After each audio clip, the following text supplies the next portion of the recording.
I know everyone's excited by the... I must admit, but we need you've to be as surprised objective as me. possible and I be thought you were aware going to of take off as possible soon as you'd negative gotten effects. something from us. But I was wrong. I want you for a little soiree I'm planning. It's about an artifact, and our goal is simple. We're going to purchase it.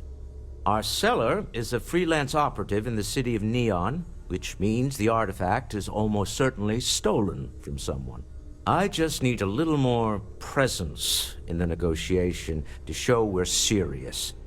And I think you'd be perfect. That settles it, then. We just need to make a few stops when we get to the city, and then the drinks will be on me. As long as the drinking comes after the negotiation, or whatever this is going to entail. It'll be easy, I promise. I'll ride passenger on your ship until we get to Neon. Just let me know when you're ready to set off. To the Volai star system, then. I admit I'm a little excited.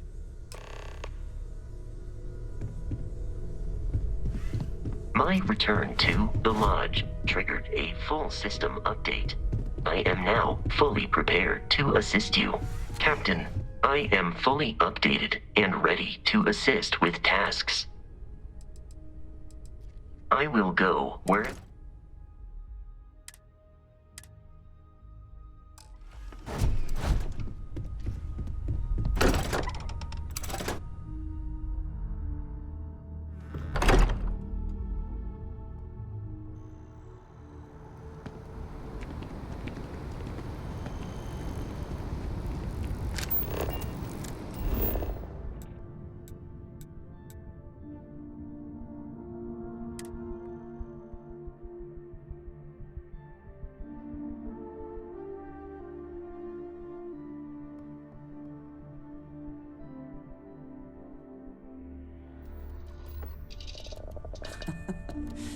Any adventure you can fly away from. Is that what the saying goes? Say your last goodbyes.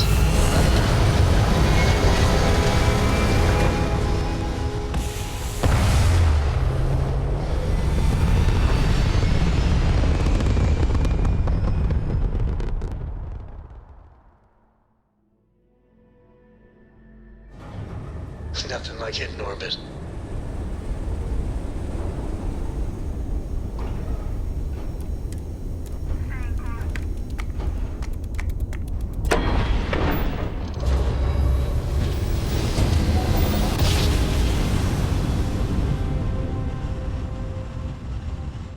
You know my great-grandpappy made that drive, Approaching right? ship, you've entered Freestar Collective Here. space. Maintain your current course while we scan for contraband. Alright, you're good. Welcome to Neon.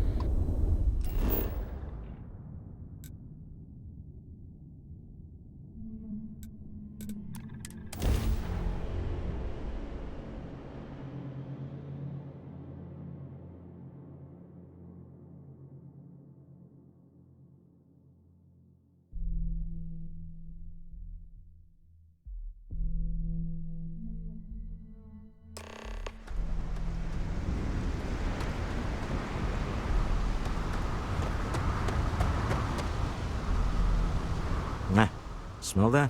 Construction, incense, industrial chemicals of every kind. But they still can't get rid of the odor of chasm bass. A native species of fish. I often wonder what would have happened if they'd never found out about the psychotropic effects. I mean, on paper, a rich protein source is far more practical value than a recreational drug. But theory loses out once again to practice. We need to stop by the Stroud-Eklund offices. There are certain authorization procedures when large funds are being transferred, even for something like this.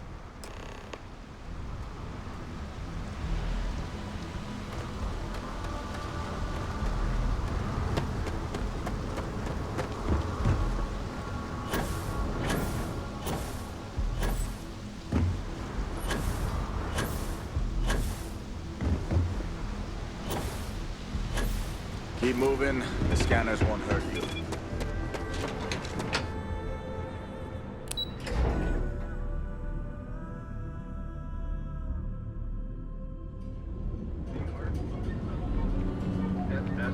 Want to challenge your What?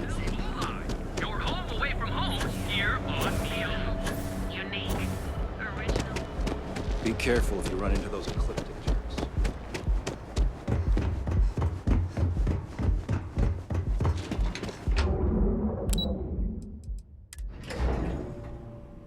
Walter is very proud of his business. And he should be. His ships are very high quality. It's all right. I just need to have a short chat with my counterpart. Is she in today? Yes, allow me to bust you in, sir.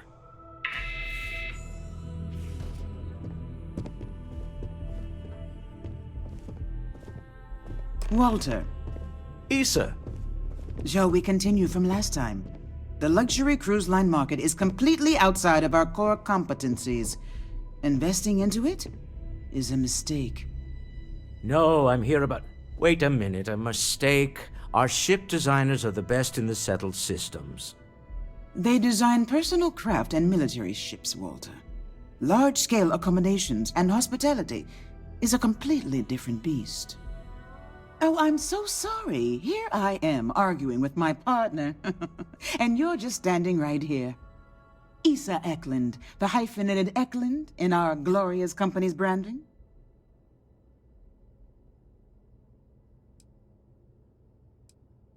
Co-CEO, heir to the Eklund fortune, and somewhere down there I'm his wife, yes. Didn't know our marriage was such a low priority. Oh, it jumps up the list at the right moments. Oh, aren't you lovely? Walter, wherever did you meet your new friend? I'm jealous. A colleague from Constellation.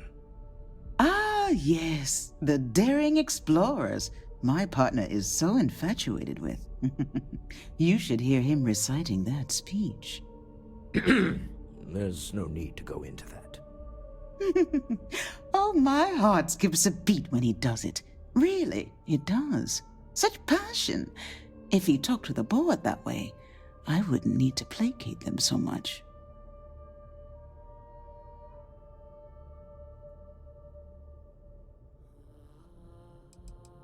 Who was it again, Walter? The founder of Constellation?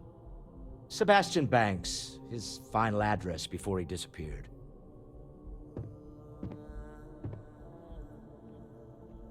Seconded. Ah, yes. Walter does seem fond of this. I am not going to be forced into embarrassment in my own office. The answer is no. Talk to him about it later. Once he cools down, he'll be all ears.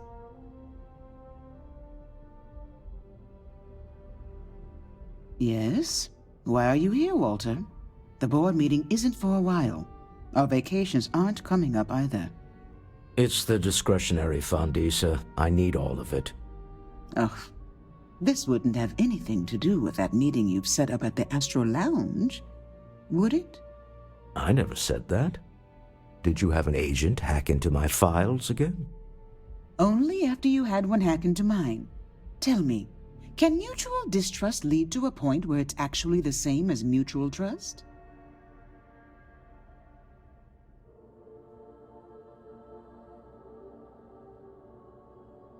A remarkably insecure location for a clandestine meeting. That was the point. Neutral territory in the open. With no leverage. Oh, you must let me help. It's been too long. I have this all taken care of. Some investigation into the seller. What's motivating them? Then, some preliminary casing of the Astral Lounge for security flaws. Give you the advantage if things go wrong. Bribe a few bouncers, alter the codes on the doors. Yes, exactly. I hate being selfish, but I would like some time with my husband. We need to go through the fund authorizations anyway. James Newell is the broker who knows our seller. He'll be able to help you find out more about them. And it shouldn't be hard to find the Astral Lounge. Here, Let me at least give you some operation funds since I won't be joining you. Meet me back here. Yeah, I'm going to be present for the negotiation. I'm not leaving you to the Neon Sharks, I promise.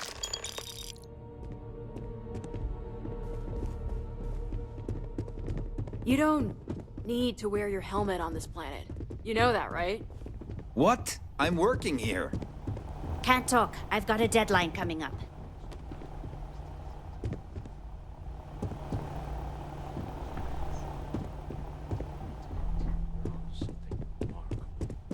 Maybe what I've always dreamed of. I can tell. I can see your mind racing. I haven't even stopped to ask you how you're doing. I'm fine. The board complains, I assure them. There's the occasional assassination. You know I went to chef school? This So- ain't exactly where I saw myself. I didn't.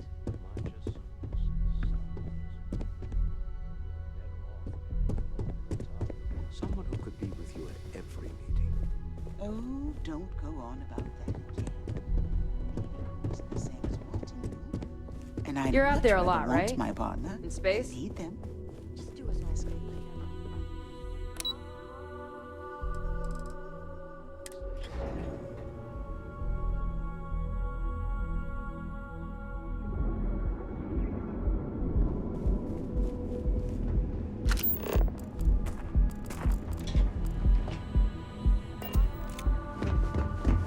Not sure if those Maroon zealots would mistake.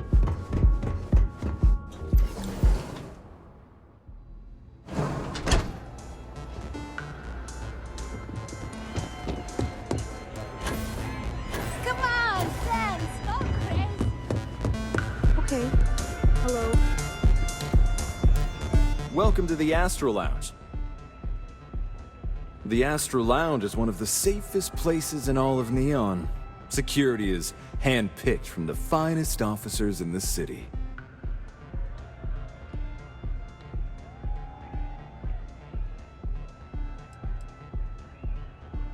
Private meetings are usually held in the floor above.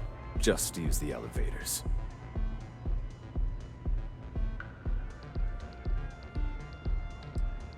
I'm afraid that would be a serious fire hazard. And I think it's only fair to warn you that the network security on our doors is state-of-the-art. Then I would say you'd be interested in the Astro Lounge VIP package. For a reasonable fee, our security can be your security. Excellent. We do hope your meeting goes to your satisfaction. Start with a drink, perhaps?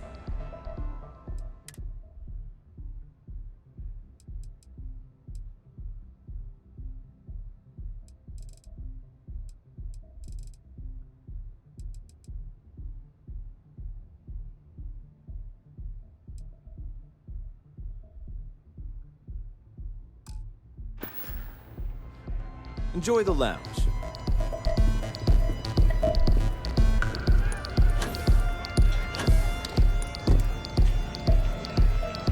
This place is insane!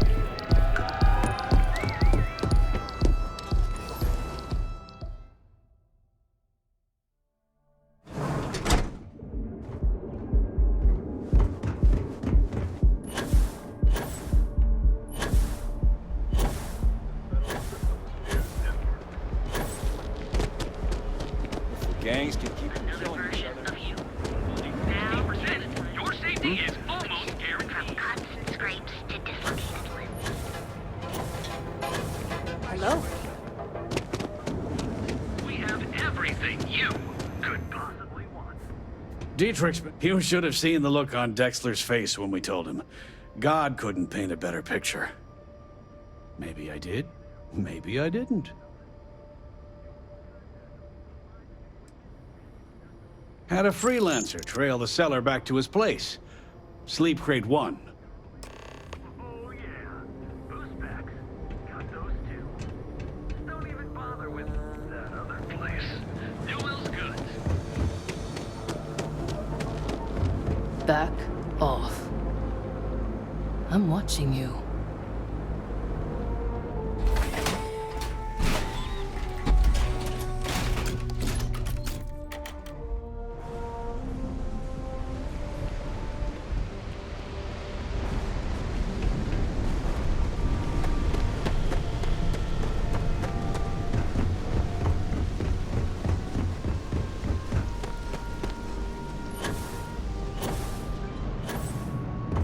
Yeah, I know it's best. Come in right now, and you may even have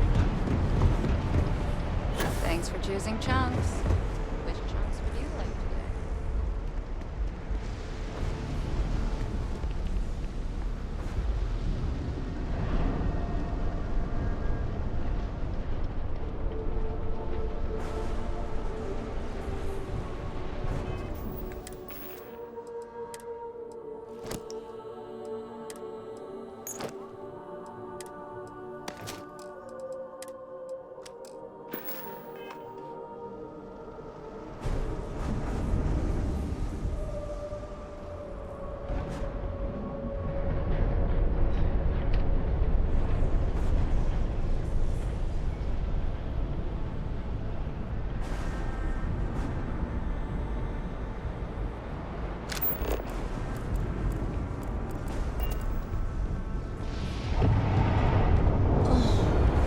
Kind of busy right now. Too much. No time to chat.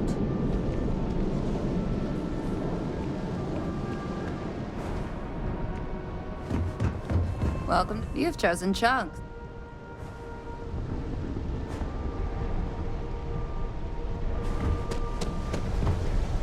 Sorry, can't talk.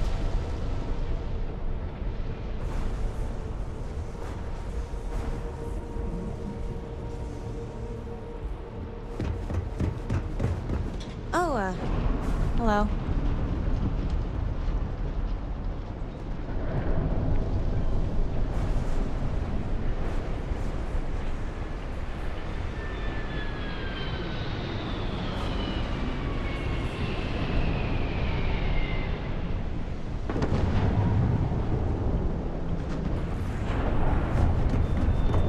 The Chunks family is Oof. Honestly, you're probably better off not thinking about it. I'm happy to serve.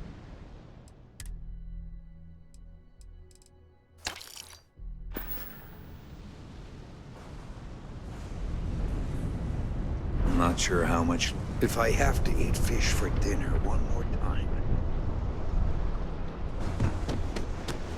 Only have a few Hello, credits left. Wonder how I should spend them.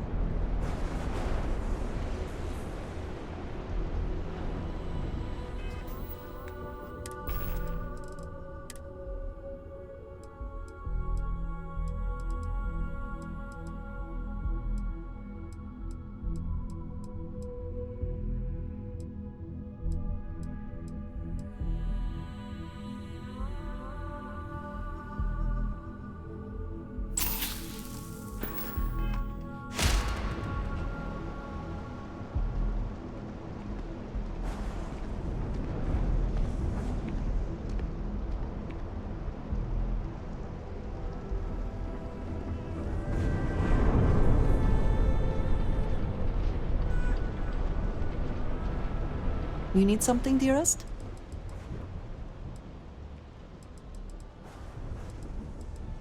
A good team always.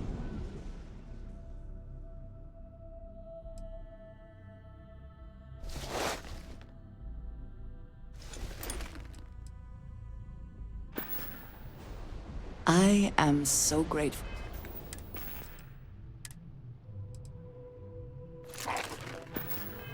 For you. Hey. You lost?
ton of reports. I'm gonna drink nothing but terrible all nighters for a week to finish them.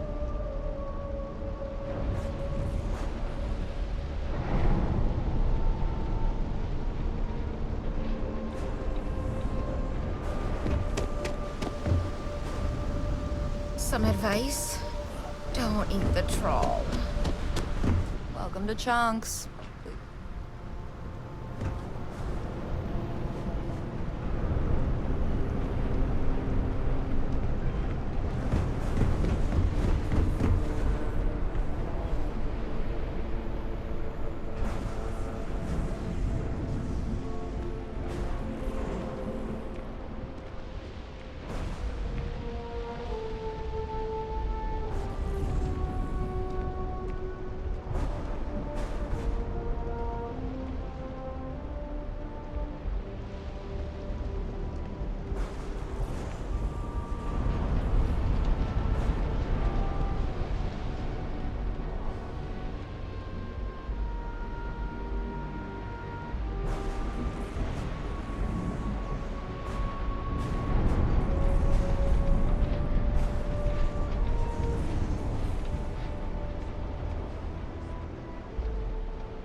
Is a wonder to behold.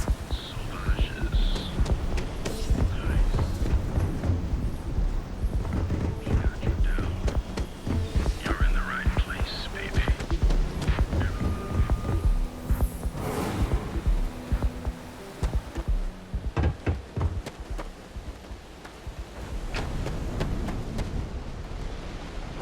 I have some sleep crate units available for rent, but I have a lot of crates. Now, just one night? The crates are yours.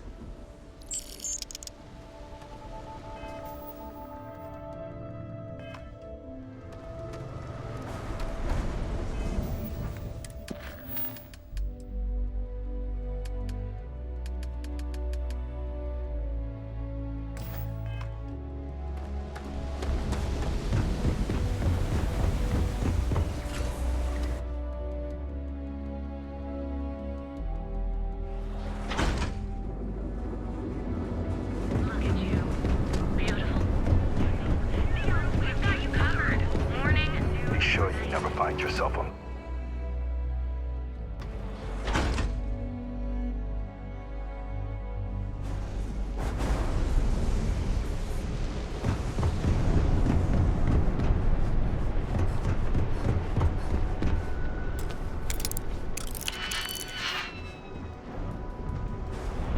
Pardon me.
You need something, dearest?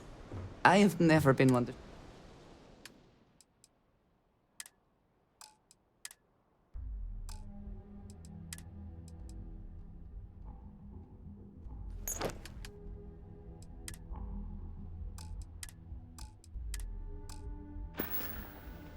You will think of me, I hope. Thanks for choosing Chunks.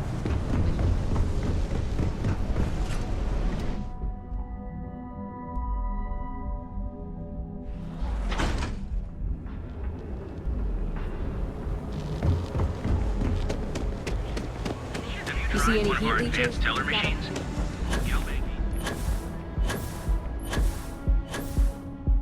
What are you looking at?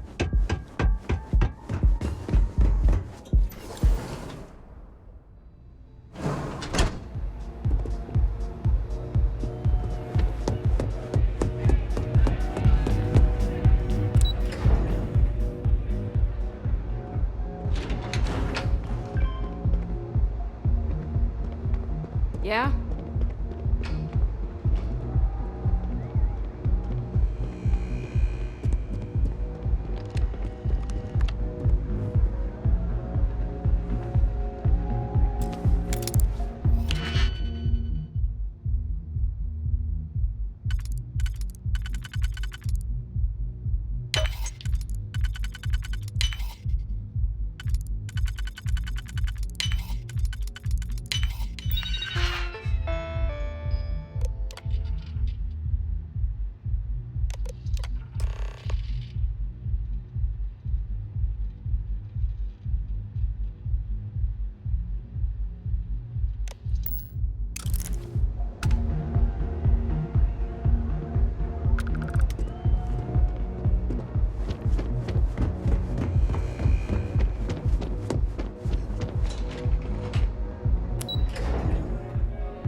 Is everything ready?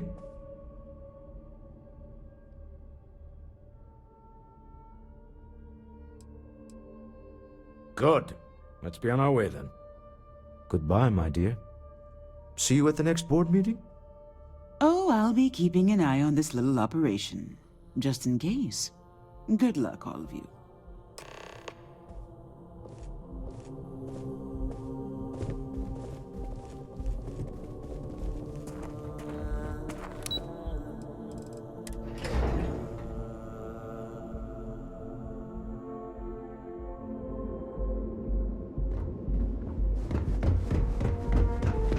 Quit staring.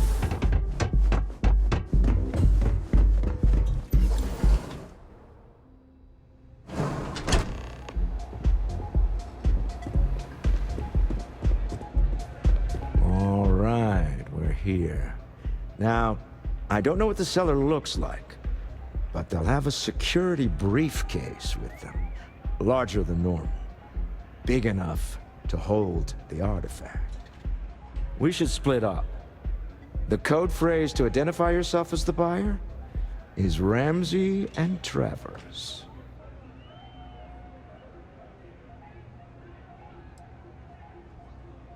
Are they? Code phrases? Under different circumstances, Walter, I think you might have made an adequate smuggler. Remember, Ramsey and Travers. We'll meet back near the elevator.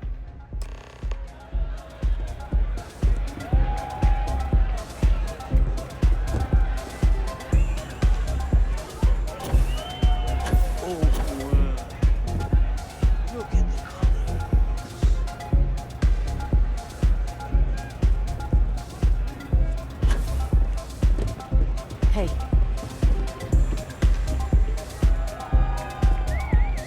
What is it? Can't you see I'm busy drinking?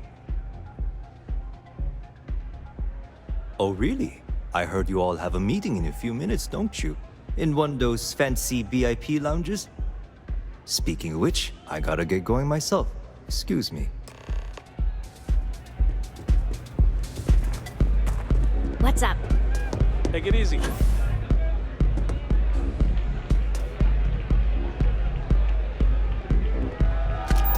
I just saw our seller walk by. Good job.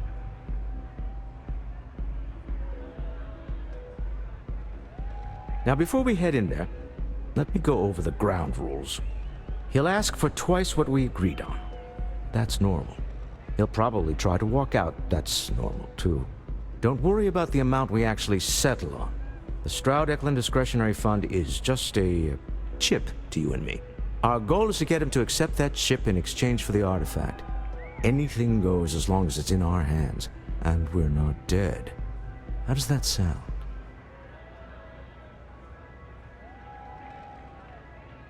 This'll be fun. I find matching wits with the neon underworld to always be invigorating.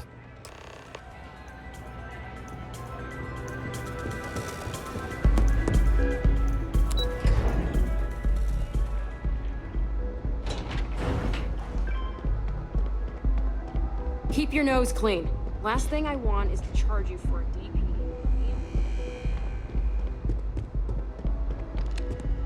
So you're Stroud. You look different in person. Our public relations always insists on doing some touch-ups for the official photos. Embarrassing, really. Your security here going to stand or sit for this little meeting, making me nervous. So polite. Almost makes me forget what planet I'm on.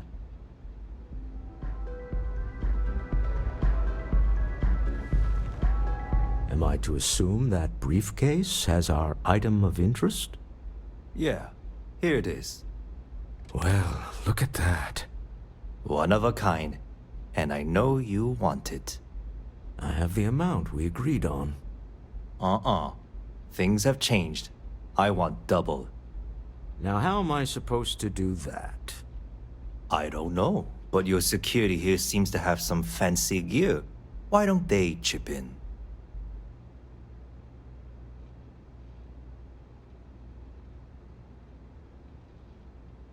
Oh, really? And how do you know that? Who talked?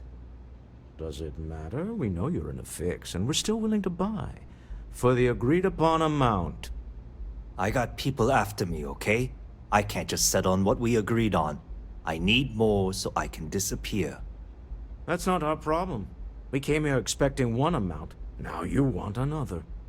You telling me Walter Stroud ain't got the cash? I'll walk out of this booth right now.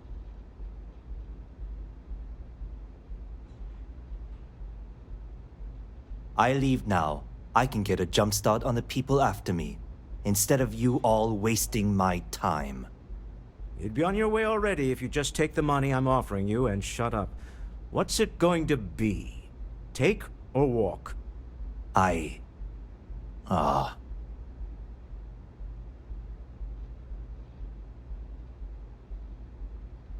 All right, you win. Hand over the money. This thing is all yours.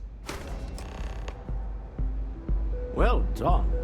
Some high-pressure tactics, but we got what we were after. Time to go home, shall we?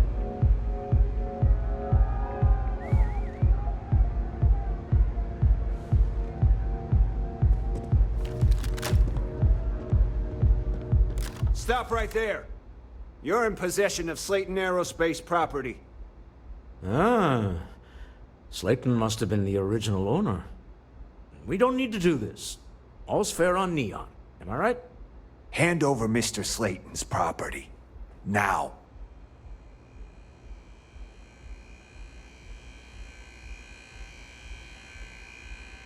It's my employer's property. That's all I need to know. You gonna make me shoot you?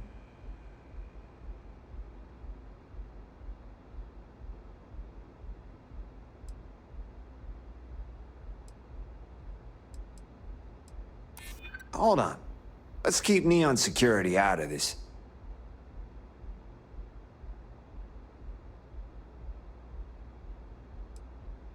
Really? Huh. That might change things. Huh. All right. But Nicholas Slayton isn't a man you want after you. Good luck with that. Sending our men into the Astral Lounge. Slayton must be serious about getting the artifact back. We'd better get off the planet quickly.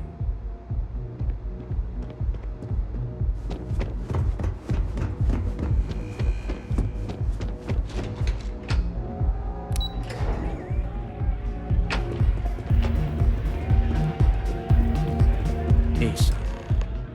Something's gone wrong, hasn't it? Slayton has put a bounty on your heads. He's greased a few palms.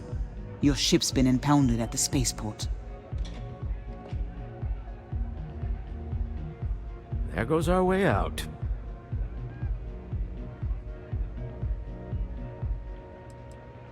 The CEO of Slayton Aerospace. They're a systems manufacturer.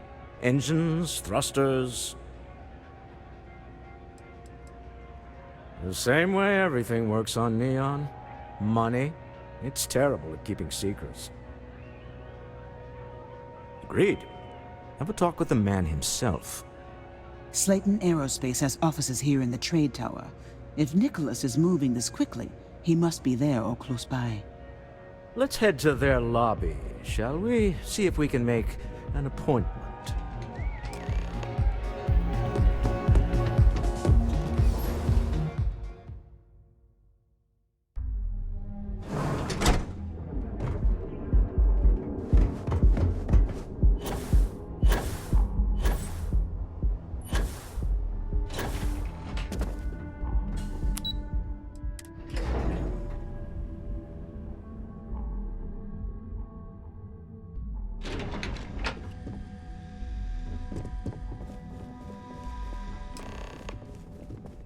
Hoping to get a meeting? Yeah.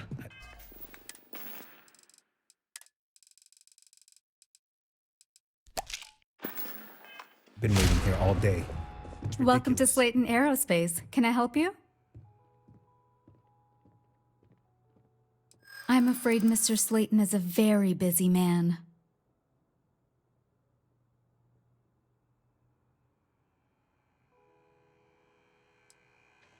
Ah, there does seem to be a hole in his schedule. Maybe I could squeeze you in. Let me see. Oh, I think we can make an exception in your case. Mr. Slayton will see you. Just use the elevator.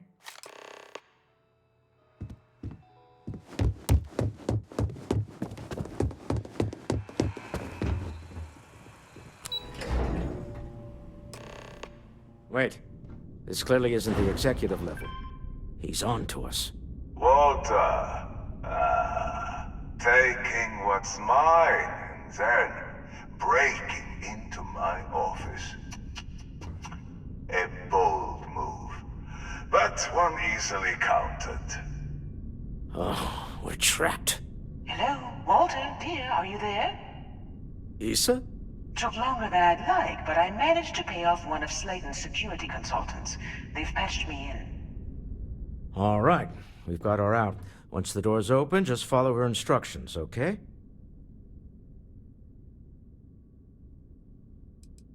For the moment, Slayton will be scrambling his own security teams once he gets wind that we're no longer at his mercy. Our time is limited. I'm aware of the irony of me continuing to say it'll be easy. But it'll be easy. Doors will open in 3. Slayton's guards and employees are all over. Be careful. Okay. You'll want to use the vent system to slip around unnoticed. There's a cupboard just to the right of the elevator you came in on.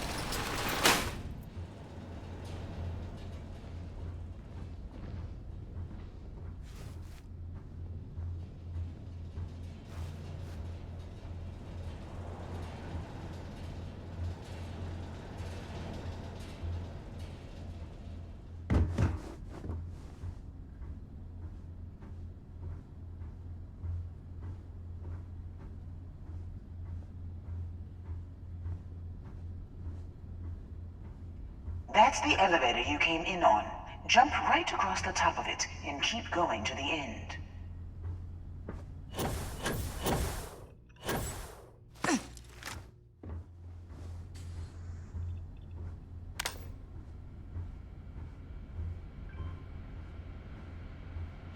Drop down and follow the conduit all the way to the end, past the fork.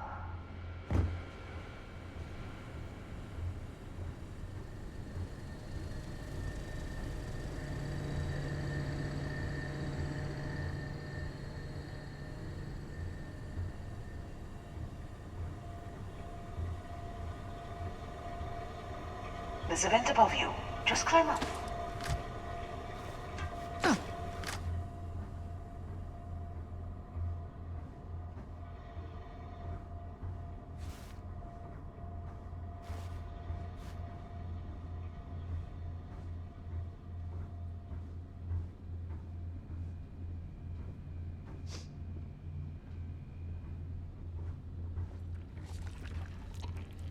The room below you is clear.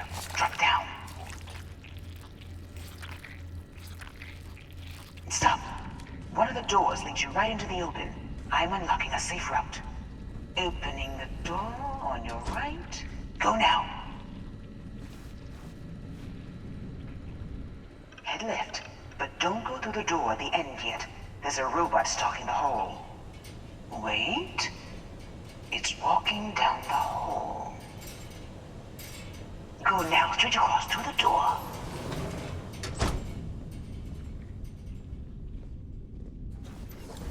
Keep going, all the way to the end.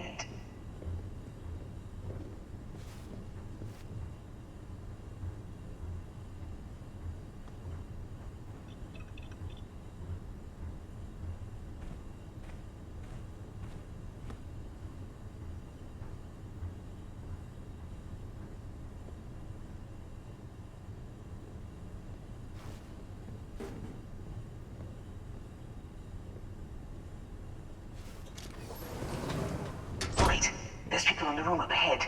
Closing the shutters.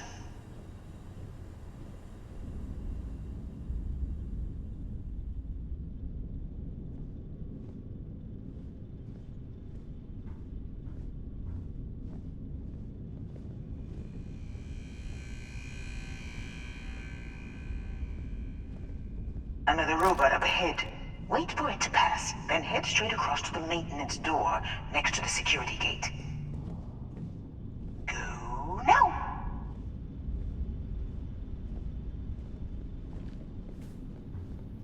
Let me just get that for you.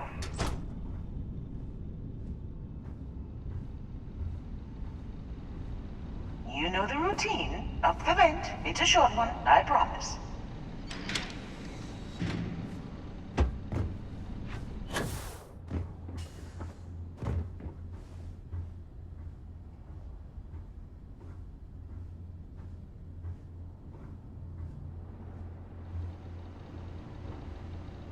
Almost there. Door on the right.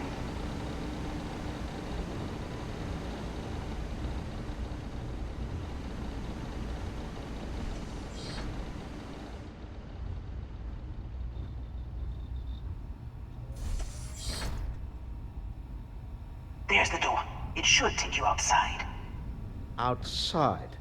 You expect us to climb up the trade tower? There's a series of catwalks that lead directly up one floor to the executive level. Well, I guess after you.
I heard something.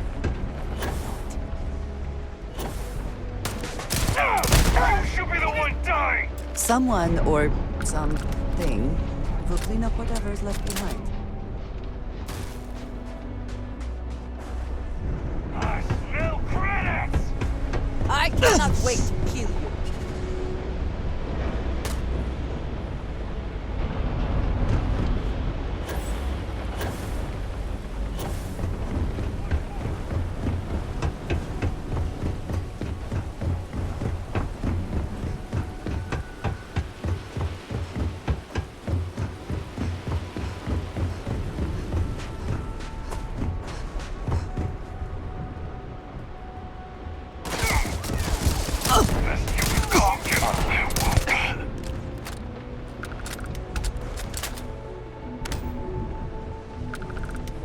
Cannot evade me.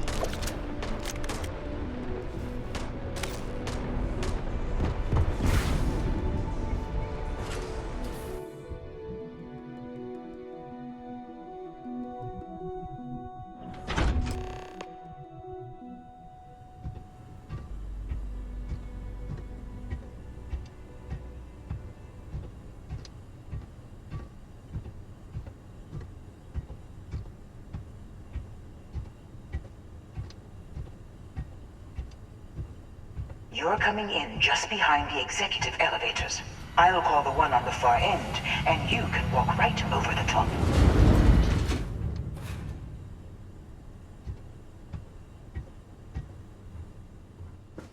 You know, it's moments like this that really makes Neon the best place to do business. You steal what's mine. I trap you in the city. You infiltrate my office. I lock it down. Where else can you match wits for the highest stakes but here?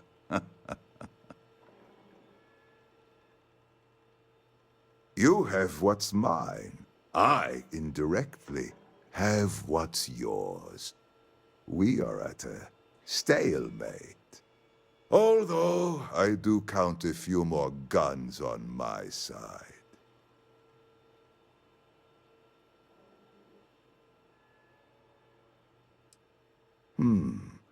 You do make a bold point, but that doesn't resolve our current dilemma. Perhaps I can help. We're both people of business, Nicholas. In the same industry, no less. Yes, I'm beginning to see the opportunity.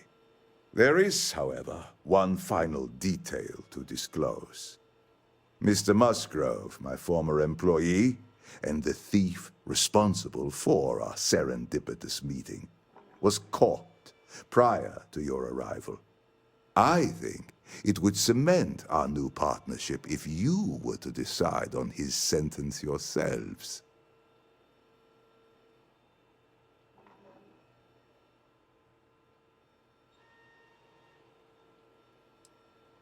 If that is your decision, you need only tell him yourself, and then we will handle the rest. Assuming there is no information we are lacking, that seems reasonable. My security brought Musgrove to my office.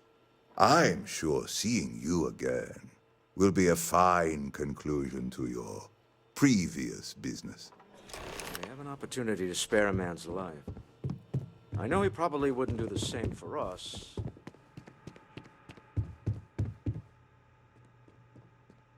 Oh no. You. Slayton really does have a sick sense of humor.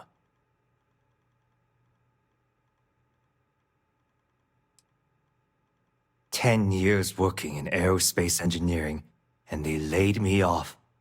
You damn right I stole that thing. They tell you if you have talent and commitment, you can go far. But the truth is, it's all about who steals the most and gets away with it. Please, I was just trying to sell a product, okay? Isn't that why we're all here?"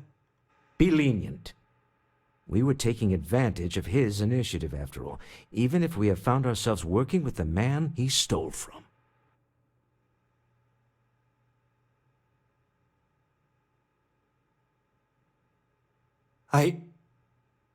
Thank you.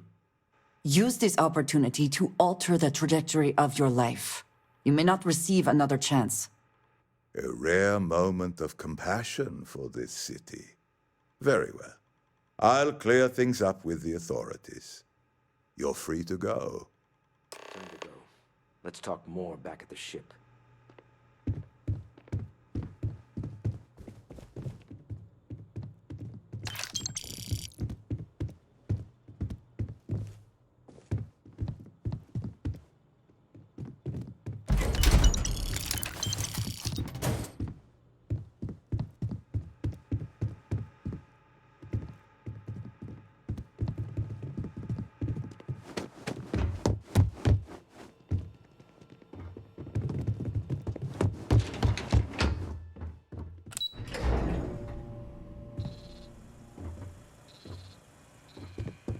Get going. Mr. Slayton is done with you.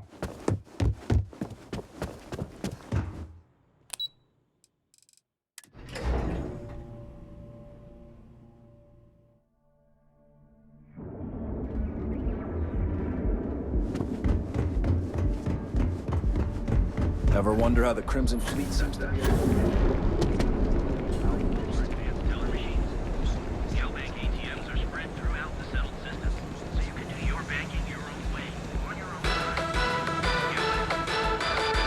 New Atlantis Security has reported yet another Aurora overdose case. Got a problem? If my shift goes long again, what? Widely available there is illegal contraband in the United Colonies.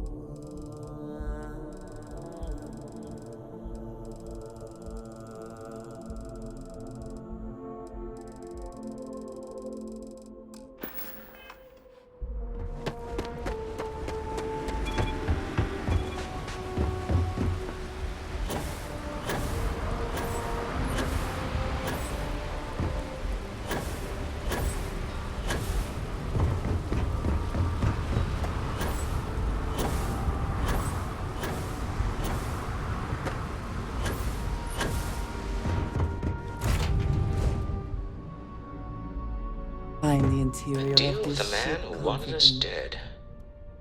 I guess.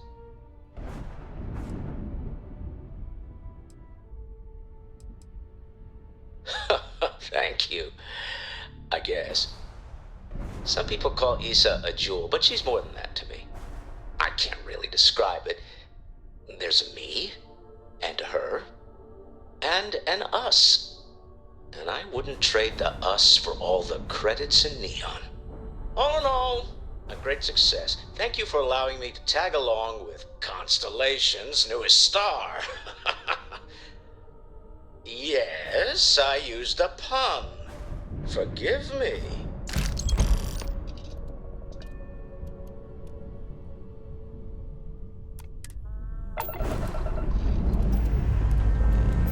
Liftoff complete.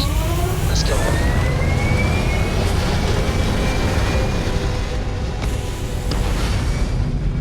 Man, the galaxy's too big to be stuck in the same place.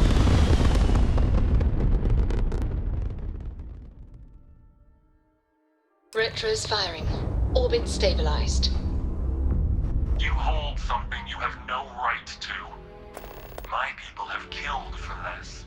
But I will offer you one chance to hand over the artifact and turn away from this path. Oh, that's not any type of ship I recognize.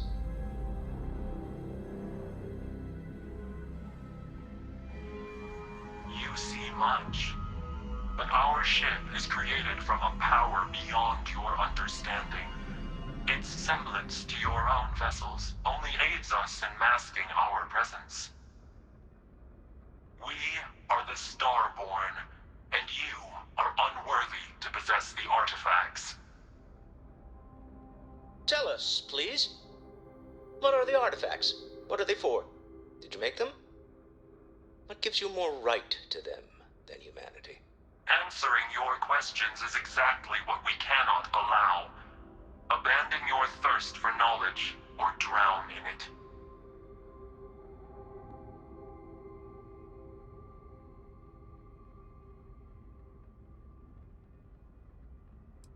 We are growing impatient.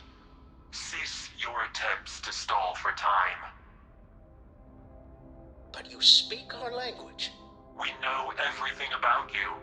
That is why your kind cannot have the artifact.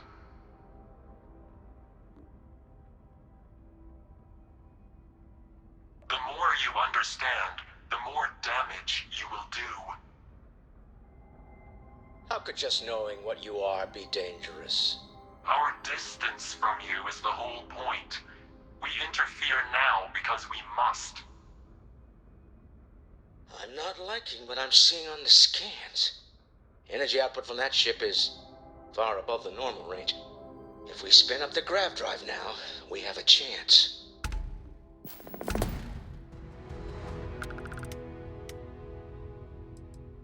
You really want to risk a straight fight with an enemy we know nothing about? We need to regroup. Bide our time.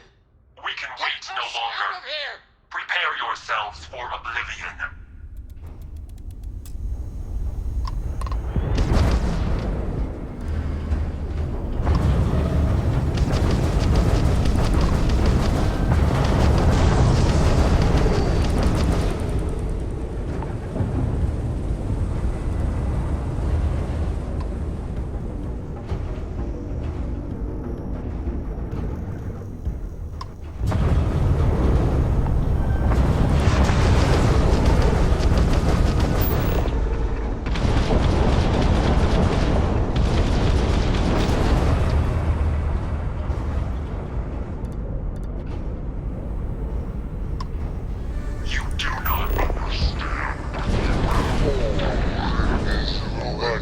But I've never heard of these Starborn.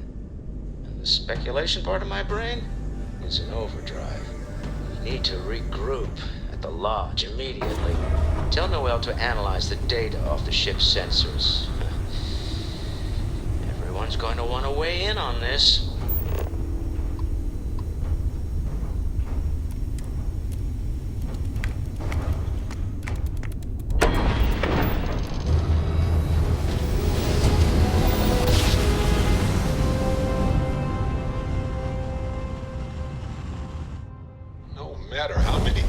This is United Colony Space. never gets Maintain current course while we scan for contraband. And complete. Enjoy your stay in New Atlantis.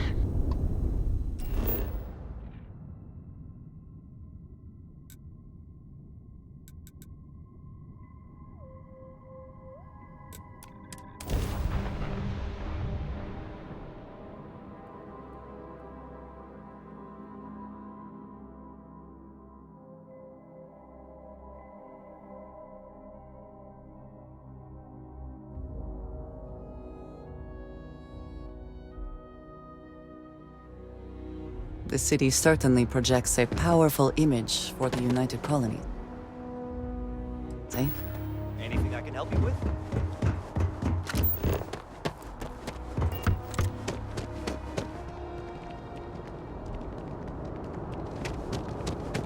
You will be scanned as you enter the city.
I do not spend as much time here as some of the others, but I appreciate that I was still given my own room.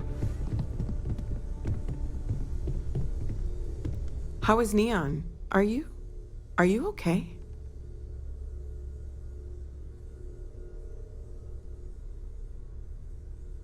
Okay. I'll start transferring the data over now. Let me just bring it up on here at the table.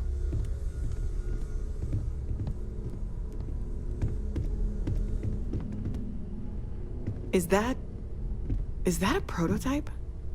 No, that material isn't anything we... What the...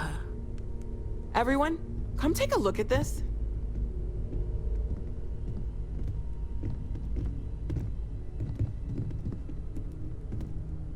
That's no faction vessel or Crimson Fleet. Secret military tech, maybe? No United Colonies Admiral approved that starship design. They call themselves the Starborn. Demanded we hand over the artifact. Like we were children, playing with their parents' things. What do people know? Any offshoot groups go by that name? Maybe a distant human colony finally popping its head up? Another house for Rune? I very much doubt that. We ignoring the obvious here? A heretofore unknown group who just happens to know about the artifacts. I'm just gonna say it. Intelligent alien life, or extra-dimensional beings. The original creators from the furthest fringes of space. Or beyond even that. Is the metaphor of avenging angels coming down to keep humanity from forbidden knowledge not apt here? So, we have a lot of theories, but nothing concrete. Except that they're after the artifacts, and they're willing to take them by force.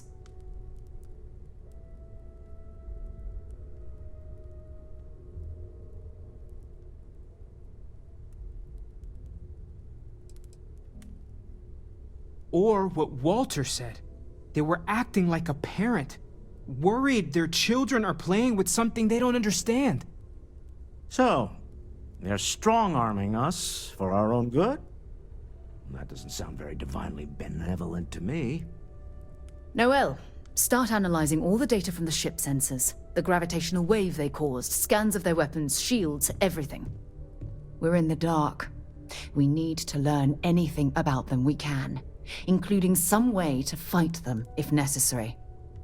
Until then, we stay the course, collect the artifacts. It's even more important now that an intelligence we don't know or understand is looking for them.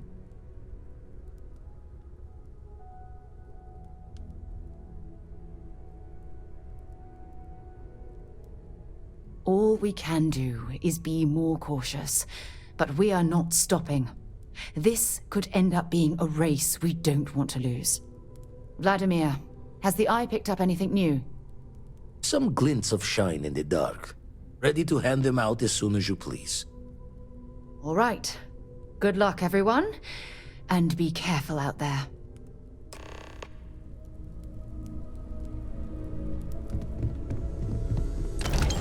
I'd like to talk to you about something. Take a break. Let's chat.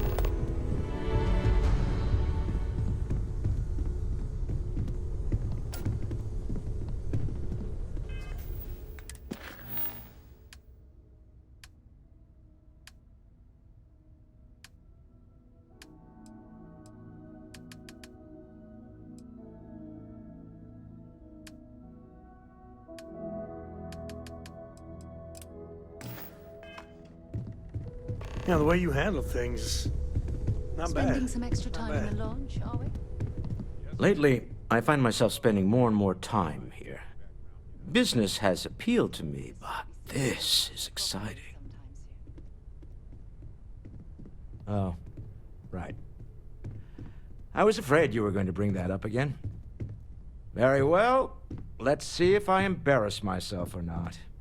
My colleagues, I venture out into the darkness of space once again. Many of you have expressed concern. At my age, you say, surely the risks are too great. Surely Sebastian Banks has earned a rest. Nonsense, I say. to go out into the unknown, to brave the possibility of never coming back, to ignite the spark of hope that humanity will find answers out there in the stars, that is all I have ever wanted. If this last expedition is my time, then I say, I have been fortunate. I have been fortunate to leave, surrounded by people who could not be more different from one another, but who share a common purpose. That, dare I say, I am fortunate my soul has a home it can always come back to. And that was the last thing Sebastian Banks ever said in the lodge before he disappeared. And Constellation has been waiting for him to come home ever since.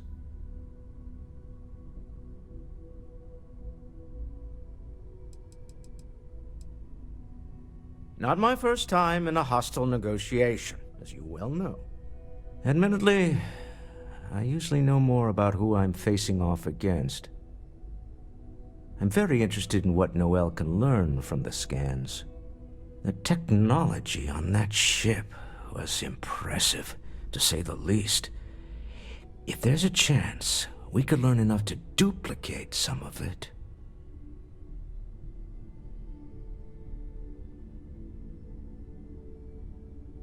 I got to where I am by taking advantage of opportunities, no matter where I find them.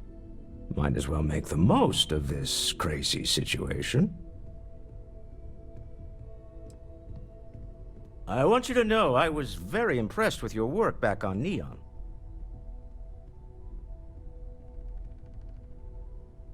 I'm beginning to wonder if there's anything you can't handle. I'd like to test that theory. My Star Yard's been having a little trouble getting our next project off the ground. I need someone capable and decisive to step in and steer it in the right direction.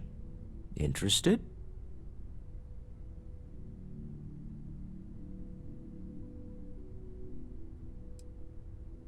Of course, now that I know you're interested. It's a new ship. We want to diversify our fleet. Now, I don't know why the people I pay very handsomely to come up with new designs can't seem to get out of the R&D phase. And frankly, I don't care. I just want someone, you, to go there and show them how it's done.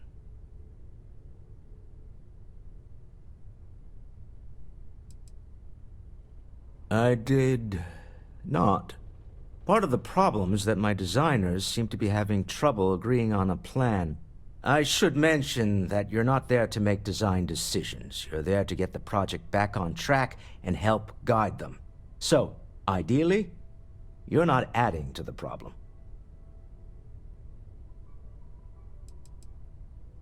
R&D needs to happen first whenever work starts on a new project. It's a natural stalling point since we need to make so many big decisions. In this case, we're talking about looking at our existing fleet of ships and using data we've gathered to see what consumers want. But of course, each member of the R&D team can interpret that data to suit their own confirmation bias. I'm guessing that's what we're seeing here. Excellent. I'll send word ahead to the project lead, Jules Degante, that you're taking point. They'll all be instructed to listen to you and follow your direction. I expect big things from you, so I'm excited to see what you manage to deliver. I don't believe you'll let me down.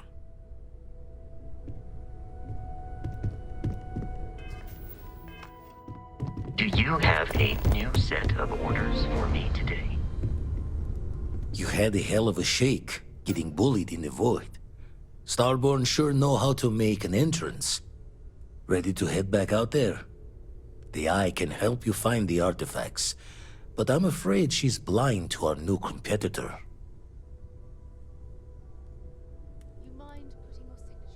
Double-check the safety and locks wherever you go, okay?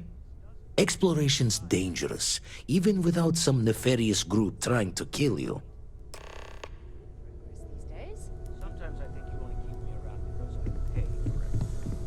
You don't fool me for a moment, Walter.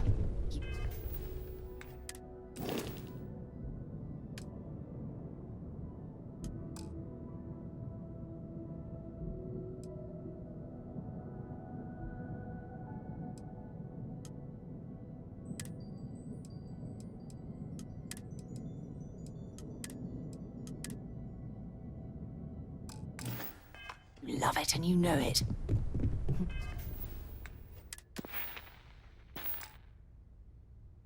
Hmm?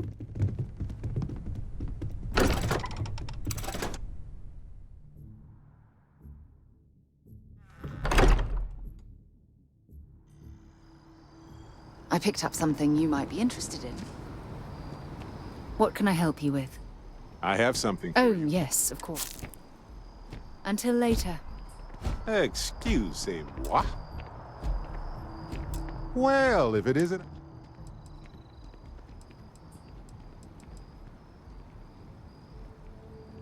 A badge is just a symbol, a promise, a hope. You don't have to wear the object to be true to those goals.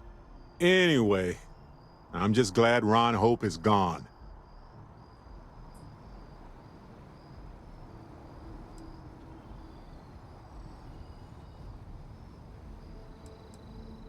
Maybe he could have been rehabilitated. Maybe. But I just can't see that happening. And even if so, he couldn't remain in power over those people. Not after all that blood. It was a hard choice that you made, but I'm proud of you, Captain.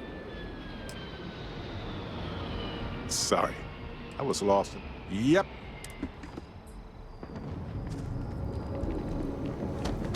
Ahoy, Captain! Sometimes I just want to turn off the grav drive so... Sure!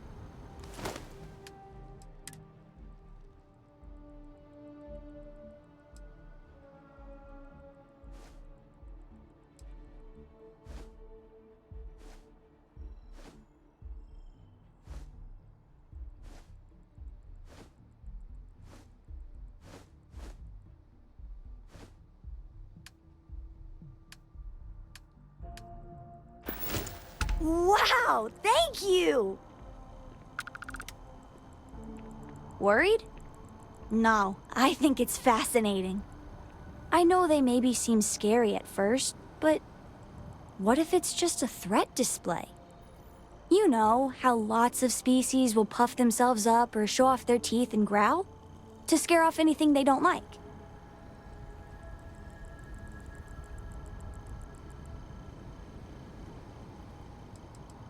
I don't know. I'm just a kid. I just thought maybe we shouldn't assume the worst. Right. We should just keep an open mind. Sure sounds like we haven't seen the last of them, so I guess we'll see what happens. Bye!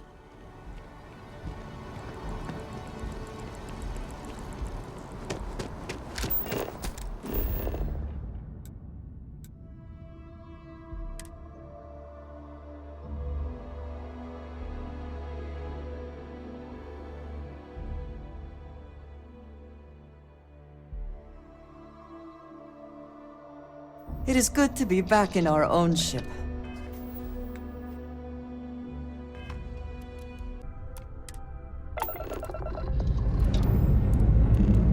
We are cleared for liftoff.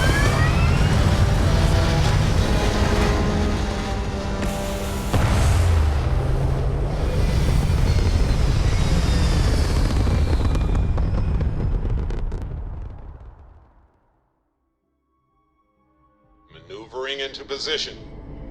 And we are now in stable orbit.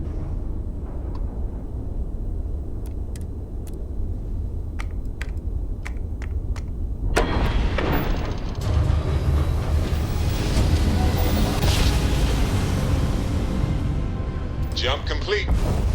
Want to do it again, just for fun? No? Maybe later. Hey, you. Pick up the hill. Have you always had open fire? Enemy engaged. Attack.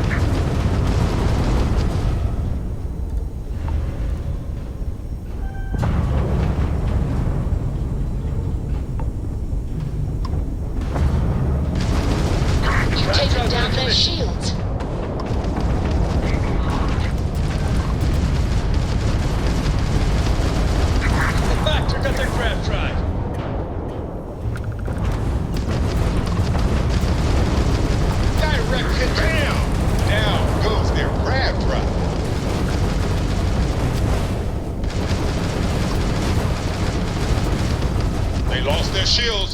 Tragic. Just tragic.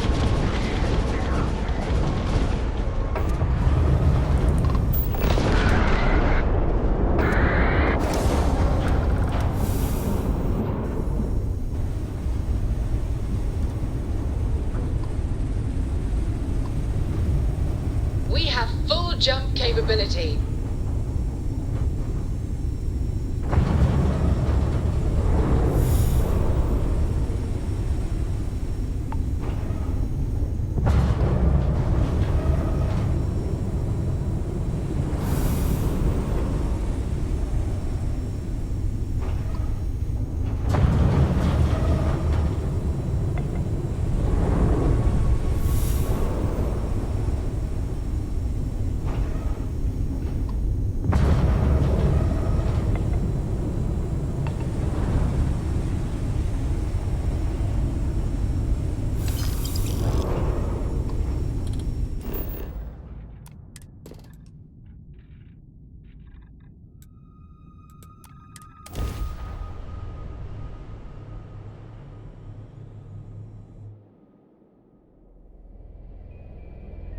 Touchdown imminent.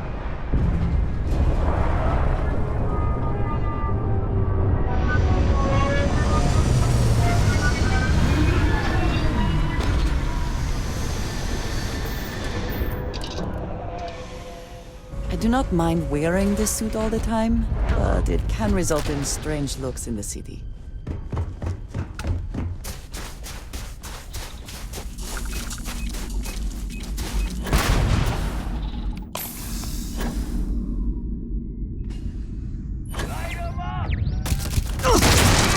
Easy pickings. Idiots! They aren't paying me enough for this!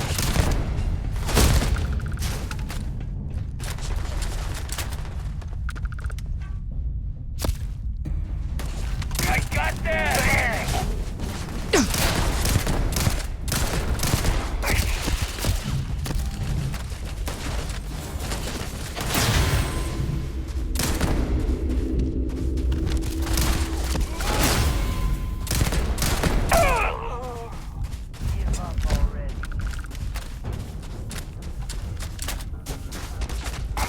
They aren't paying me enough for this!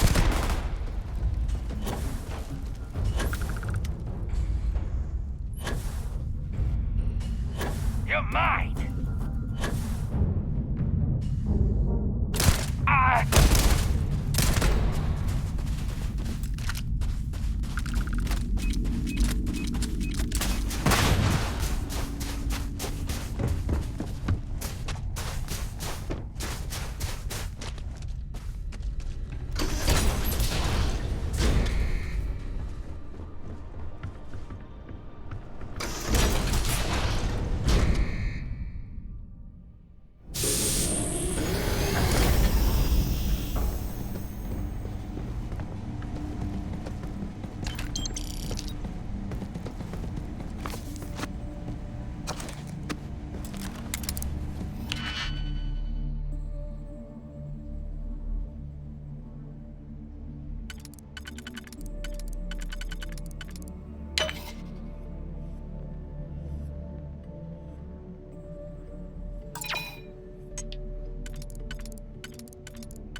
The temperature is unreasonably low here.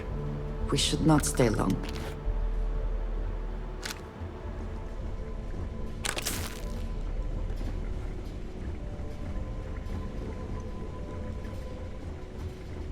You got a death wish? Let's get out of here!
Extra ammunition is always welcome if they have any.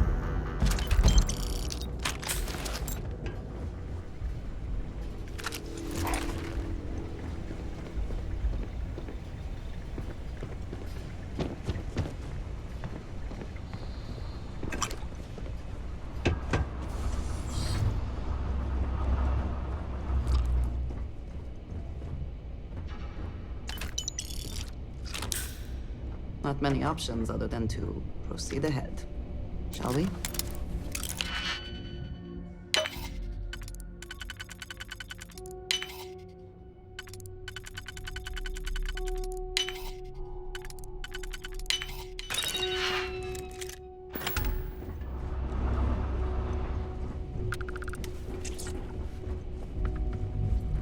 We should not skip an opportunity to line up.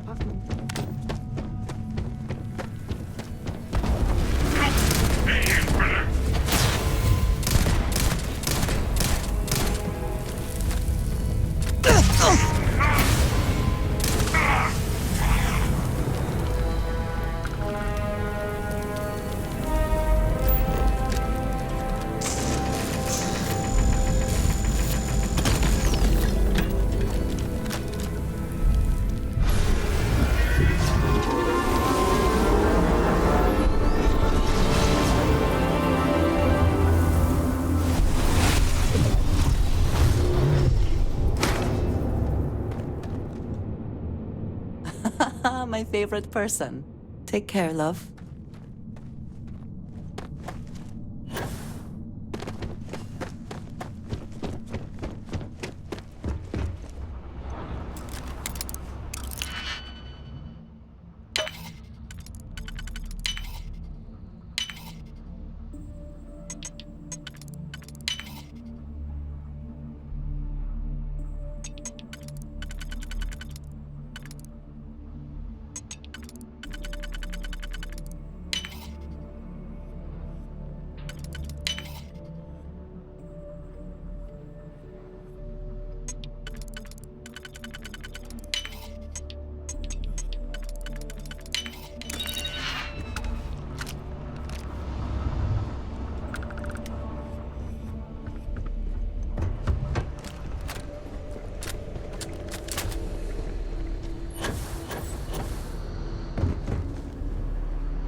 sector provides excellent coverage, both environmental and defensive. Smart.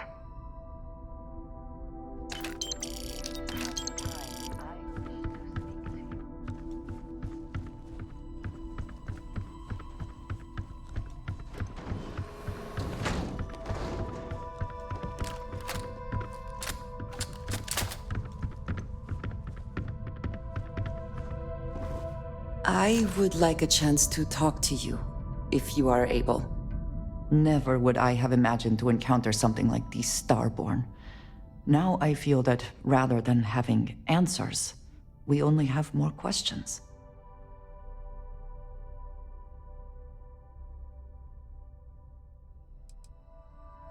I suppose this proves that idea succinctly. Regardless of how impossible they may have seemed before now, I must say that I do not like being threatened by anyone.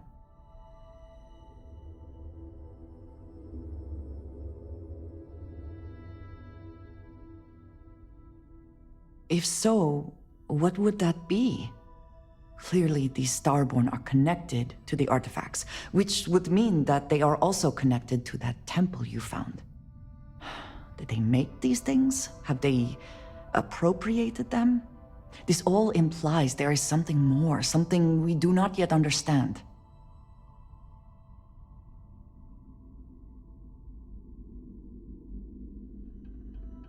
You are right.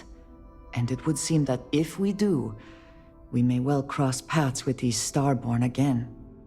We will need to be on our guard from now on. They seem to know much about us. Perhaps we can learn more about them to make it even. We should return to our search then. There's still so much to do.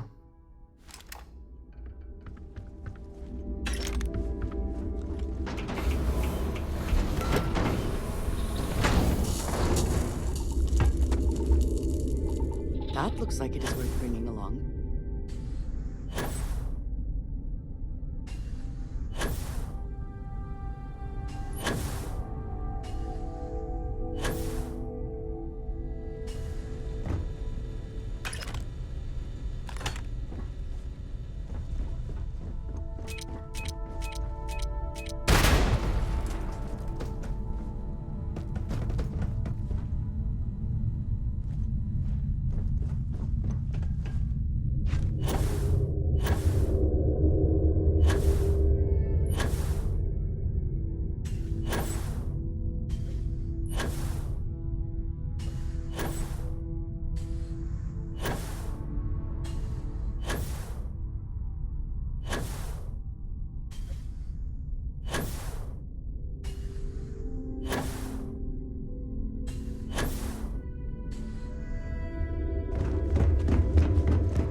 It is good to be back in I our must own... confess.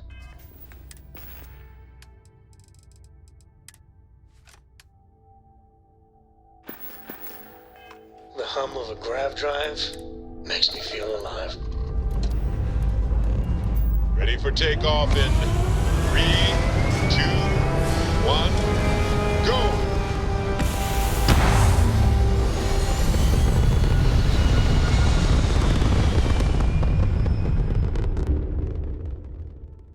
Aim point reached. Orbit stable.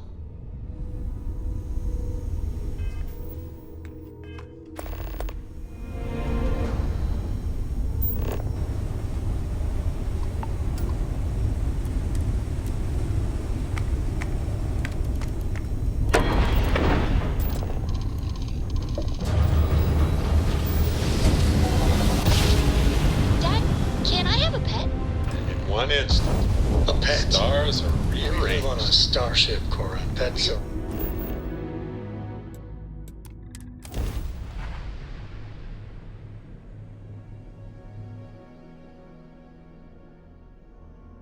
Ready for touchdown. Aw, come on, please. I need somebody to talk to while I'm on the ship by myself. Bitch. We'll see you coming up.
Bring it.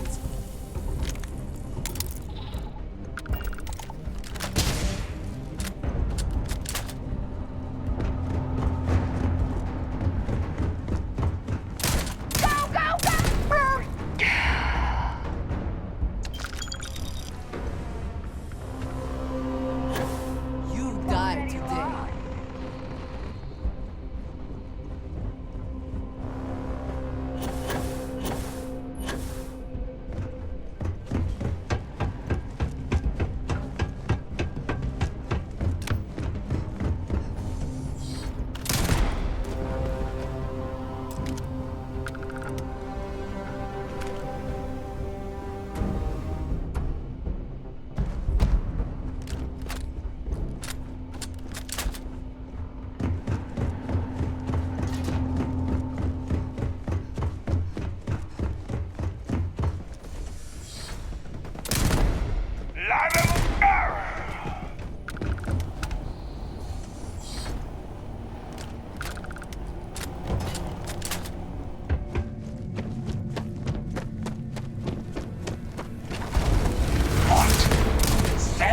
Your abilities are truly amazing.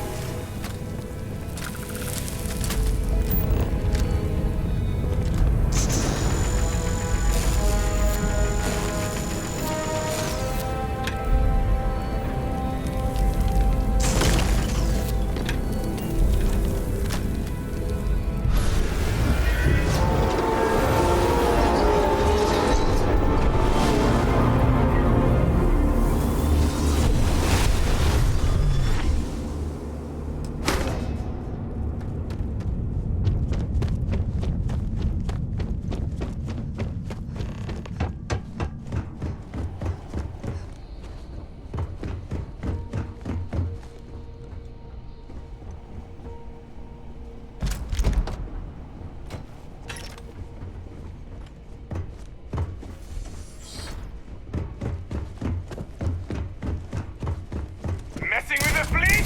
Yuck! Here we go! Get this! Get her! Oh, get her! Got my arm!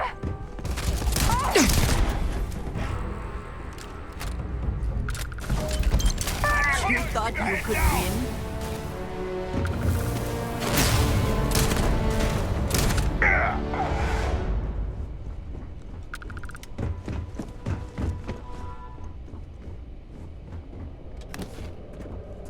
I will have your head!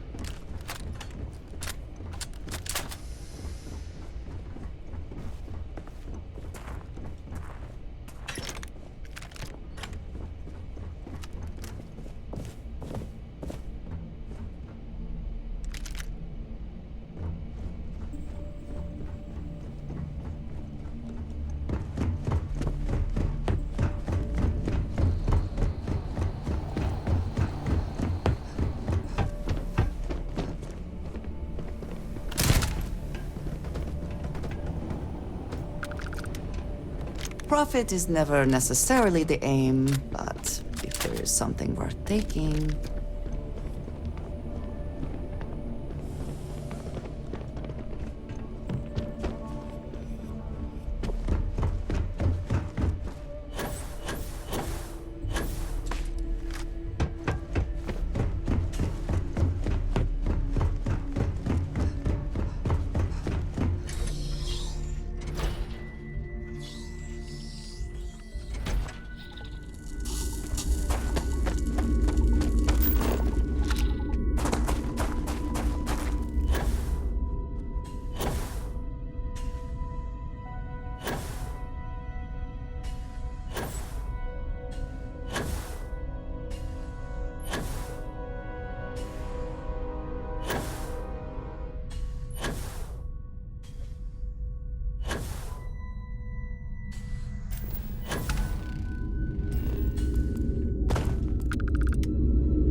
clear.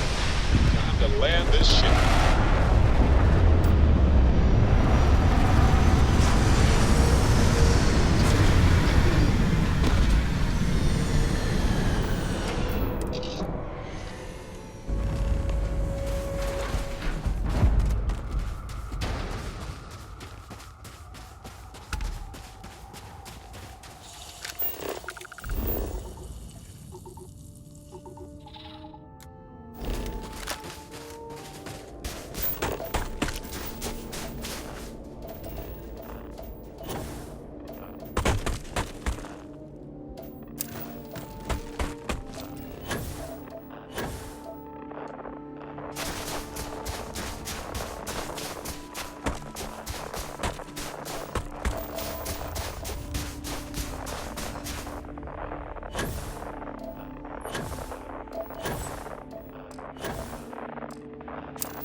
I do not think I could tire of seeing these magnificent structures.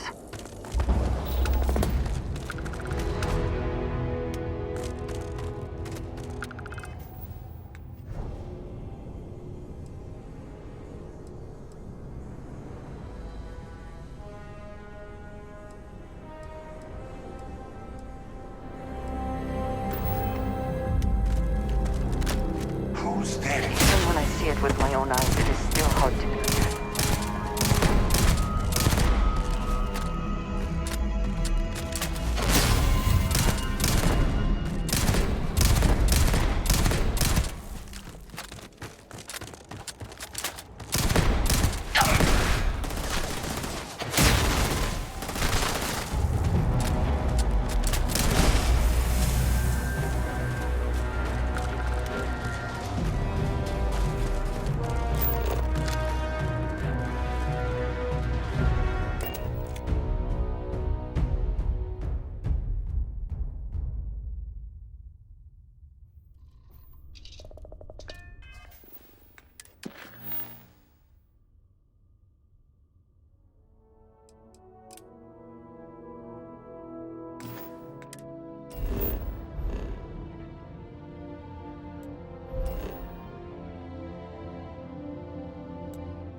Captain, landing procedure initiated.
much to tell us.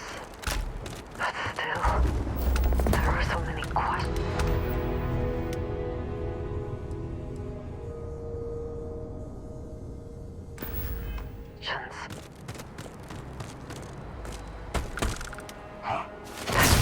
Kind of power. I'm glad it is in your hands.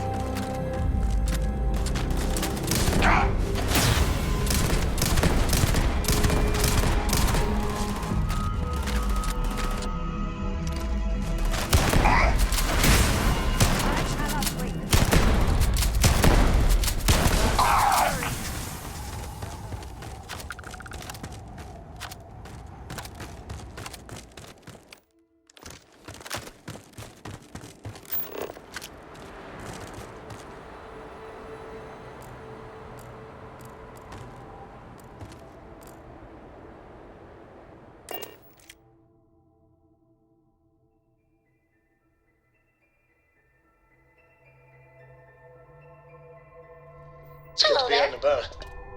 The lodge gets stuffy sometimes. All right, let's see what's out there.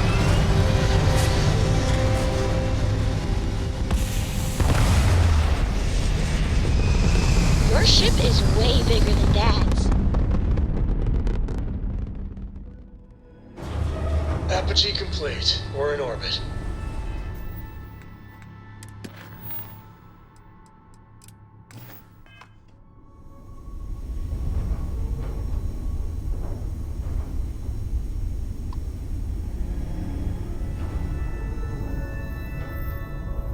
Is there a way to go faster than the speed of light? And none of that grav tech cheating?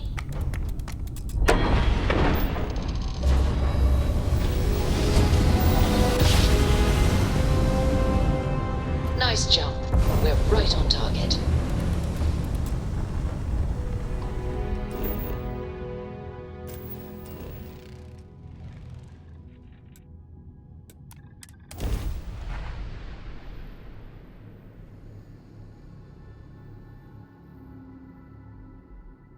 Let's put this bird on the ground. A brief history of time. If you find any addition, any at all, I will be your friend like forever.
strange to think that this could literally be millions of years old.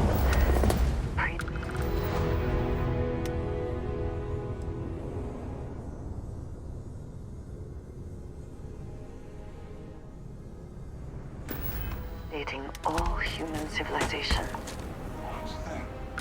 Your abilities are such a gift. Though your enemies might disagree.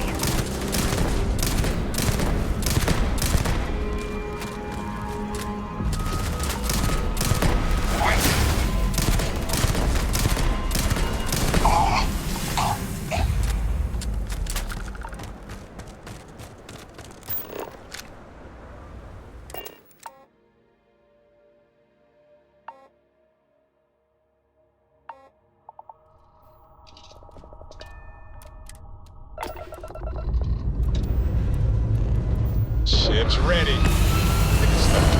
Get his stuff.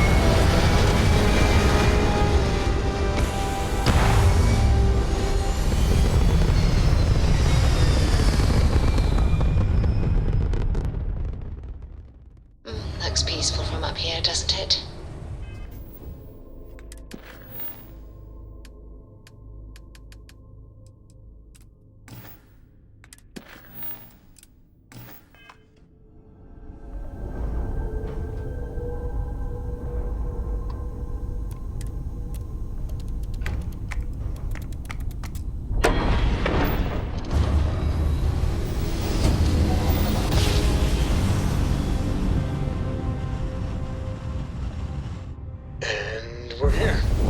Starship Frontier, this is United Colony Security. Maintain course and prepare to be scanned.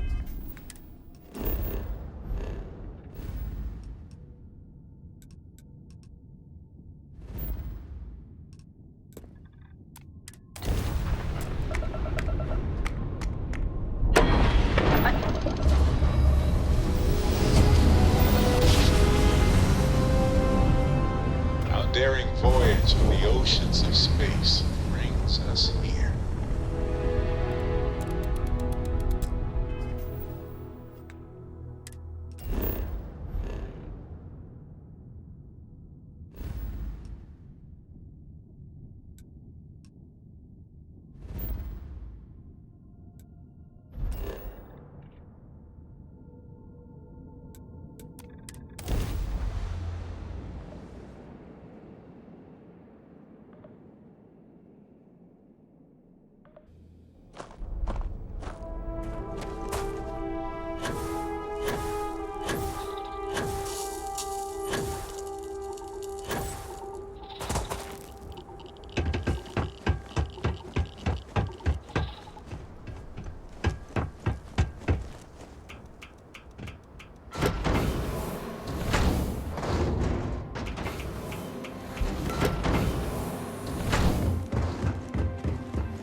I also wish to be prepared for any situation, but there are practical limits, no?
Stuff looks good, all systems nominal.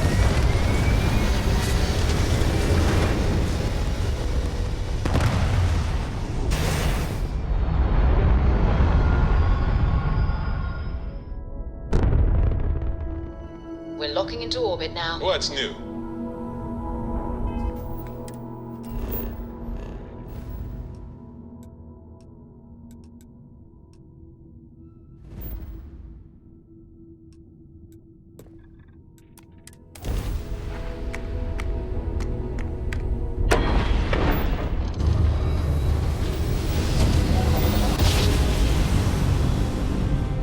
Imagine how Solomon must have felt. We're here, Cap.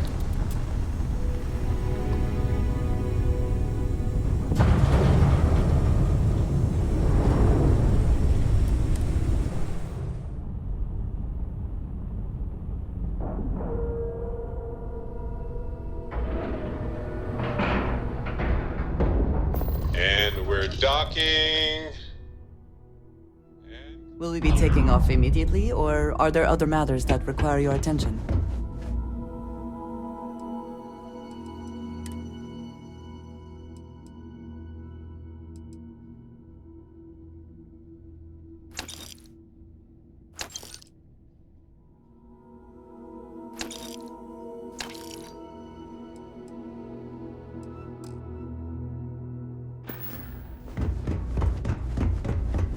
Good to see you. You won't find a better offer on...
And we're away.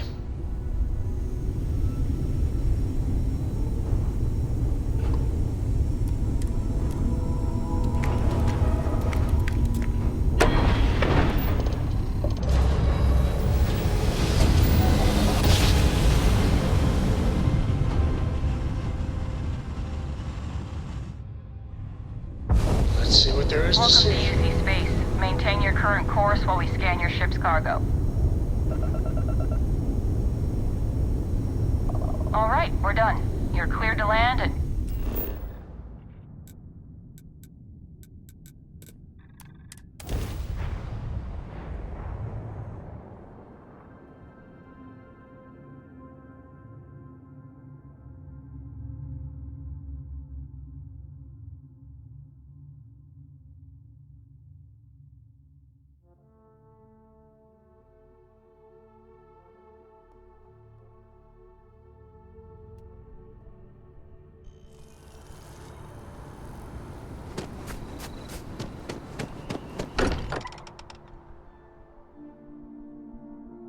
Back again.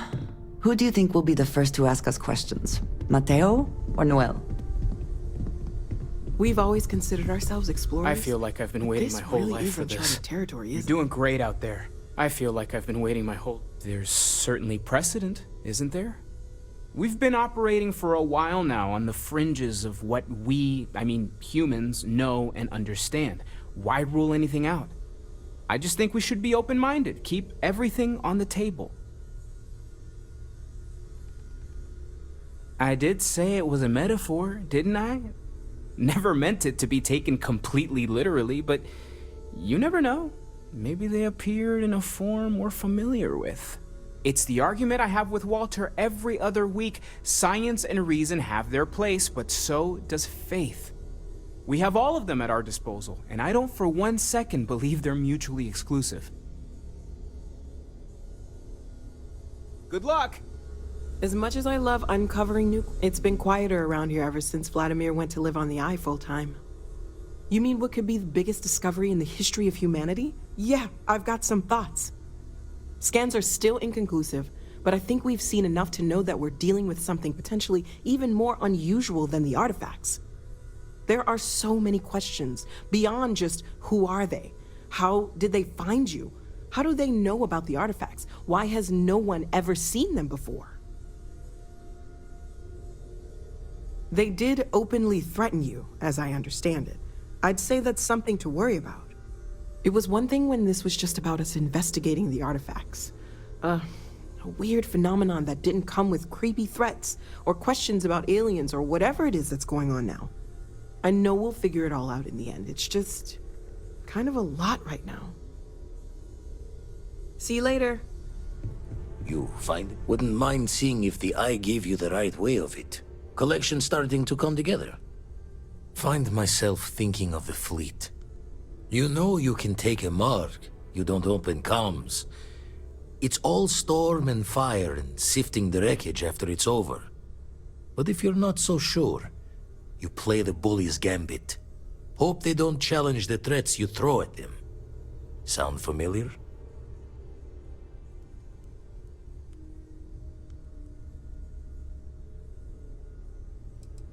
Thoughts taking a stroll through my mind is all. A striker lurking in the shadows has good reason to hide. Won't be easy to drag them into the light. Raise the thoughts with you later. Look at how far we've come. It's all becoming so overwhelming. The Starborn, the artifact visions, the music. Is it all worth it? Mateo, are you having a crisis of faith? You? What if the Starborn are right? What if our hunt for the artifacts is a fool's errand, doomed to failure and catastrophe? You think we're doing the wrong thing? We just want answers. Isn't that why we all joined in the first place? The noble quest of discovery?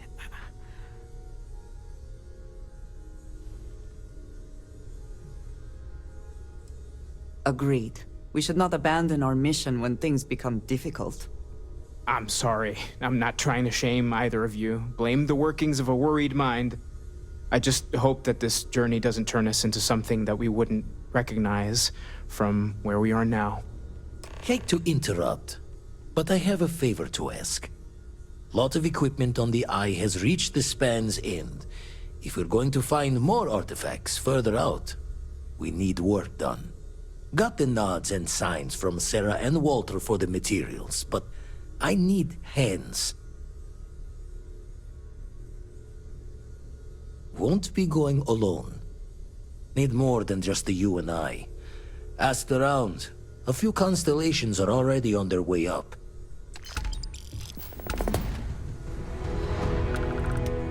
I'll be heading to the Eye to assist momentarily.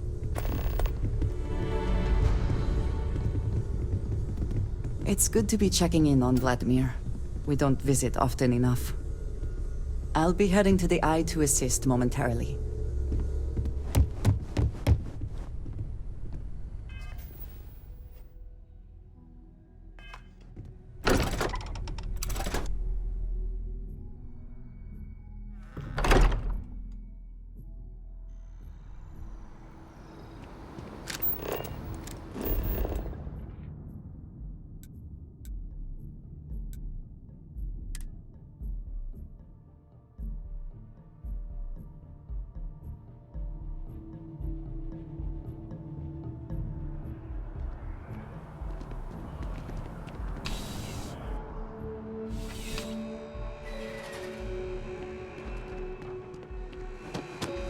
You know, there's nothing.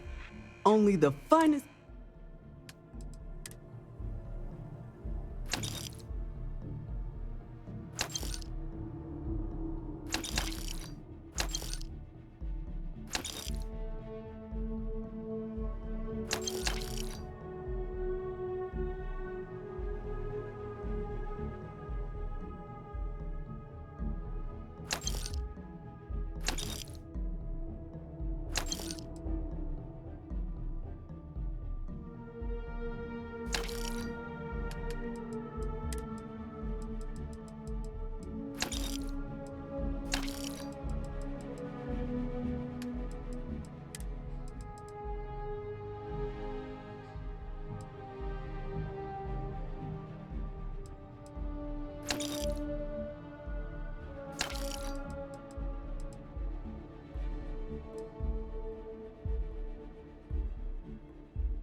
If it belonged, there is a bit more in the back. Oh, please, take a...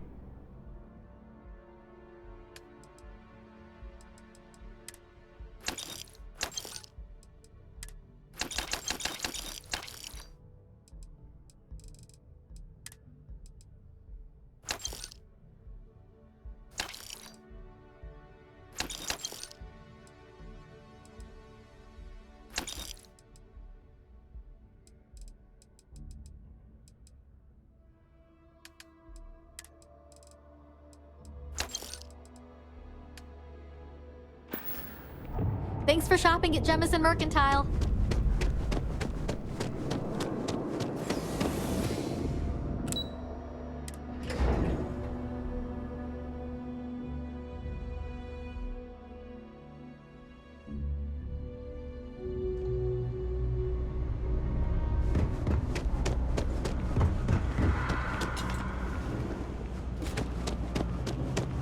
All happy to make a deal.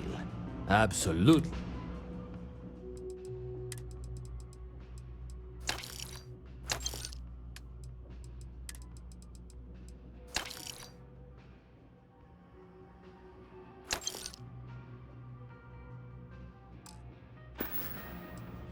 Hey, take it easy.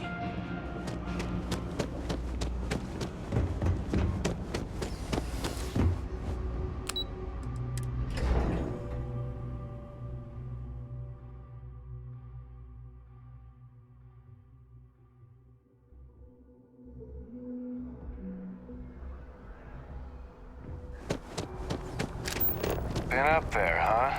Space?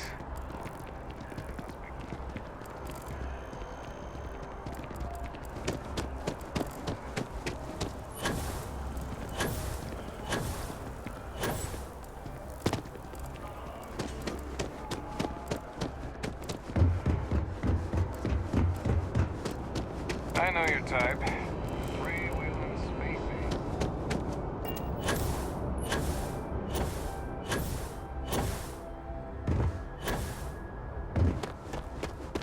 Anything I can help you with? Okay, no problem.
Captain, greetings.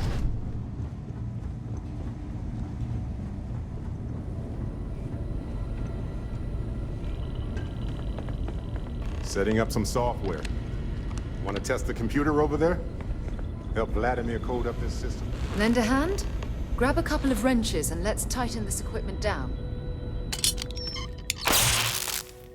That's done it? Go on. See who else needs some help.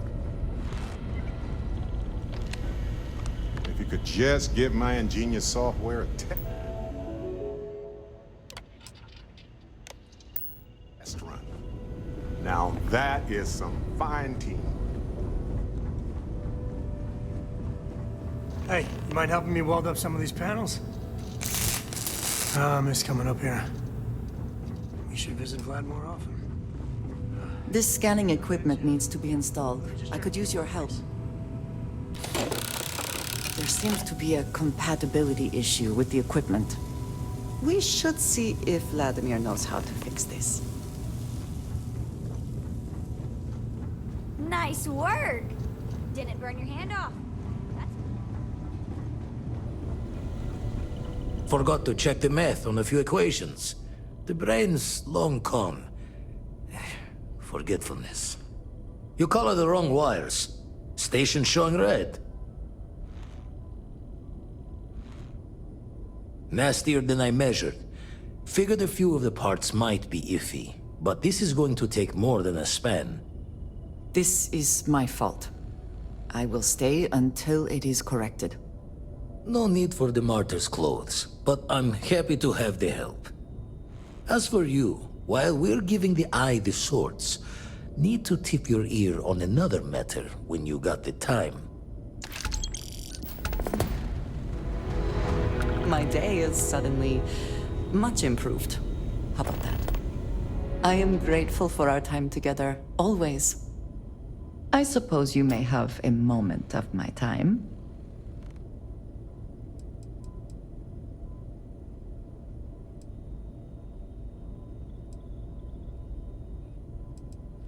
I will never tire of hearing you voice your feelings.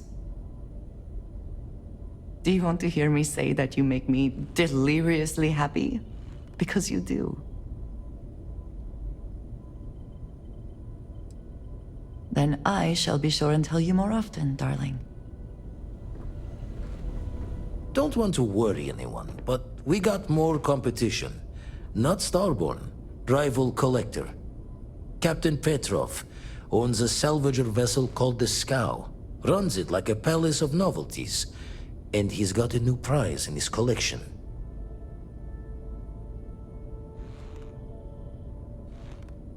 Reached out through my hand-to-hands to see if we can do an honest swap. He says the rock ain't for sale for any price. Think we're gonna need a crowbar and bag for this one.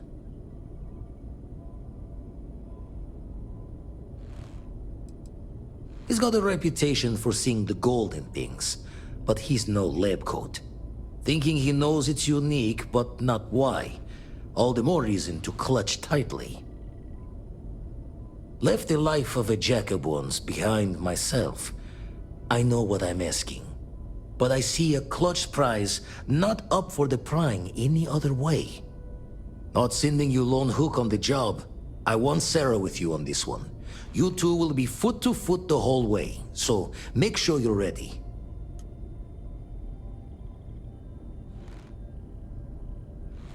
Catch a smile out there.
Yes?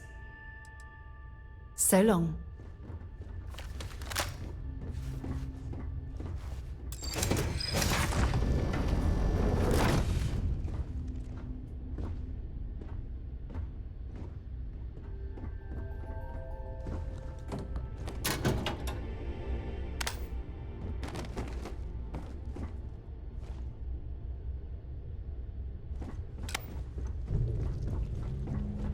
Who let you on board? Thought Petrov was done hiring mosquitoes. Or maybe you're after something from the captain's collection.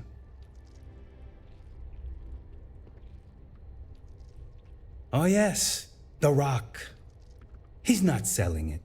But if you want to hear him laugh in your face personally, go right ahead. Special rock indeed. Very clever. Go on then.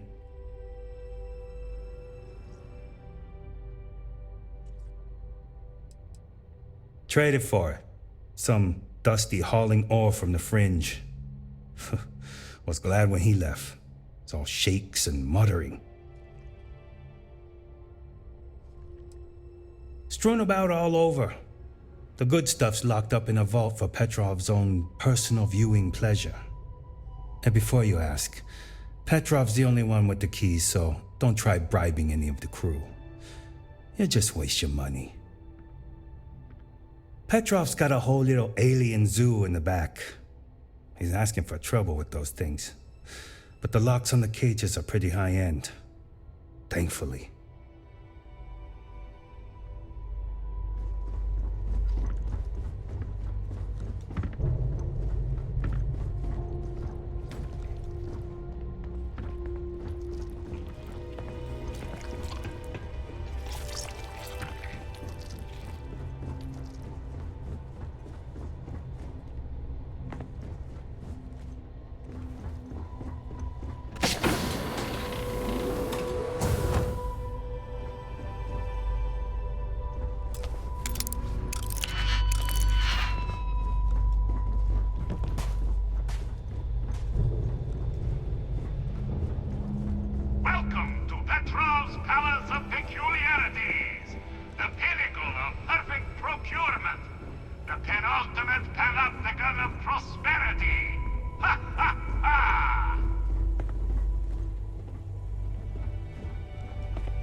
You meet Vadek yet? The captain's right hand. I've never seen a man so easy.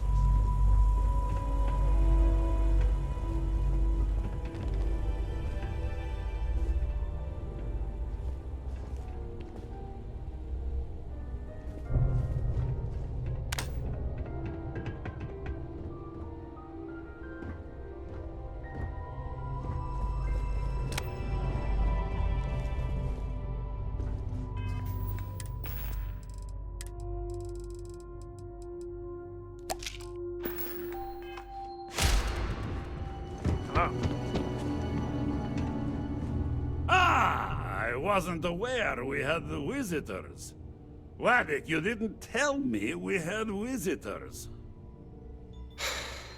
We have visitors. Excellent. Now that you've gone to all this trouble to get here, you should make yourself at home. Relax. Kick up your feet on the tables. I don't care, they have scorch marks on them anyway. The artifact? Ah, you must mean my latest curio. I have never seen anything like it. Intricate pattern details, a metal that feels soft to the touch, yet bears not one hint of wear or tear. Ah, you are out of luck, my new friend. I cannot part with it. I know, it's a fickle man who falls in love so easily, but what can I say? Mi amore. Tempting. I do love showing off. But my security team will have a heart attack. It would be against all those protocols that I admittedly told them to make.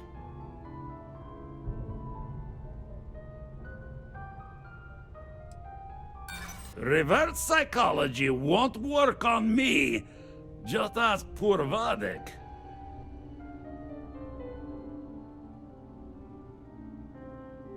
Oh, you do have a point.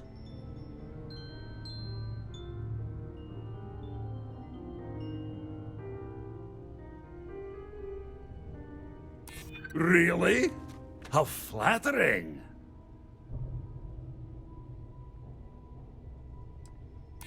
Well, that's... Thank you. Very well. What's a quick look going to hurt, huh? I know.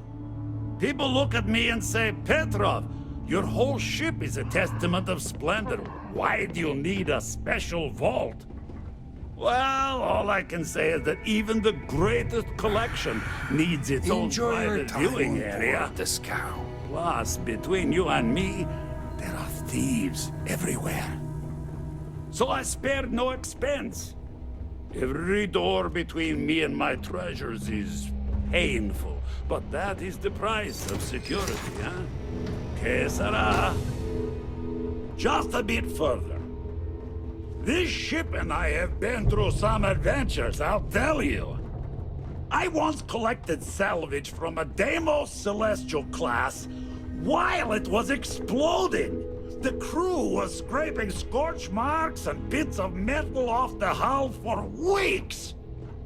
And of course, there was the time I accidentally steered us into a UC Navy vessel after a particularly uproarious celebration work to do. of my latest acquisitions of fine art.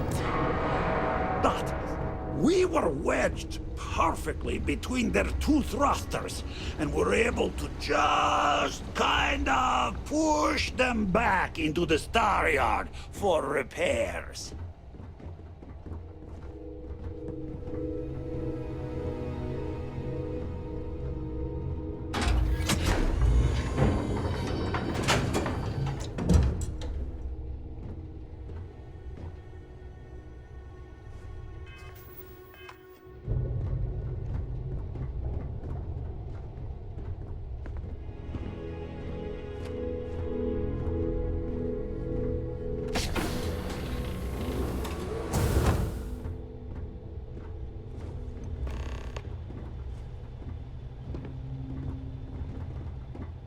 And now, the moment itself. Ah, beautiful, isn't it? The man who sold me this told me that it spoke to him. That holding it for the first time was like drowning in your own soul.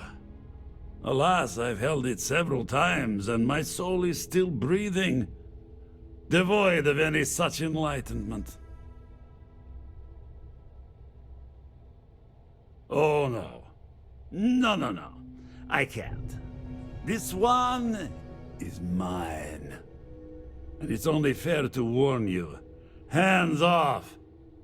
I would hate to sour our new friendship by becoming the victim of piracy. We're not taking anything, unless you make things unreasonable for us.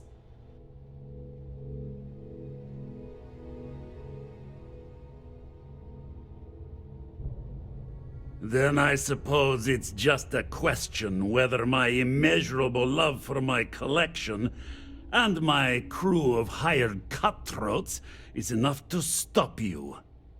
Go ahead. Make a move for the artifact.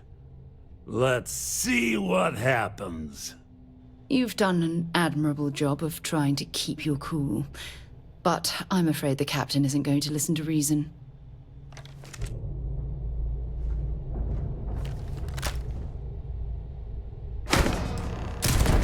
Well, that's that. Wait!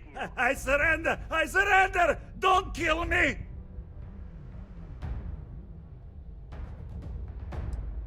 You left us with little choice. Ah! I see it now. You're in love with the artifact, just as I am.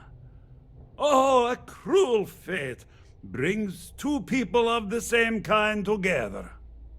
Go then. Leave my ship with your heart's desire. But the United Colonies will know of your descent into petty piracy. C'est la guerre.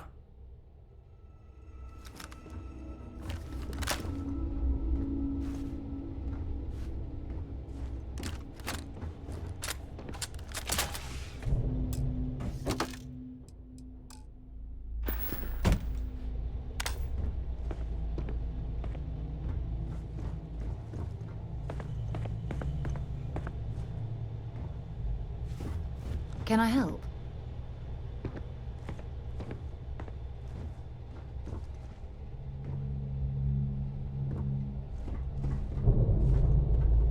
You don't belong.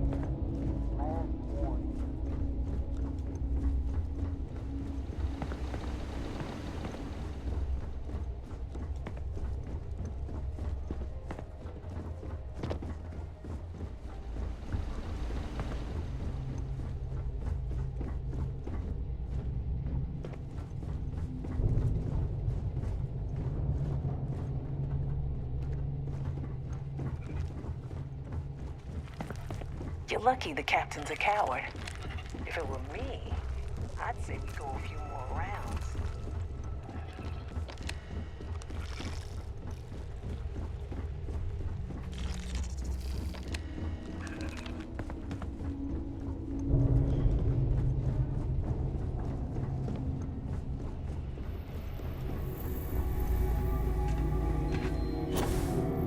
So what? We're just gonna let you loot the ship? It's over, right? You're gonna leave. Damn pirate. Get what you came for and leave. Captain says you're okay? You're okay.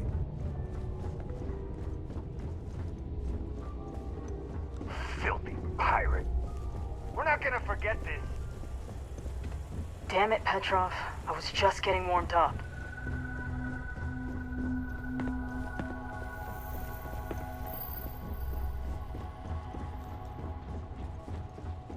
Damn it, Petrov. I was just getting warmed up.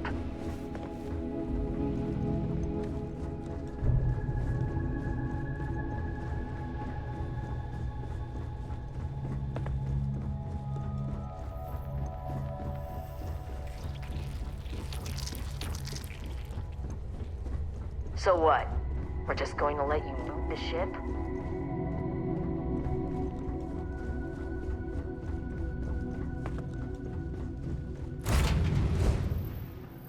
Captain on deck.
Hey, what's going on?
advised, you are entering United Colony space.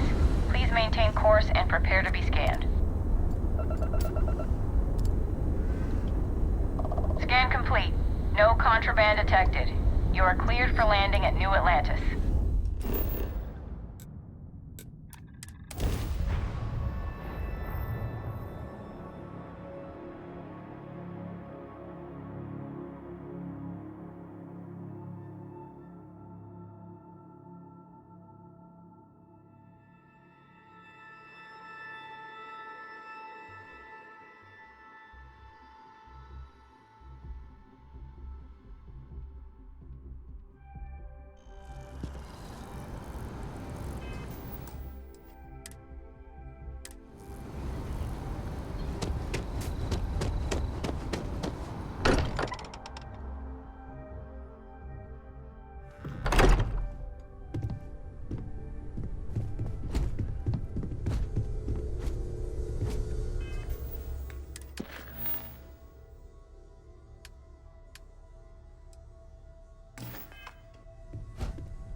Vladimir!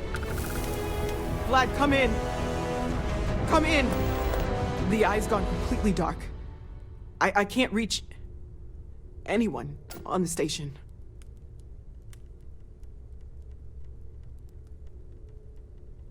Noel, Starborn, came out of nowhere. Vladimir, get out of there! He already left. Said he was going to the lodge.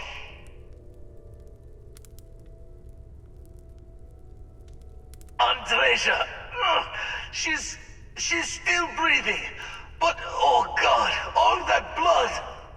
Hello, Constellation. Are you there? Who are you? What did you do to our friends? They call me the Hunter. And now that I'm here, your part in glimpsing the Unity is over.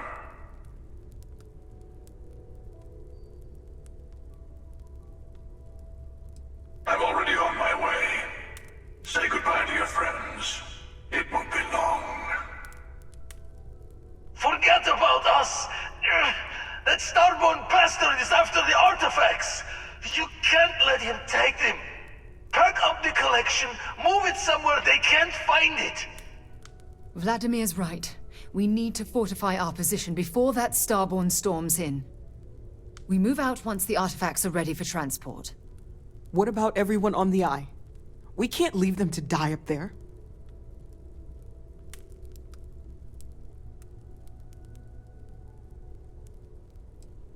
I understand if you want to go, but I need you here. Please, I don't know what's going to happen once that Starborn shows up. I don't know how long it's gonna take to pack up the artifacts. I'll get started. Hopefully this will only take a few minutes, if my hands can stop shaking! Everyone, find a place to take cover! Where? Do you really expect them to bark? Are you heading to the Eye? We'll need to barricade the door behind you. You won't be able to get back in. You do the same.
He came out of nowhere.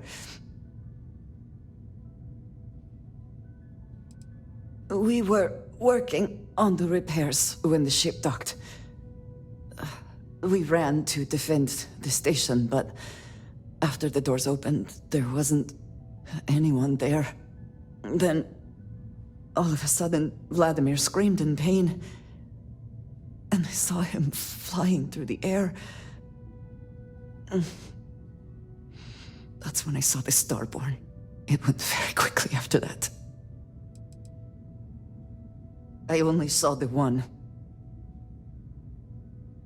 Thank you. I can get up.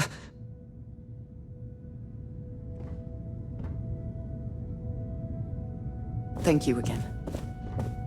If you had not shown up when you did...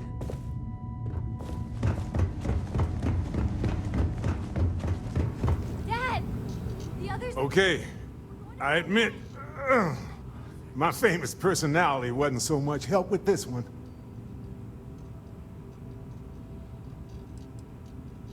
Starborn ship came in nice and quiet.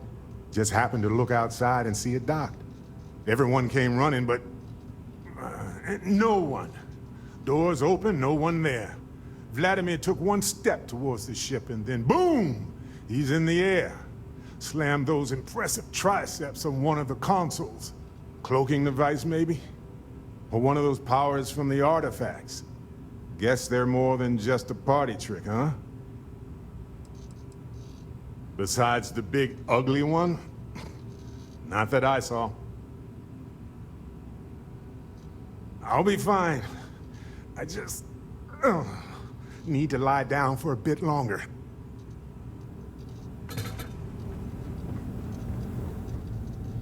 I really messed up on this one, friend. Usually the last guy to get outdrawn. Heard someone shout that a ship was docked with the station. We were all geared up, but there was no one there. Poor Vlad got the first swing. Knocked him back into some of the computers. Lights out. That Starborn just appeared. It's kind of all a blur after that. I got a good look at him before he knocked me senseless. I know that stance, that arrogance. The hunter works alone. Back at you. I don't think I'm gonna be moving around too much for a bit. But I'll be all right. I knew you would come! I knew you'd save us!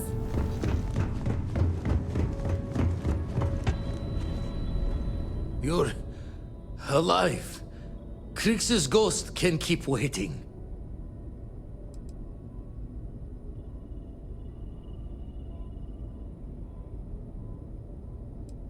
Not many sights to see before I lost the lights. Can't be sure yet. Starborn could have done a lot more damage. Guessing the glitter of the prize wasn't here. No tears for the old. Got the others to worry about.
Sarah!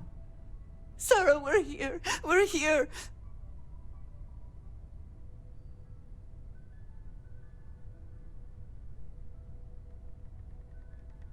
You gave me a home, Sarah.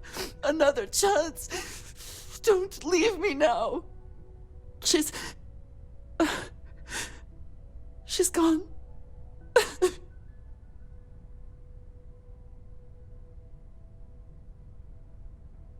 We are undone.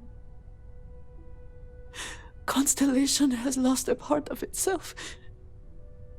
We cannot change that.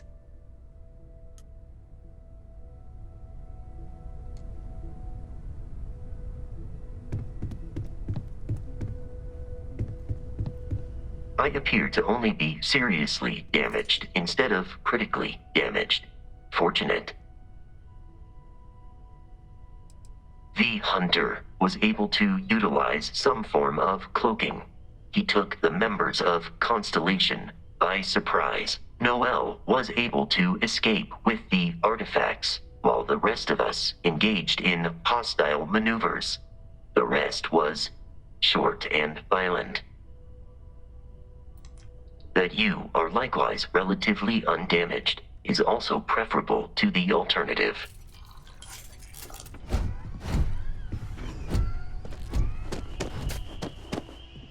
It went quickly after you left. Walter was upstairs when he screamed. I went to check on them, and then the Hunter appeared out of nowhere. We fought him off as best we could, while Noel packed up the artifacts and escaped. We held him off while Noel escaped through the basement. There's a door that leads to the Well District.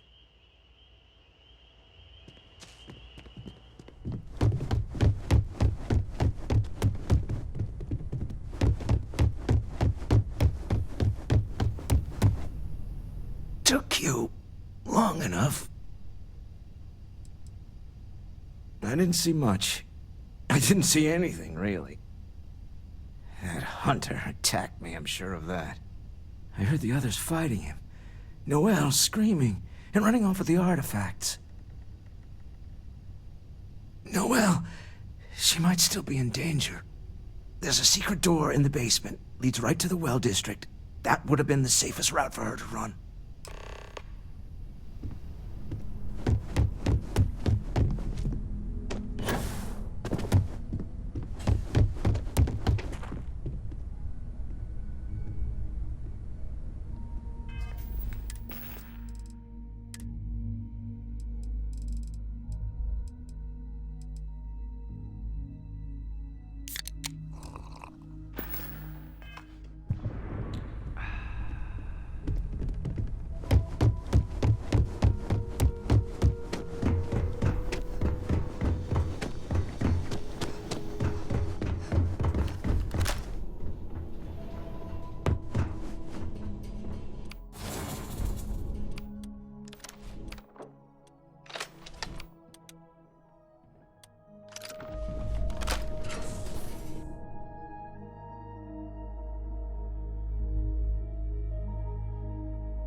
Stay back! I'll... Oh, thank God. Thank God, thank God, thank God.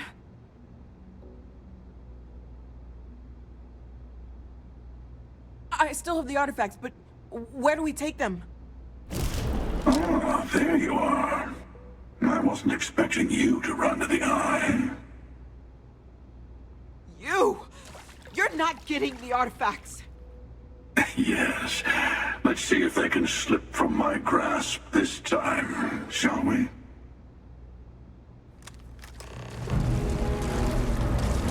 All right, let's try this.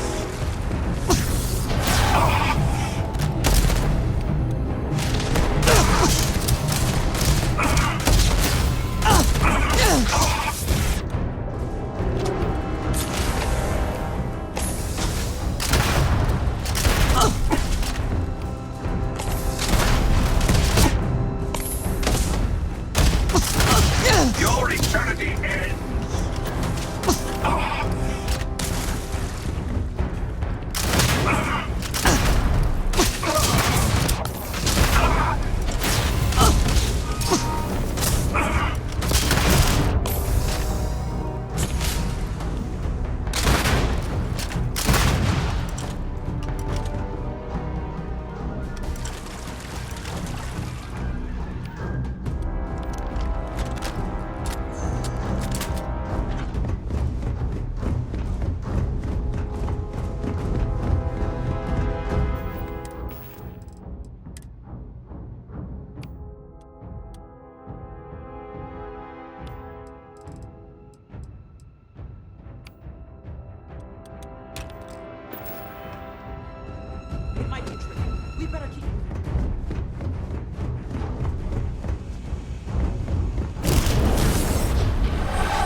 The universe bends to me.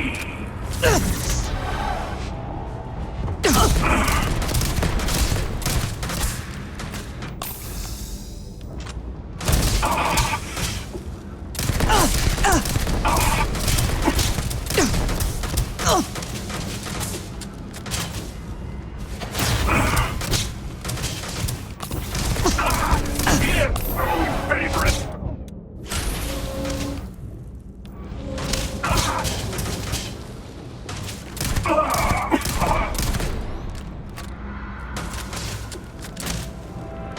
Persistence.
Start the takeoff sequence now! We don't know if that starboard is dead or not!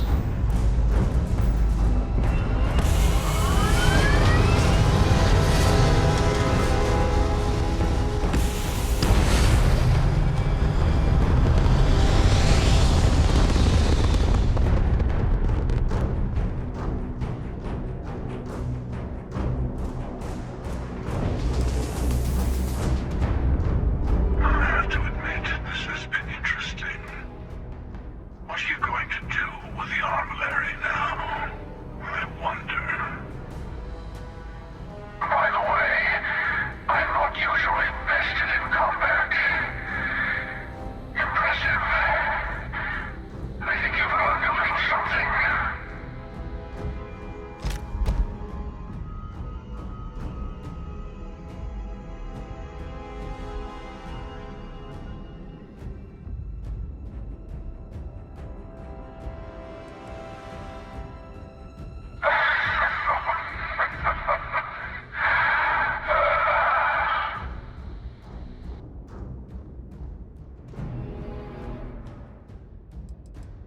I was merely taking the shortest path to my destination.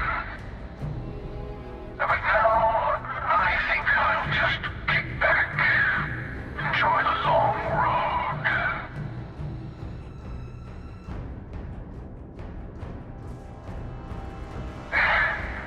In case you didn't notice, I have a way of getting around unseen.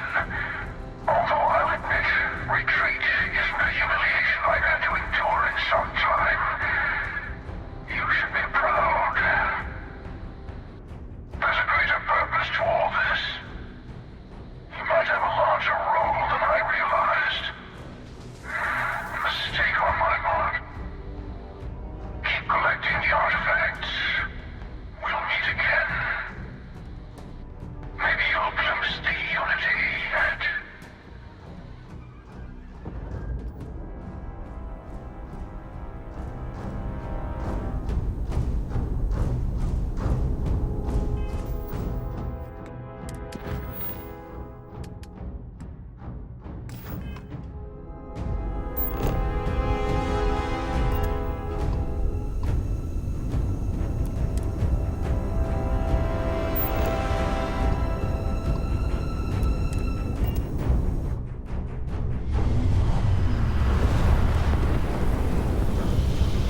back.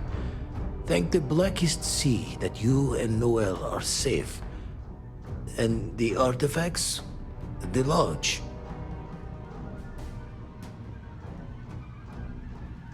So, we slipped from the Starborn's grasp, but not before taking a stab straight in the heart. We need to talk locks and bolts. Lodge and the Eye are not secure.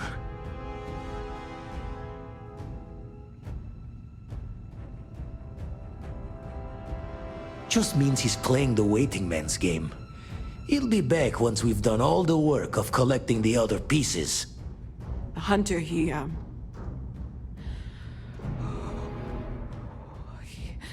probably found us because we're somewhere obvious. High-populated area, just like how the Starborn found you orbiting Neon the first time.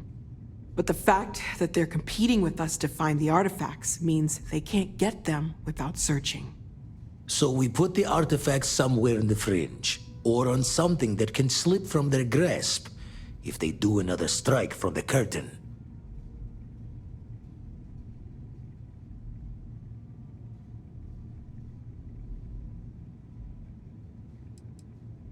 Clear from the few encounters we've had that the artifacts are all the Starborn prize. They could come after us, though. Try to find out where we put them. Need to take the risk. The Eye, the equipment in the lodge, not easily moved. Gotta hope whatever is giving the hunter pause applies to the whole.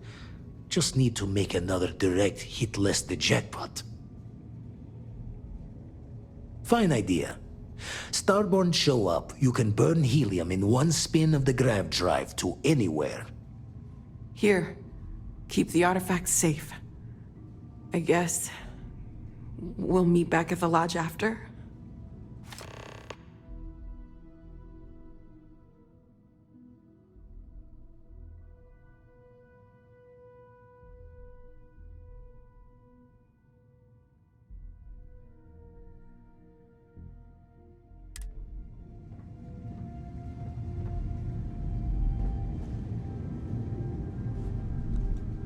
We can't move home at Hearth, but we can at least move the artifacts. Hopefully, the Starborn can't track this, our Millery, as they call it. We need to secure the artifacts somewhere.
We can't move home at Hearth, but we can at least move the artifacts.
careful before exiting your homes. That is all. If you are a victim of the recent attack, please remain calm. UC Security has everything under control.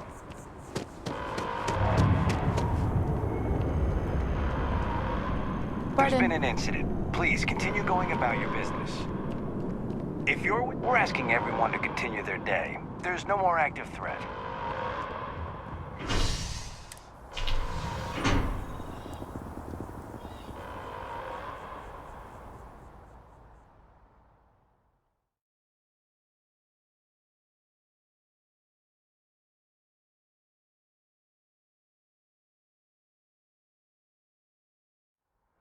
It is done. Let's return to the lodge.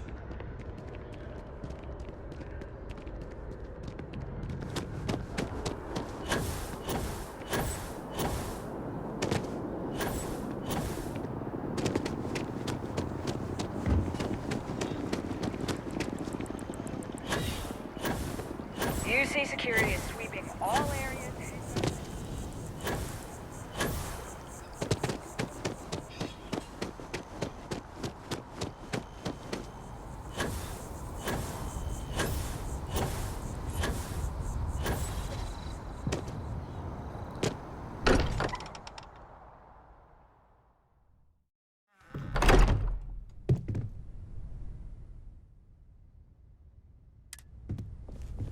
Mateo.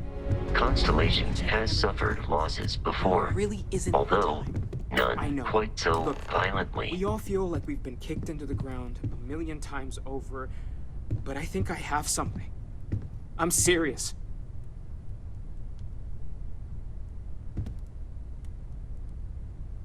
You forget how much you take a place like the Lodge for granted. There's that. Hey, let's. I need to inventory all our equipment and other odds and ends for damages. The lodge is still our home. We'll make it feel that way again. Things are gonna be rough for a while. Lodge has wounds that need healing. If I may, I know our encounter with the Hunter is the last thing anyone wants to talk about right now, but he said something that I can't get out of my mind. Unity. Do you remember that?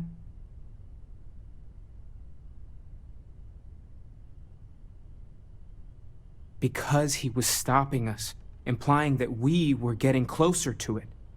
The thing is, I've heard that word before. It's an important concept in Keeper Aquilas's speeches. The priest? Is the Sanctum Universum going to bless our little crusade of discovery? It can't be a coincidence. The Sanctum has always believed that answers are out there in the stars. Look, I know it's the longest of shots and the biggest leap of faith I could ever ask us all to take, but why not talk to him? And it would seem there is nothing to lose in doing so. Thank you. I know it's not much to go on, but something about this feels right. I'll meet you over there.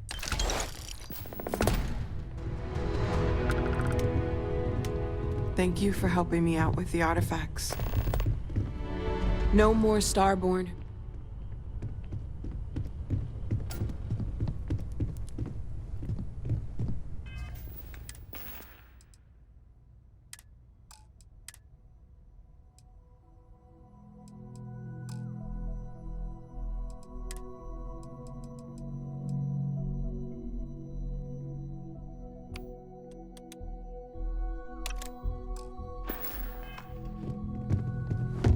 Morale in the lodge has been measurably reduced.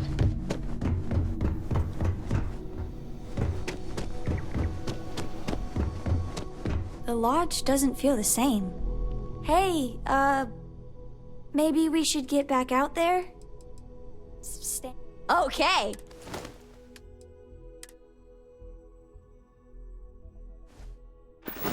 Thanks so much.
Hello, love.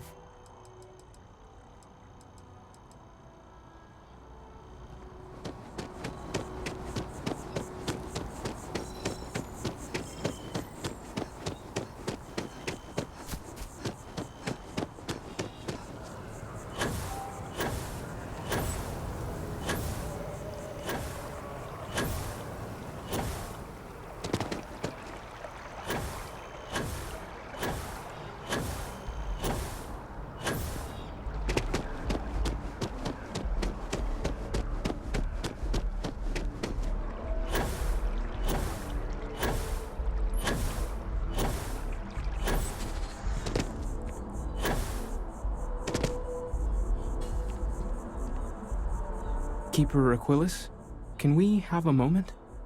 Oh, Mateo. It's been too long. How are your parents? Your mother still struggling with that azalea garden? No, she figured that out a while ago. Had to adjust the pH levels in the soil.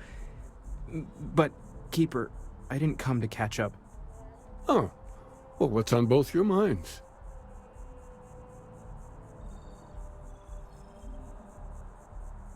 Oh. Yeah. How humanity comes together. How we are to love each other even as our universe becomes even more complex. That's not exactly what we mean. Keeper, when you talk about unity, well, does it mean anything else? Something secret? Perhaps we should talk about this inside.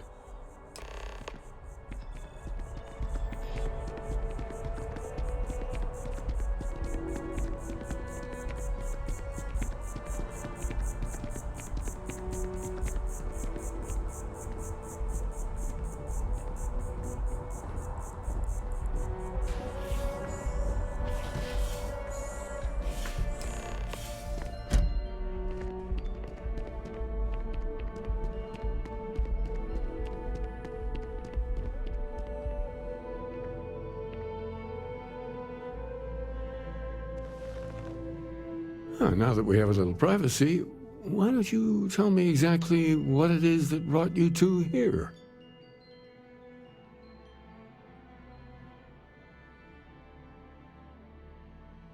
They're like nothing we've ever seen, Keeper. Gravitational distortion, sub-audio harmonic sequencing, unidentifiable energy fluctuations. I caught half of that. So, these things are unusual? Even in your experience? There have always been mysteries that seem to defy our understanding of the universe. Beyond rational thought. We enter life as an act of someone else's faith in us. There's no way of knowing who we will become, and yet the risk is made anyway. So you've pushed into the unknown, not knowing where it would take you. And it's brought you here.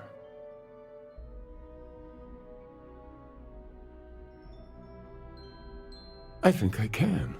If you're willing to find your way in the dark for a bit longer, I can give you a path to discovering its meaning.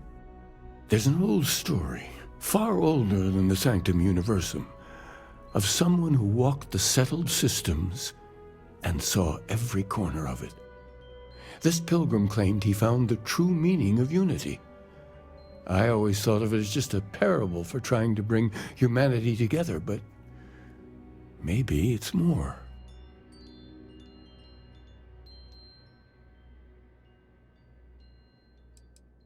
I'm not sure if he was, but if what you're looking for is connected, then anything might be possible. In my story, the pilgrim met the founders of the House of Enlightenment and the enigmatic cult of the Varun, and he gave them each a part of the truth. Then he goes to his final resting place to live out the rest of his days in contemplation of infinitum addendum, his addition or contribution to the infinite. But what if the story isn't a metaphor, but a code, a way of finding the pilgrim again, or at least his grave?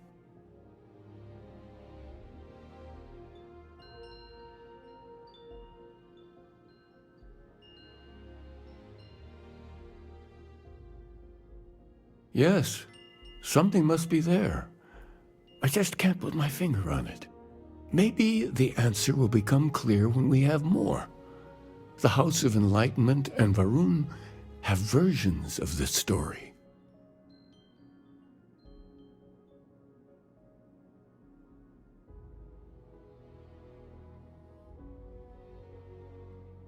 The Enlightened work out of the well here in New Atlantis, helping the poorest citizens find a better life for themselves.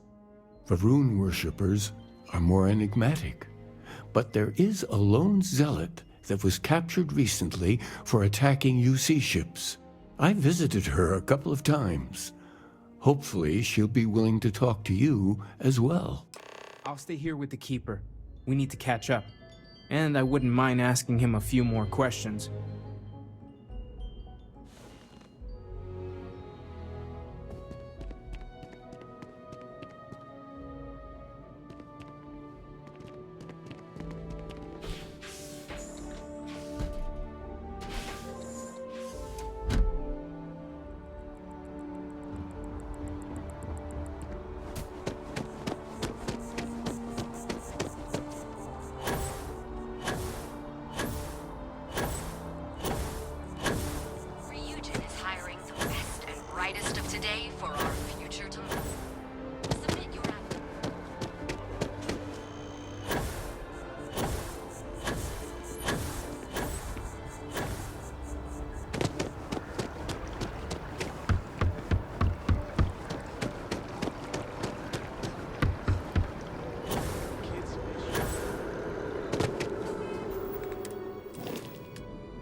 There's a lot of work that needs to be done in the well. A lot of people in need. If it's about the financial or food assistance programs, we are backlogged. Don't worry, we're doing everything we can. Oh, you're not? Sorry. Can I help you?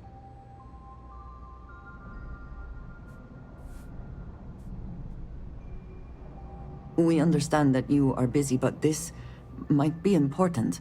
Anything you could tell us would be helpful.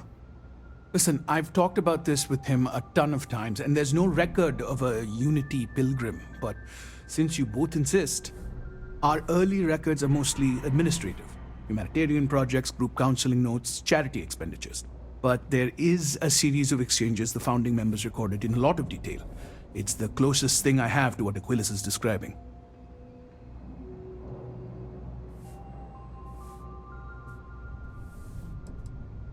Yeah, I mean, he's always going on about trying to bring people of all beliefs together. Really wants there to be some shared story or origin. Look, I like the Keeper, but belief is the problem, okay? We don't need a shared narrative or theology. We need to help each other in practical terms. A man walks into the first House of Enlightenment. The founding members just call him the Drifter. So they think he's a charity case at first, but no, the Drifter asks them a bunch of questions. If your philosophy is built on an individual's own morality, what about the second person? That second person might disagree. Isn't the problem of two what you're really looking for? And the founders respond, each individual must understand how the second person lifts them up. All of human effort is a story of cooperation pushing us forward. And it kind of goes on like that. He comes back every week for a year. Same conversation every time. Second person this, the problem of two that.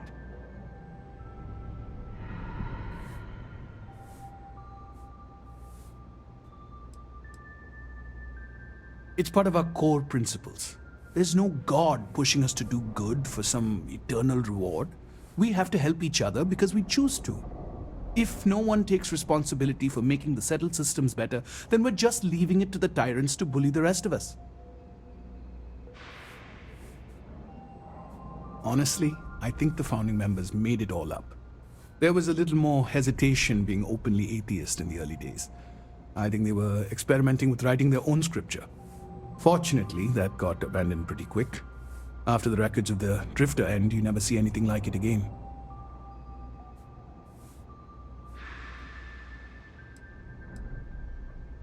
Besides what the Keeper would say about it, sounds like a gathering point, or a center.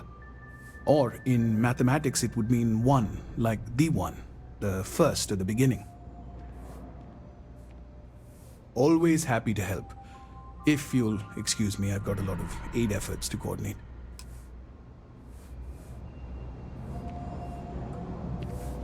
Kay's place is like a second home. Problem is, I don't really have a first.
I need you to know how much it means that you came for me. There is no way to properly thank you or to repay you for what you have done. I quite literally owe you my life.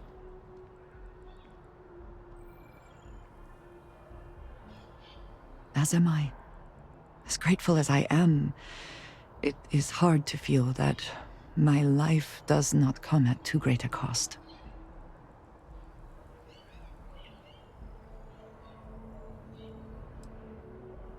Thank you.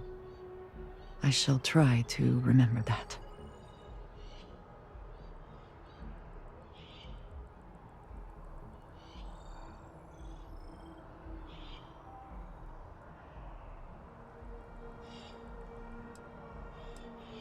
I know. We all know. Sarah's loss is a huge blow to Constellation. And to each of us personally. But it could have been so much worse if you had not acted.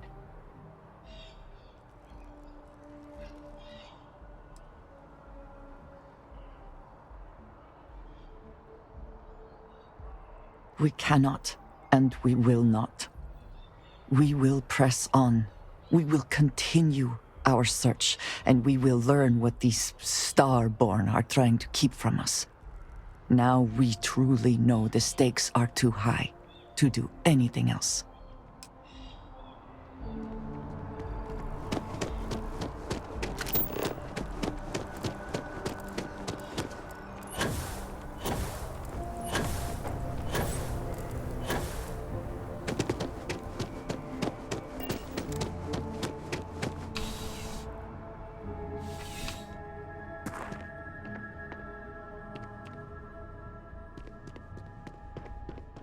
Ah, crime has slowed down since you started. See you later. Hey there. Taking a look at your file. Bounty hunter. All right, just keep the chaos to a minimum. No collateral damage, okay? A visitor? I have all the company I need.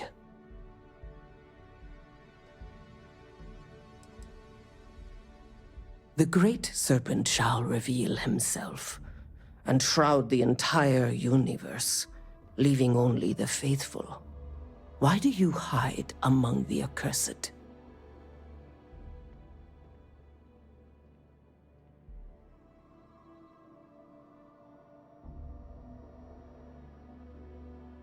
Yes, I honor your revelation.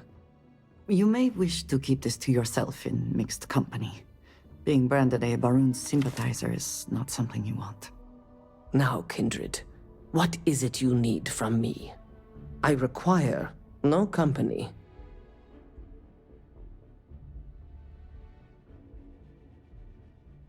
He knows not the truth. He sends another to ask more incessant questions. It is something, at least, that he has come to speak with you. I suspect few others would. The Great Serpent waits in the shadows. He will entwine the universe, and all but the faithful will be made as dust. That is the truth. No more, no less.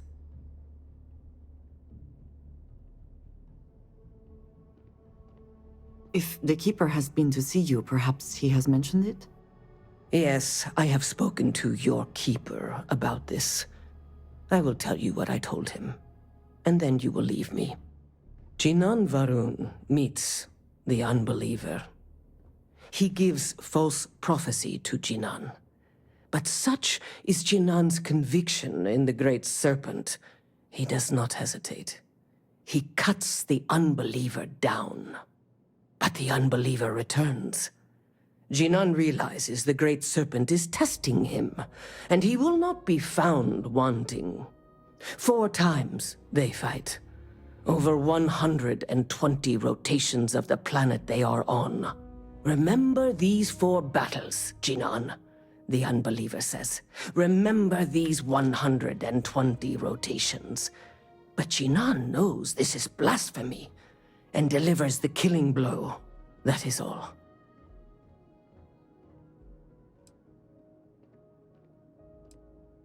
I have heard of no such thing. If it exists, it is a shadow that the Great Serpent casts to deceive the faithless. Then we are done. Leave me. And take this. It is of no more use to me, and it is better kept by a promise of the Great Serpent.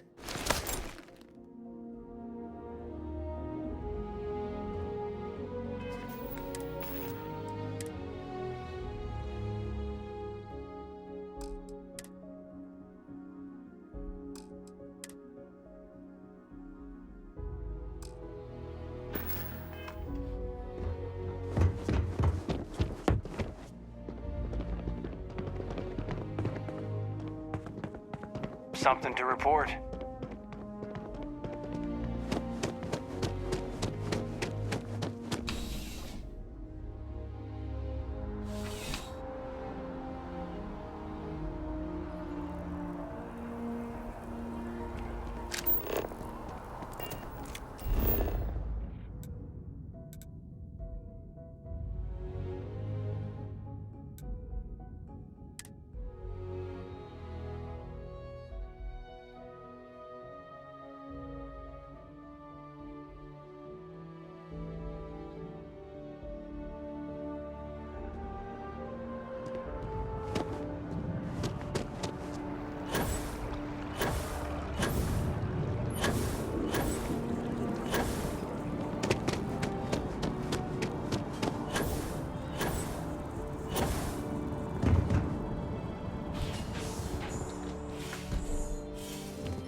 Well, you're back. What did you learn? Was there something hidden in their stories, like we thought?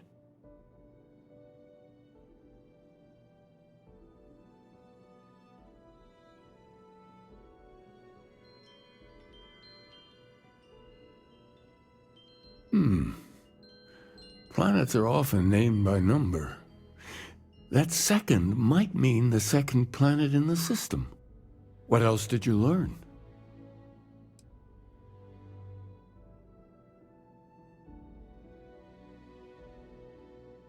If there really is a location the Pilgrim wanted us to find, those do sound awfully like coordinates. Was there anything else? Yes. What he added to infinity. Maybe that points to a name. If we're looking for his resting place, we'd need to know the name of the star system, wouldn't we? Let's see. We have something that could be coordinates. Something that could point to a planet in the system. But what's the name of the system? Infinitum addendum. What if we break down the parts? No systems named finite or add. That just leaves in and dumb.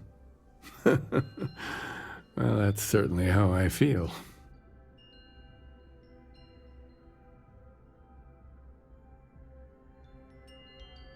Yes, that's it. The second planet in Indum, at 4 and 120. That's where you'll find the Pilgrim's resting place. And from there, maybe you'll find the true meaning of unity. Before you go, you've now spoken to many different perspectives in our universe. In a way, you'll be carrying their philosophies with you on this journey. I know you're looking for a specific unity, but if you had to guess what it was, what interpretation would you give it?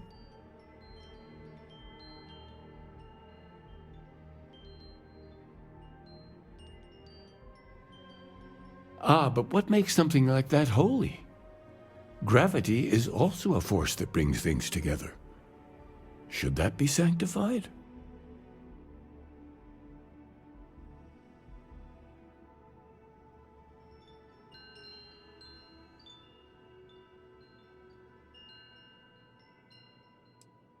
It is one of the great contradictions of belief. We feel the presence of something out there, but we insist that it is also everywhere. So you think this word unity describes that divine unknowableness that the Pilgrim searched for? Could it be that somehow natural forces like gravity are, a side effect or a function of something greater at work? Interesting. Well, I won't keep you any longer. This has been fun, I have to admit. Go, find your truth.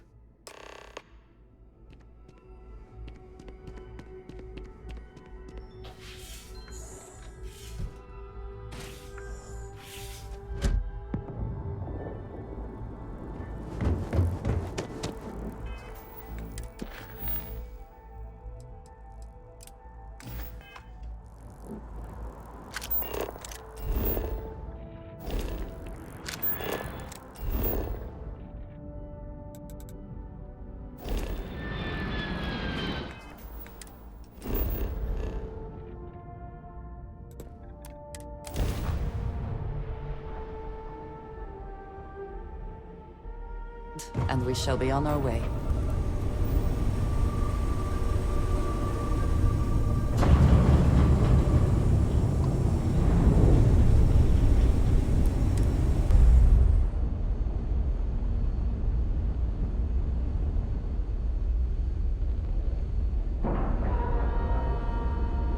Air pressure, seals, ship integrity, all good. The Eye continues to be operational. The spanner's torque is what the Eye needs now. We'll fix her good as new. The Eye's showing signs over another one of those big anomalies. Here, catch a smile.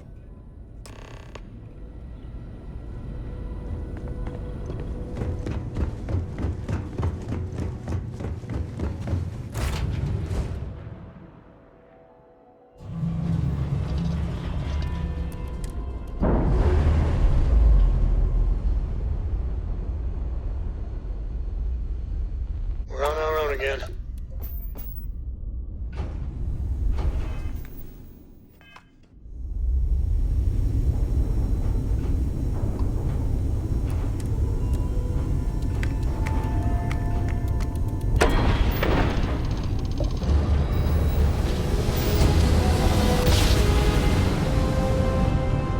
Driver spinning down. Jump was smooth as butter.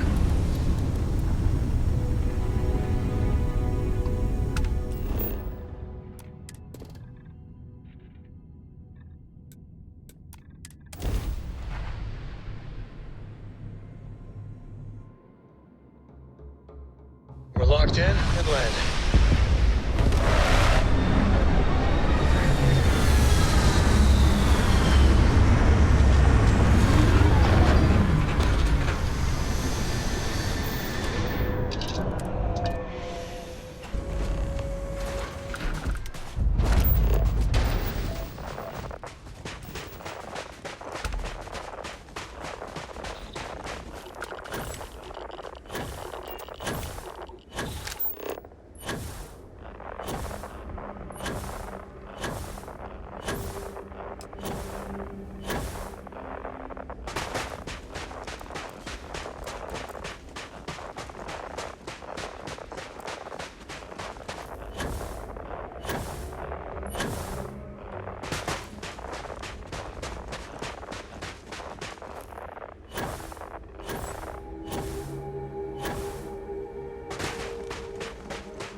can be deadly.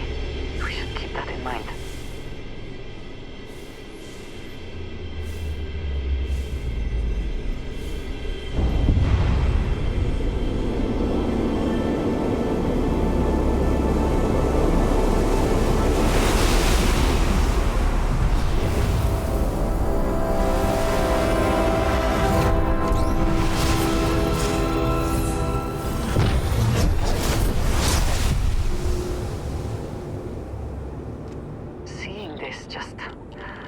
Highlights how little we still know about Starborn, the artifacts.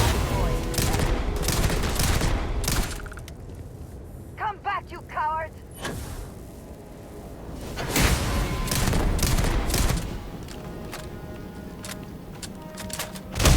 Strain my patience.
Landing site is sufficient. Taking the ship down.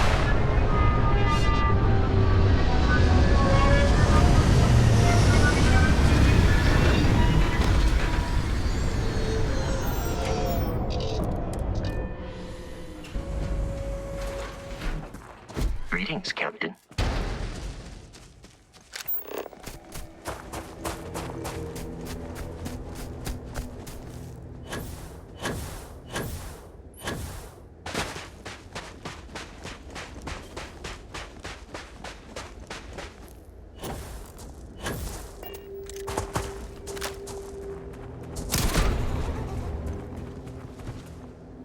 I hope you have a use in mind for that, and are not simply taking it for fun.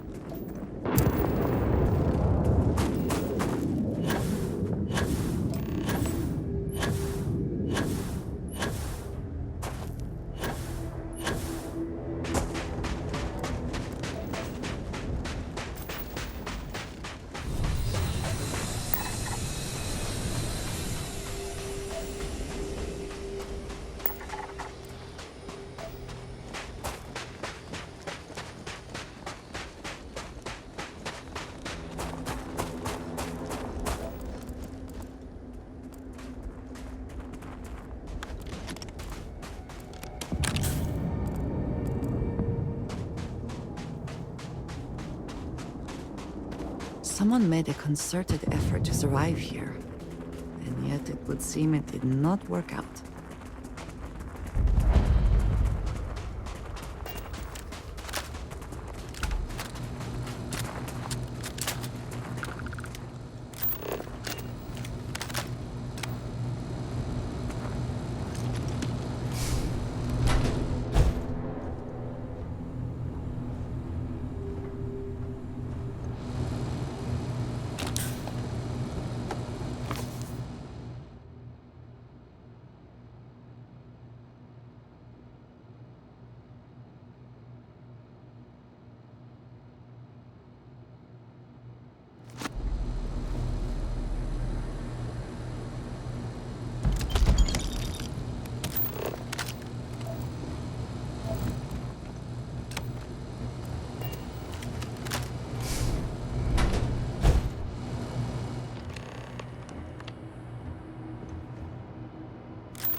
And your scan shows...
get tired of that.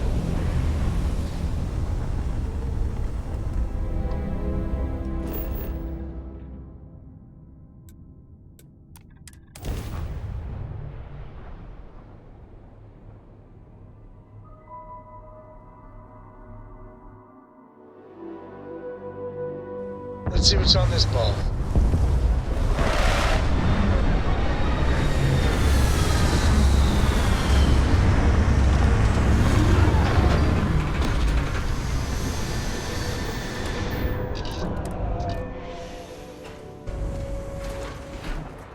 Captain, hello.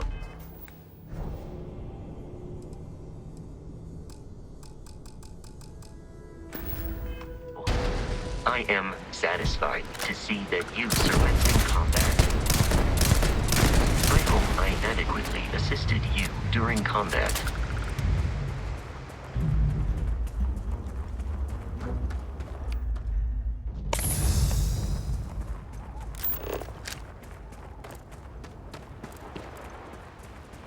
I shall stand guard while you focus.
Seems to be where we left it.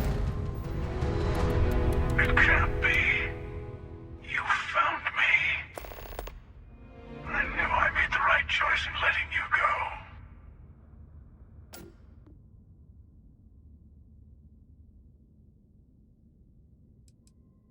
Oh, please.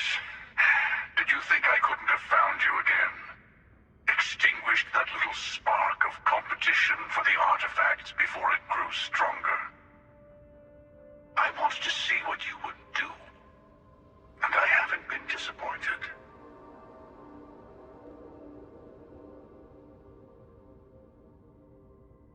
You did? Now it's all starting to make sense. You should come aboard. There's another Starborn here who is very interested in meeting you. I can speak for myself. Constellation ship, you weren't invited to this meeting, but much of our conversation has been about you it's only fitting you should join us. I will personally guarantee your safety as long as you come in peace. And think of it as a ceasefire meeting. Your one shot at getting those answers you must desperately want.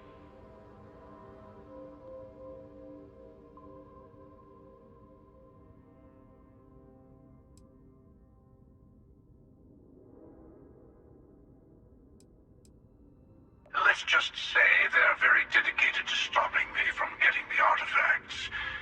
So if you don't trust me, well, they're your next best bet. I know your encounters with our kind have not been pleasant, but we are here to talk, and you deserve answers.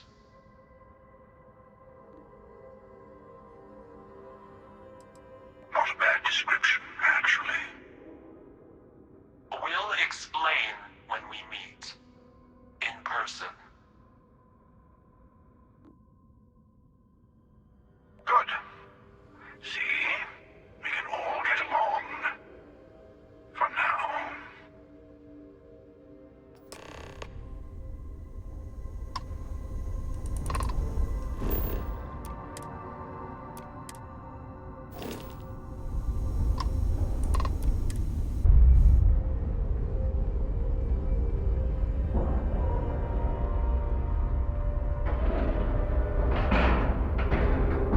Seals are locked and we are docked.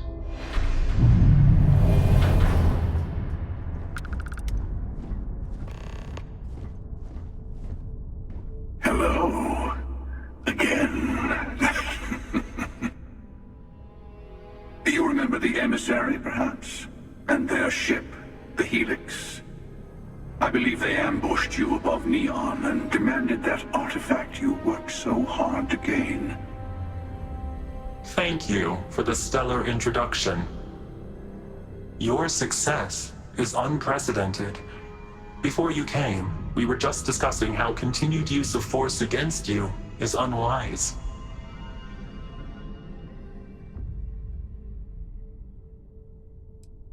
Yes, we did. We are not a monolithic people. The Starborn are individuals. Some are united in cause. Others are in it for themselves. We are all in it for ourselves. Some of us are just more honest. The emissary threatened your ship, demanded you hand over your artifact. How is that so different from what I did? We needed to warn you off. Every encounter with one of our kind could spell disaster. For whom, exactly? I say whoever can collect them should.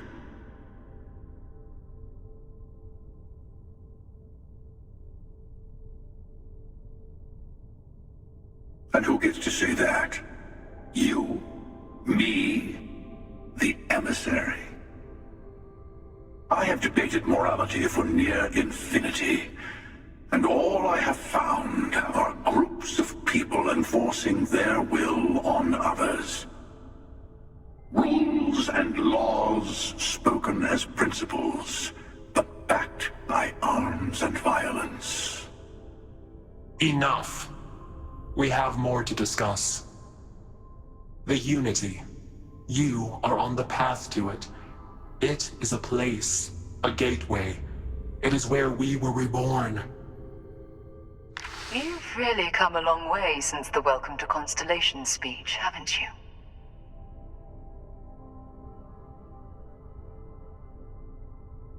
I'm not who you think I am. This universe is only the first one you've been to. I've seen hundreds. Where I came from, I was the one who ran to the Eye. I left you behind to protect the artifacts, and the Hunter killed you. One of me, at least. I collected the remaining artifacts, and they opened the way to the center of my universe, and the doorway to an infinite number of others. That is the Unity. When I stepped into it, I became a Starborn. It's how I've entered other worlds, including yours.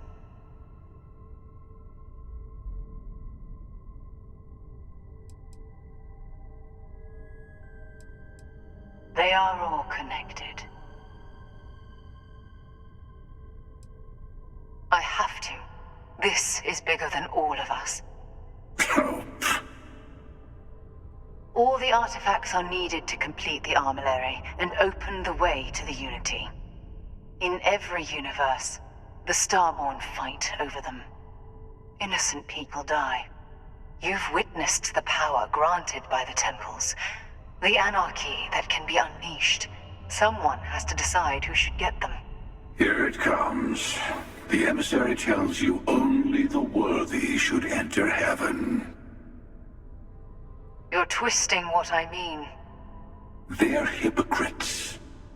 They use the chaos caused by the hunt for the artifacts to establish an order where they decide who's worthy. I attacked your lodge because I wanted the artifacts, and you held me off. You got away. That wasn't some morality play. You didn't survive because of righteousness. You won because of persistence, luck, and skill. As I have done countless times. I was also human once. But what does it matter who or what I was when eternity is within your grasp?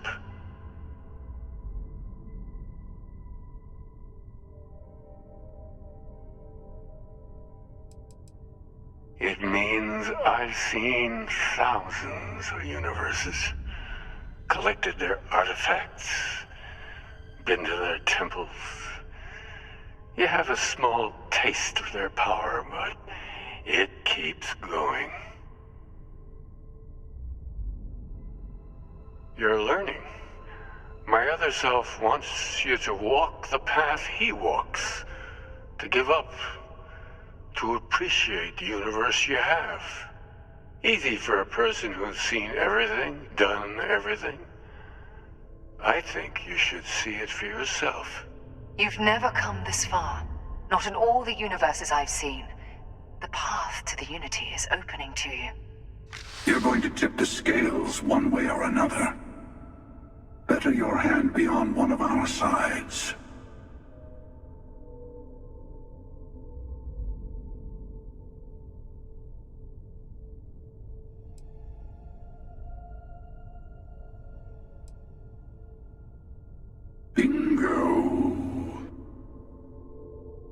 I want a truce between all three of us. Give you some time to think over which approach to the Unity is the one you want. Mine, or the Hunters. Yes. Let's see how willing you are to live under someone else's rules. Just remember, one of us isn't trying to judge you.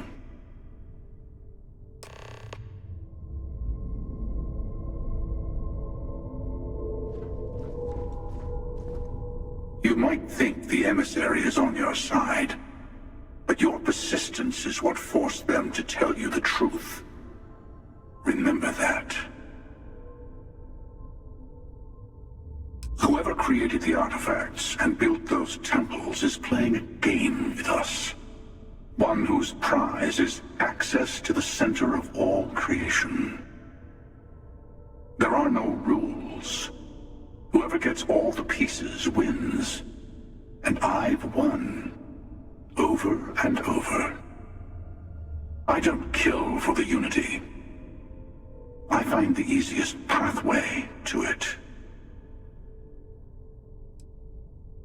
I've simply found that it's the quickest way. Talking, forming alliances, waiting for the right moment to commit theft. It's all so tiresome. I'll admit, you getting away has been the most interesting thing to happen in quite some time. As soon as I realized what had happened, I knew I needed to wait until this meeting with the emissary to decide what to do about you.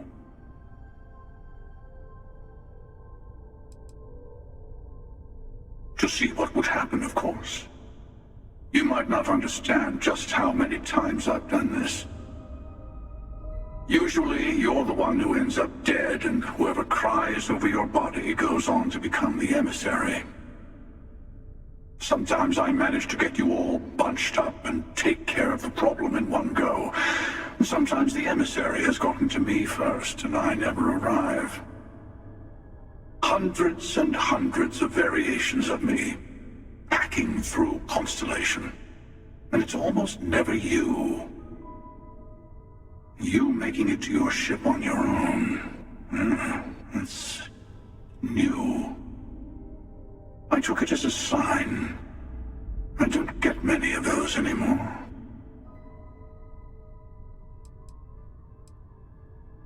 They enter the Unity, take artifacts from others, employ force. All the things I do. I am many things, but I would never tell anyone what to do with their gifts.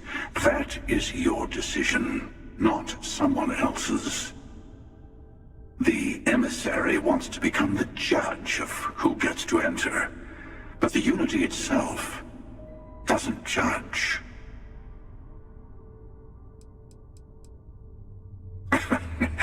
No, we always end up having this meeting at this time. But it's the usual affair. Can we make peace? No. Oh, how tragic. Honestly, I was beginning to wonder why I kept tending. That it's bad habit I started a long time ago. Perhaps I just like meeting the emissary to gloat. But you have provided something quite new to talk about. Maybe you're a random die roll. Or maybe the Unity is finally responding to all my hard work.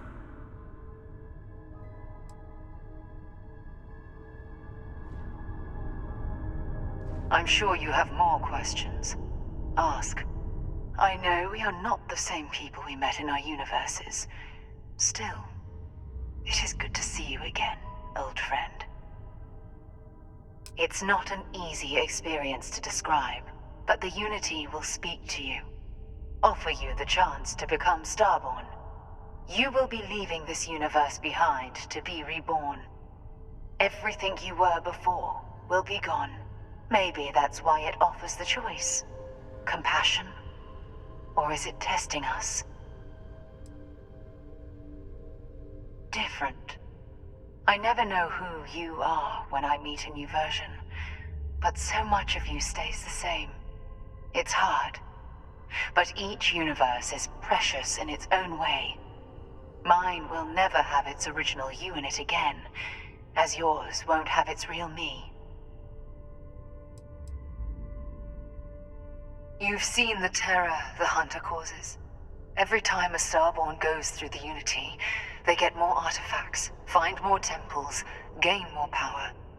We can't let more like him abuse these gifts to destroy whatever's in their way.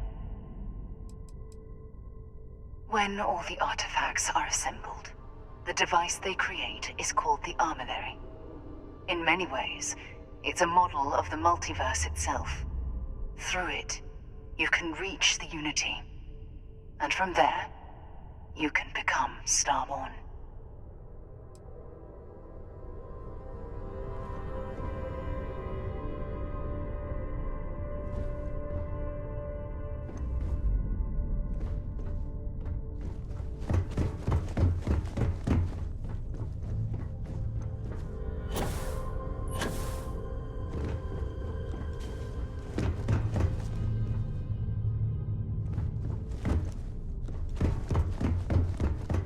Before you leave, I want to give you something.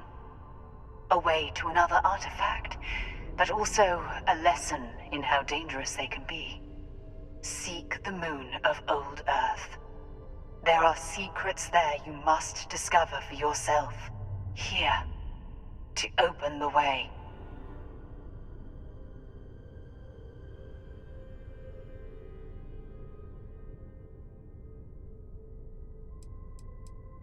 Yes, I will say no more. And I am sorry we have not always been forthcoming. I hope you will see what I have seen. You should also talk to your colleagues in Constellation. I am sure they have gathered more information on the remaining artifacts in the fringes of space. Part of me wonders what they will all say about what you have learned. But I will leave that to you.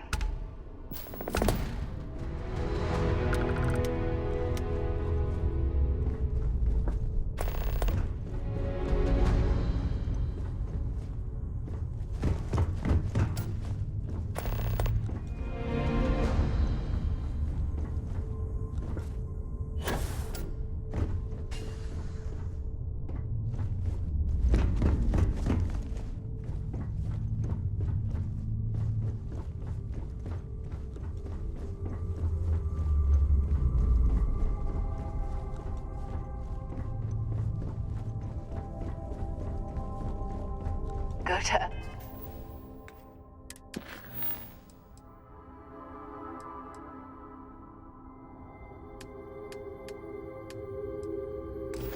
Earth's moon.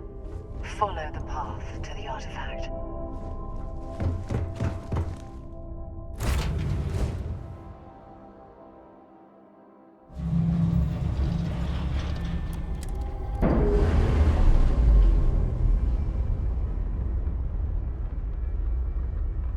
We're on our own again.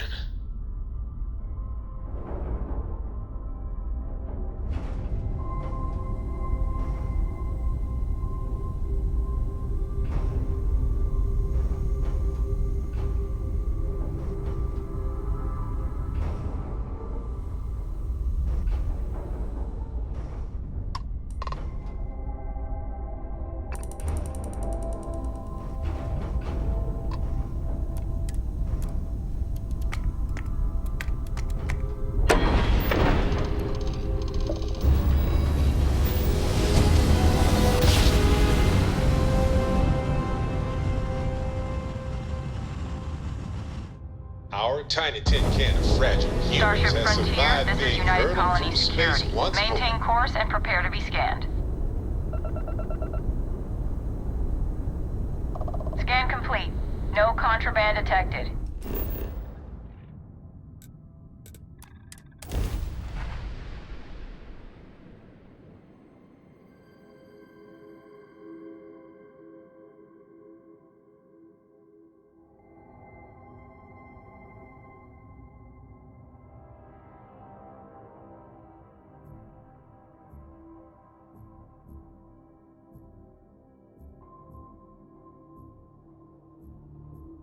The bright lights and reflections are almost enough to make you... There is no one I would rather see right now.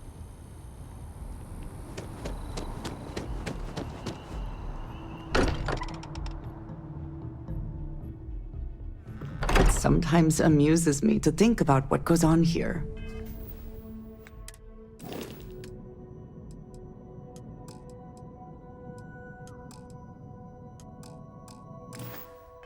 Right under the United Colony's collective notes.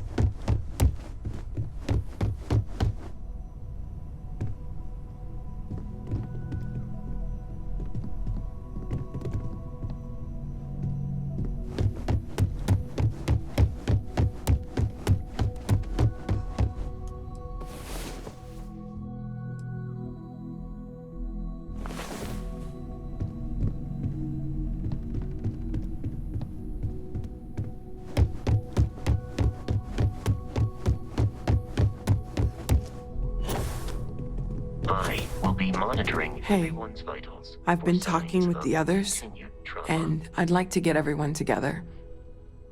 To say goodbye. You know. To Sarah.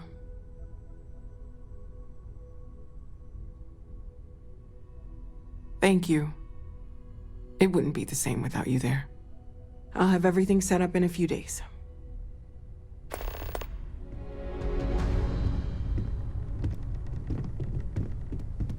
Wouldn't mind burning some helium out in the fringe instead of being here, you know? Mateo told us about your pilgrim's voyage. You found it, didn't you? The meaning of unity.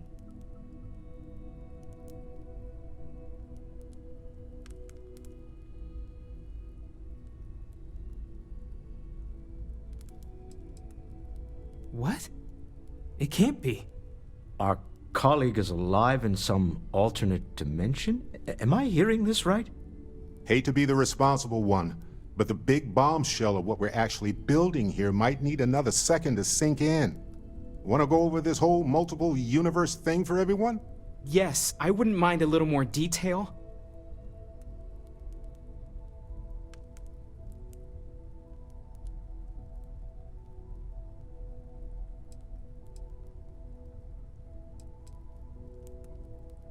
Explains why the Starborn want the artifacts so bad.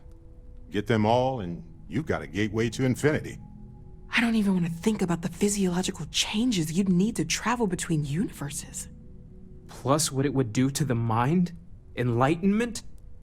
Or oblivion? Like the Hunter. You have the opportunity to reach the closest thing to your god that might exist. And you're second-guessing it? One doesn't approach the afterlife without some trepidation.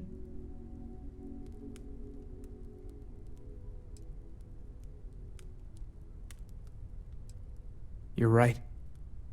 We have to see the Unity for ourselves. You know it. Now, once everyone's head stops spinning from all of this, we can get back to work. Not to make a sharp turn in a grand tale, but I got the eye fixed up. Bruised, but still blinking. Let me know when you're ready to follow up on what it's seen.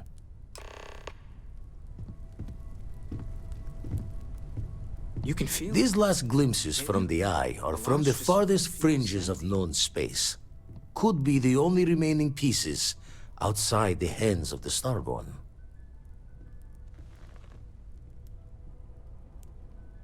Catch a smile out there. Hey, let's not stick around the lodge too long. We should get out there.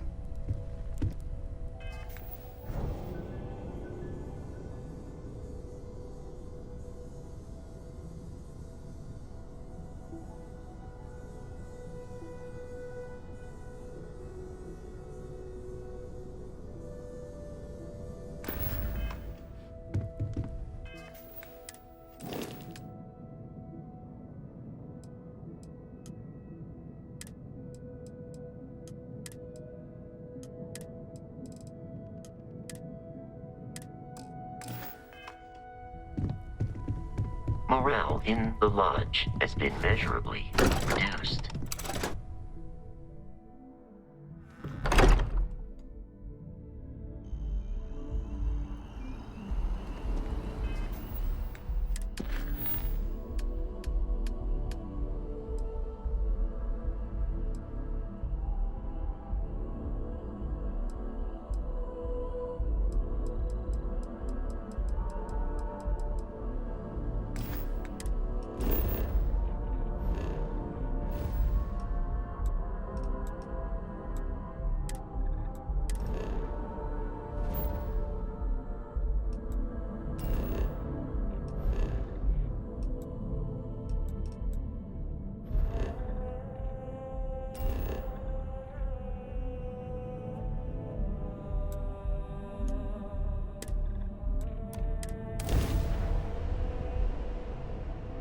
Systems are nominal. We are ready to depart.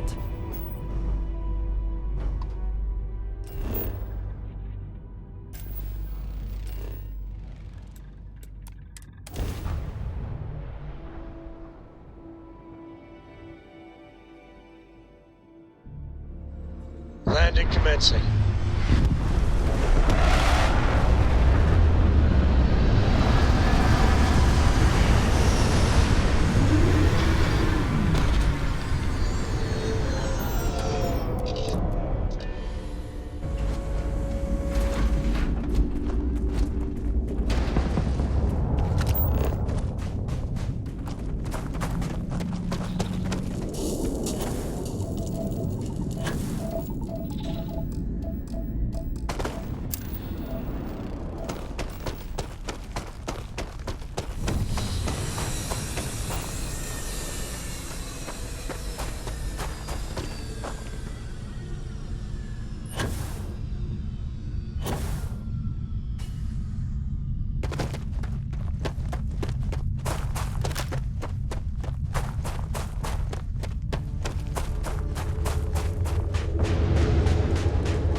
Fighting alongside you is never dull.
If it is large enough, we should be sure to remember the path we take in this cave.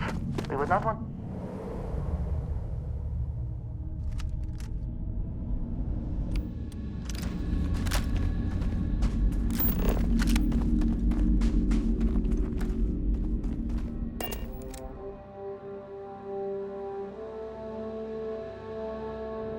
now that we are here, what will be our next course of...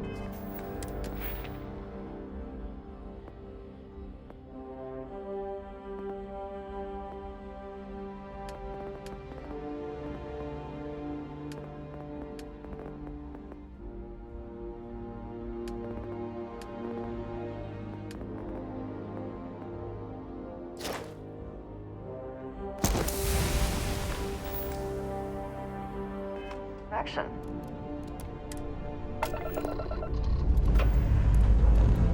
Ship's good. Buckle up and let's go.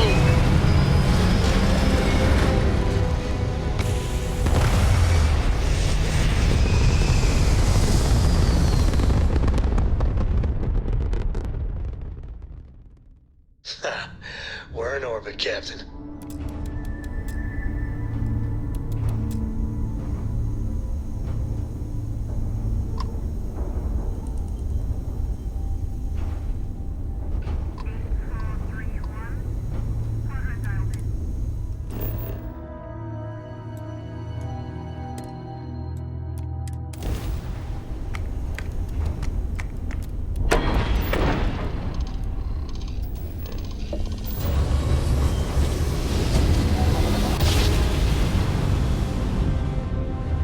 Jump spinning down. Will you just look Hey, at Dad, those stars? want to hear a joke? Sure, sweet pea. Yo, man could always use a laugh. Okay. Who can jump higher than a skyscraper in New Atlantis? I don't know. Who? Everybody! Skyscraper...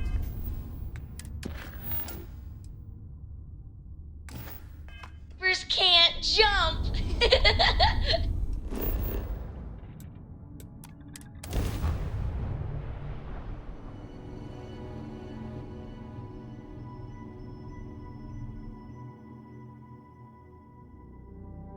Everything checks out. Landing initiated. Okay. Good one, Cora. Hey, next time you see Barrett, try it out on him.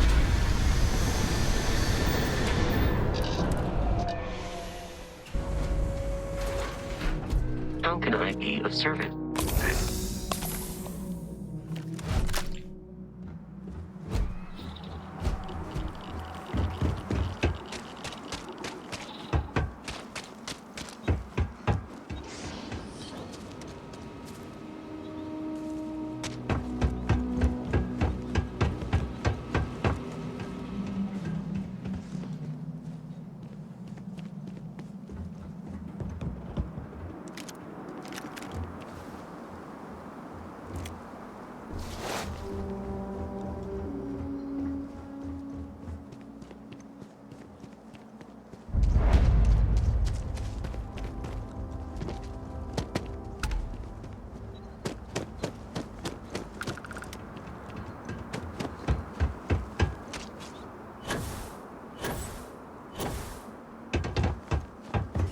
Research station.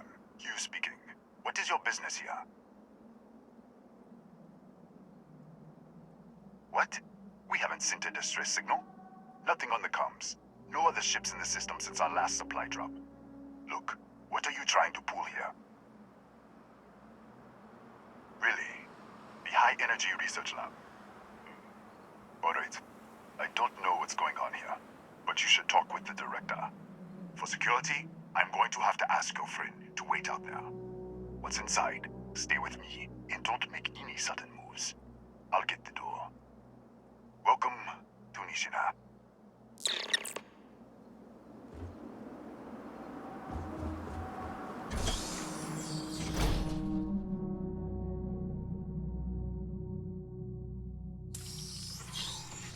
Step forward. Scan is clear. One moment.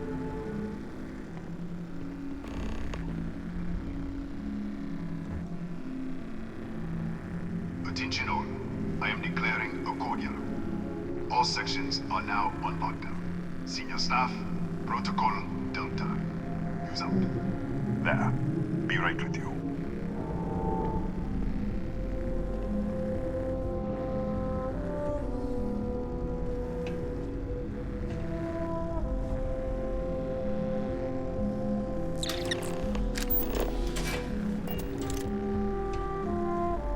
Ethan Hughes, Chief of Security. If you'll follow me, I'll show you to the director. Kaya Patel, our Administrator and Research Director. 28 years in quantum particle physics, or so I'm told. It's beyond me. We're a small research station in the middle of nowhere. Pirates eat places like these for lunch. It is my job to make sure that we are not on the menu. We'll take the back way up.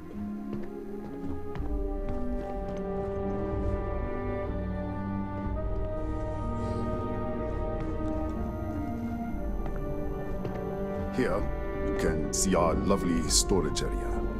Don't touch anything. So, Misha.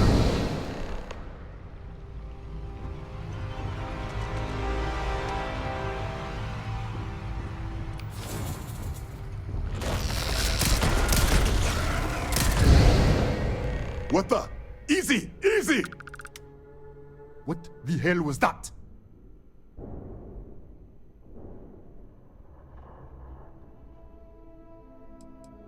What are you talking about? 1 minute you're following me, and then you're just gone. Minute later you pop in out of nowhere looking like you were in the middle of a fight. In our storage room. I should have never let you inside. What is this? Some kind of stealth tick? Who are you working for? Look, I don't know what's going on.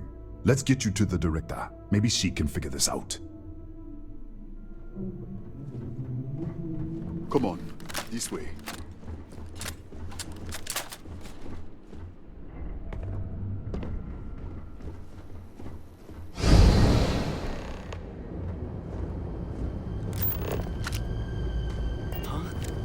Who's there?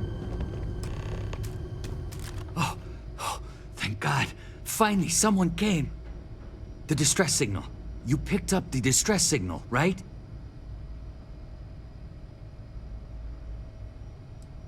It's been so long. I'm out of food, out of water.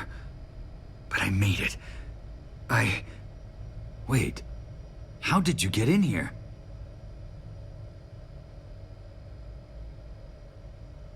Hughes? Ethan Hughes? But he's dead. No. No. This doesn't make any sense. Unless... the accident. Maybe this is a side effect of the accident. If the probe is still feeding power to the distortion, then...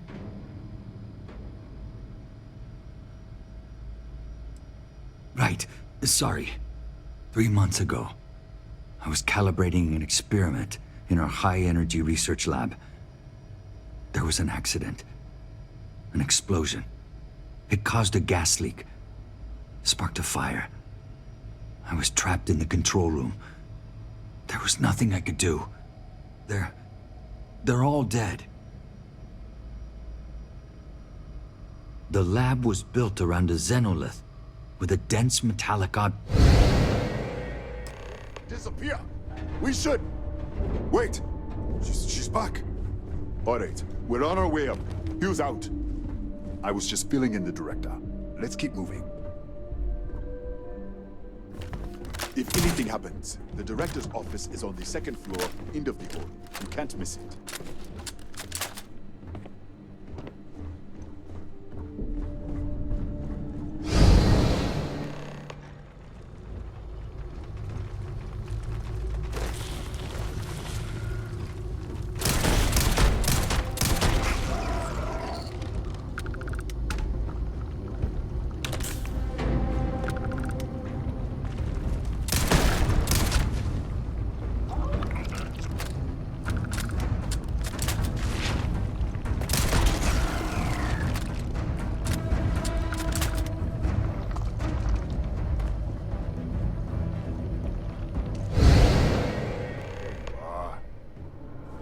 This way.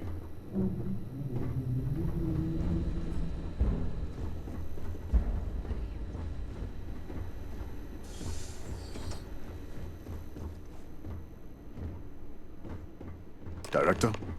Thank you, Ethan. Come in. Kaya Patel, Research Director. And this is our Chief Scientist, Maria Hughes. Ethan said you disappeared right in front of him. Twice now? 3 times? Director, you can't be taking this seriously. Look, I don't know who you are or what you're doing here, but there has to be a rational explanation for all of this.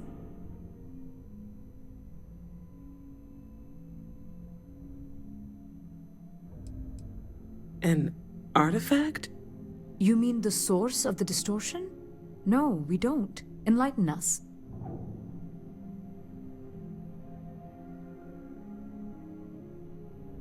Really? That's all you're gonna say? No. Fair enough. You have a prior connection with them then. Maybe that's why this is only affecting you.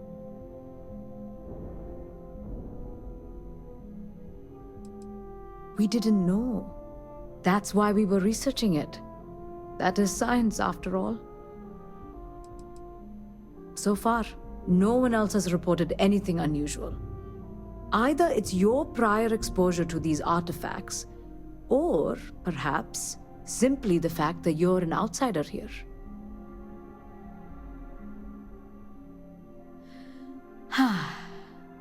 This facility and the research level 2 kilometers beneath us were built to study a gravitational distortion, this artifact and the field it creates. 3 months ago, our chief engineer was calibrating an experimental probe when something went wrong. We still don't know what happened. There was a series of explosions, and somehow it's still running.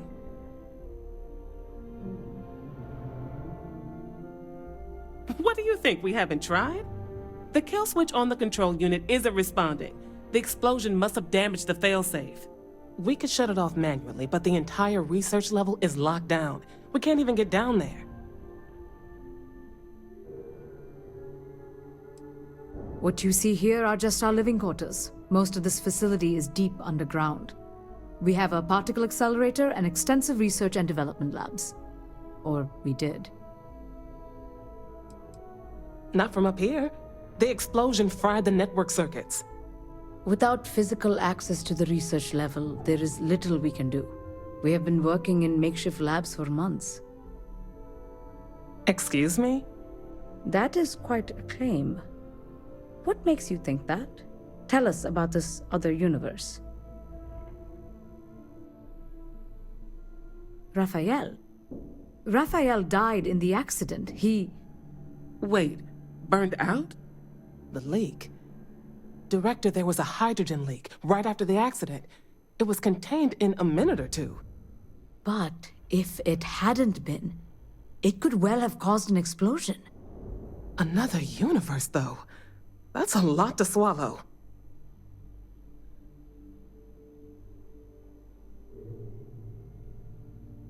How? I told you the research level's locked down. We can't even use the damn elevator. What? Clever. In this other universe, Raphael survived. He made it back from the lab, so clearly his elevator works. Take it, and you might be able to shut down the experiment.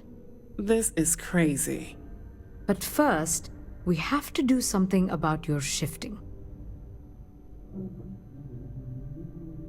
We can't shut down the probe, but we might be able to adjust some of the other parameters. It's risky. We don't know what we're dealing with, but... All right. It's worth a try. Then it sounds like we have a plan. Come with me. The control unit is in the fabrication lab next door. What have we gotten ourselves into?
Oh, it's you. What happened? You disappeared, and the ceiling caved in, and... I thought I'd finally lost it.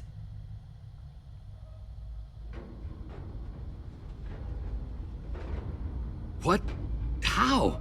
Look, if you think things are bad up here, the research level is even worse. I barely made it out, and that was months ago. I don't understand any of this. If I hadn't seen you disappear with my own eyes, I wouldn't have believed it. Okay. You're my ticket out of here. We'll do this your way. We can get out through the pantry. Here's the key. I'll back you up, I guess.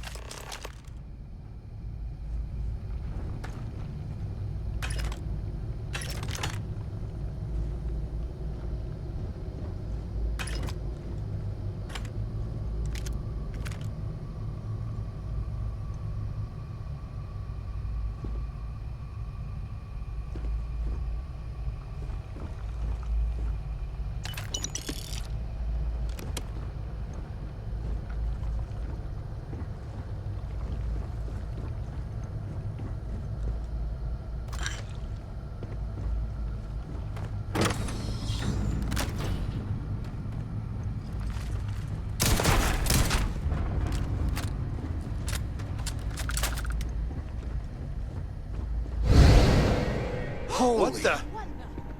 Security breach! Go! Everybody out! For it! Out of my way!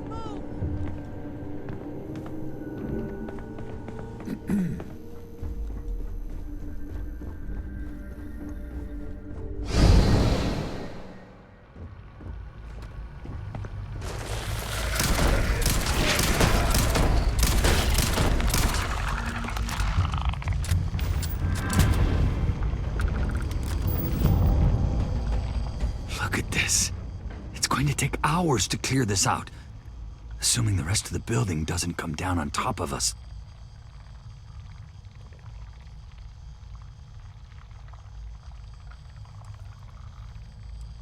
They're a native species.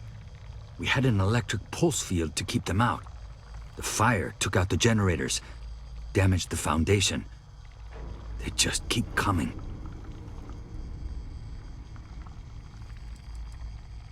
I was in the lab, working on the frequency calibration for the probe.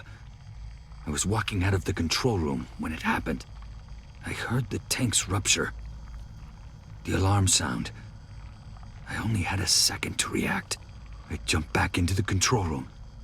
The doors sealed. I was safe. From the gas, the fire, everything. But I was trapped. There was nothing I could do to stop it. If I had gone the other way, maybe I could have made it to the ventilation controls. Killed the system. Even if it killed me, I don't know. I don't want to think about it. I'm not sure. It might stop whatever's happening to you. It's a reasonable theory, I guess. How should I know? You're the one who keeps winking in and out of existence. I just want to get out of here. Go do whatever you're going to do. I'll see if I can clear a path to the door.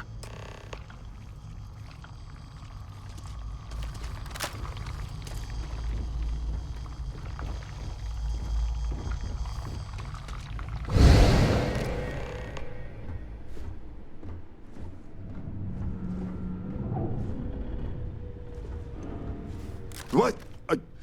Oh, it's you. You realize you just popped into my locked office. So much for security protocols. Sure. Down the hall. Take the stairs next to the atrium. Yeah, let me get the doors for you. And done. Is there anything else you need? Yes, Kataxi.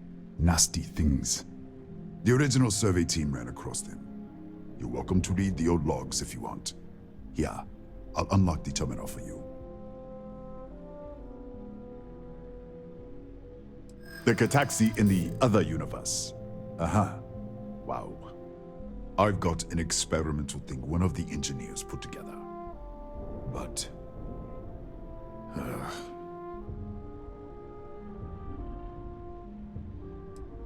Sorry, but I cannot.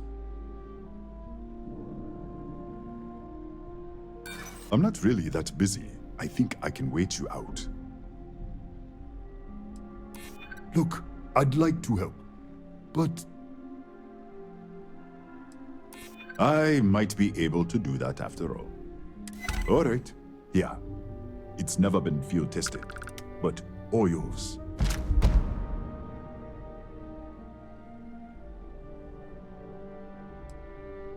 Bigger than you'd expect. We've got a particle accelerator, whole lab complex, the high-energy research lab. Real state-of-the-art. Can't tell you what a tenth of it actually does. That's right. Has been since the accident. We can't connect to the control system to override it. The whole system's on a heads rigger. Cameras spot anyone not in the staff database. They fire off an alarm and all hell breaks loose.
What, did you get lost in the hallway?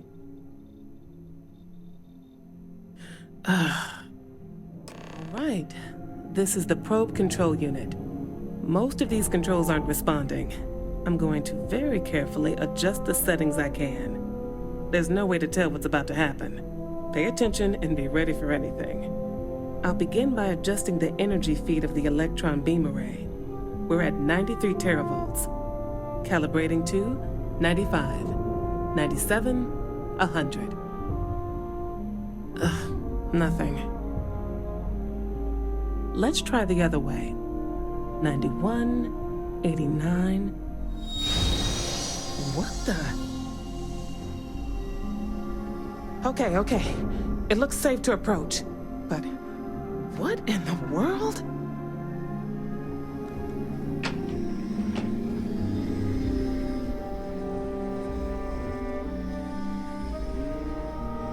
It's a microdistortion. Flux pattern matches the distortion in the lab. The setting is just exposing it somehow. Step into the distortion, please.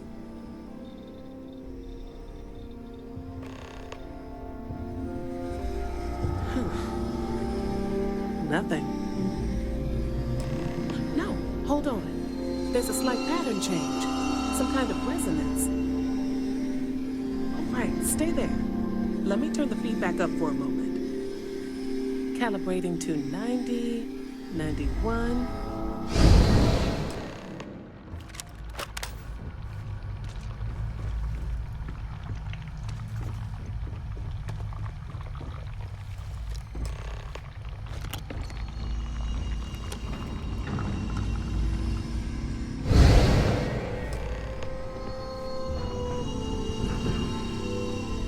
What happened? Are you all right? So, the lower setting causes the distortions to manifest, and the higher causes you to shift. That seems promising. Keep it on the lower setting until you want to shift, and you should be able to avoid any more accidents. I'd give you my control unit, but it looks like you already have one from the other universe. Love to take a look at that when this is all over.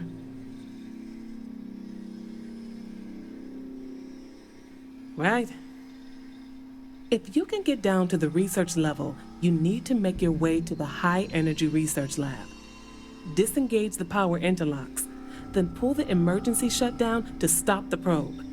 That should finally put an end to all this. Oh, and before you go, the director wanted to speak with you. Try not to get lost in the hallway again.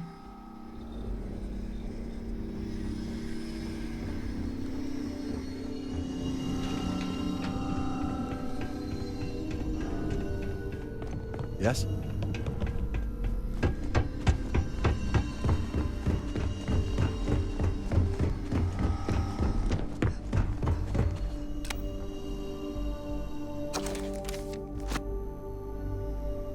Well then, all set?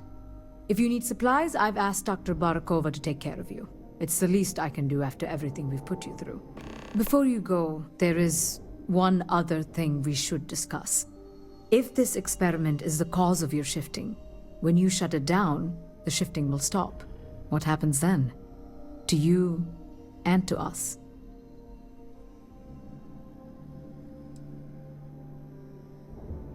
There's no way to be certain, but let's theorize. Nishina is a closed system, two potential states held in tension. When you shut down the experiment, that tension will resolve. You are the outside observer in the system. Whichever reality you are in, at that moment, is what will become real. For you and your universe, at least. The question is, which will you choose?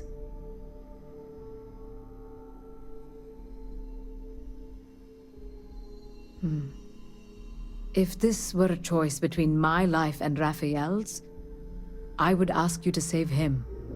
But as the director of the station, I am responsible for the lives of my staff. 30 people. People with families, careers, futures ahead of them. In this universe. You don't have to decide now. But when the time comes, please, keep them in mind. Now, it's time you are going. With the network offline, we can't shut down the security system on the research level, so you can expect some resistance. Be careful. Ethan, unlock the elevator lobby, please. Ma'am, research level is still locked down. I'm aware of that. All right. Done. Good luck, dear. It's been a fascinating day.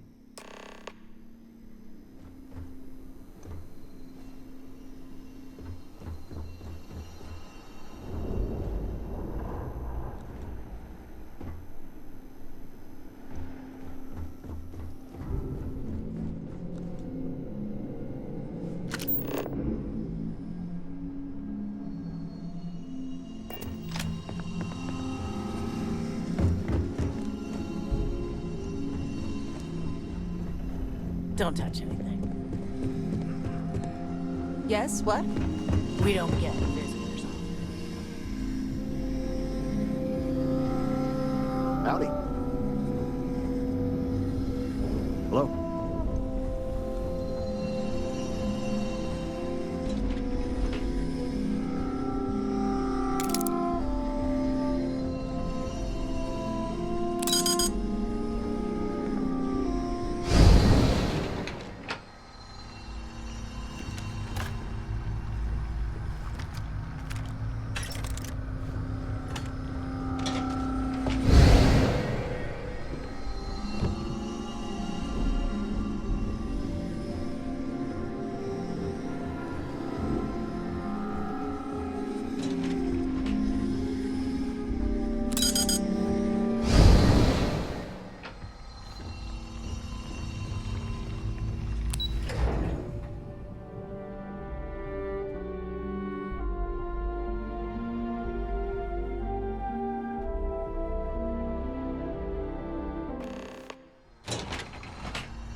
The security lockdown is active.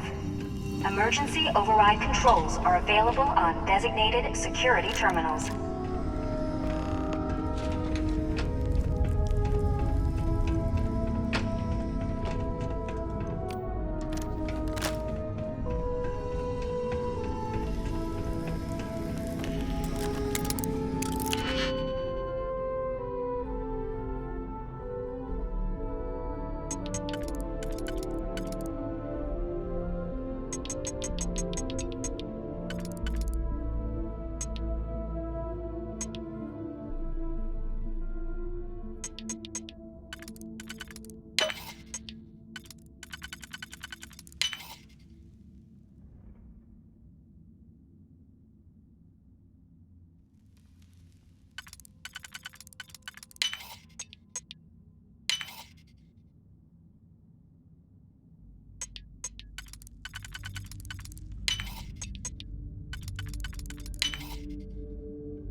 massive damage.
To prioritize the completion. A security lockdown is active. Emergency override controls are available on designated security terminals.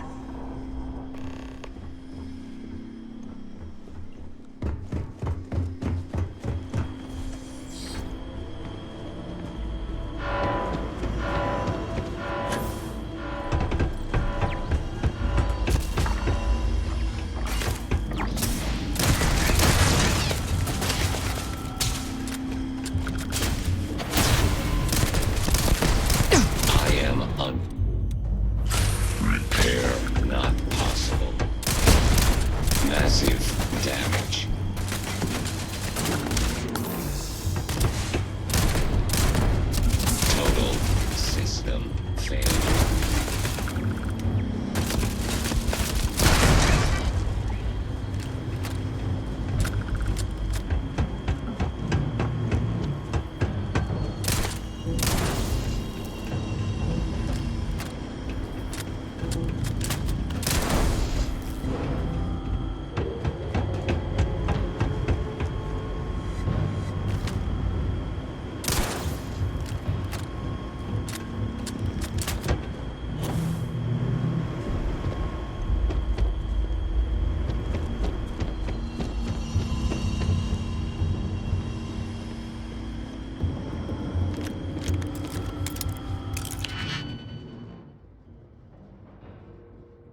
fire.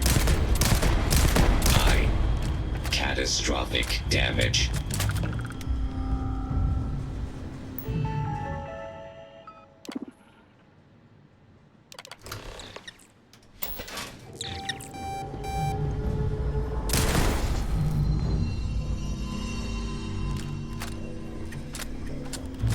Engaging a hostile.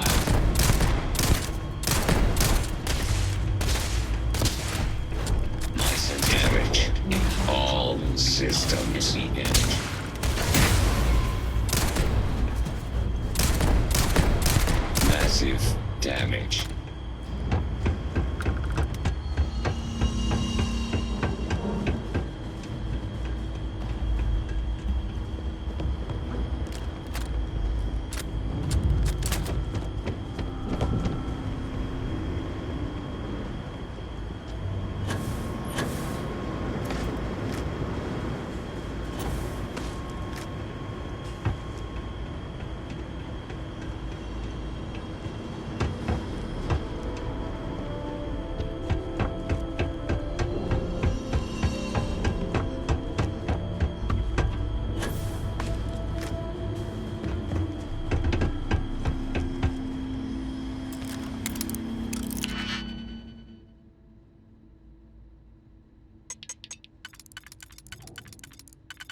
Controls are available on designated security terminals.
It would be advisable to vacate. Please do not interfere with my tasks.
Failure.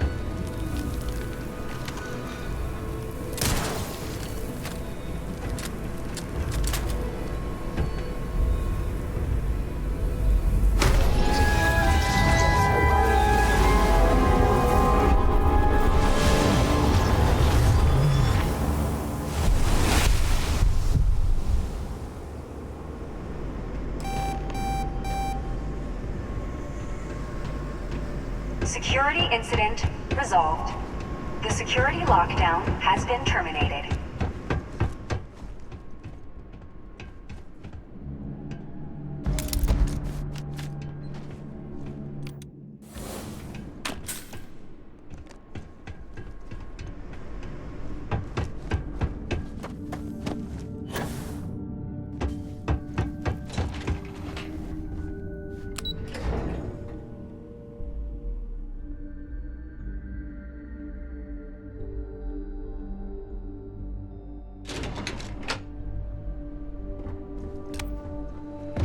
Ah, there you are.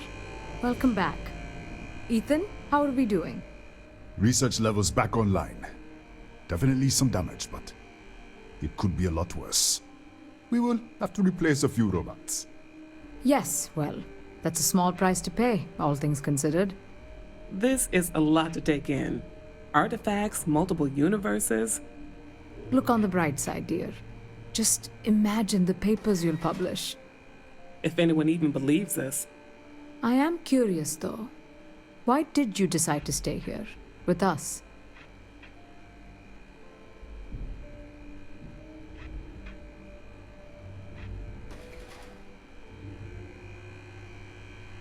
Maybe so.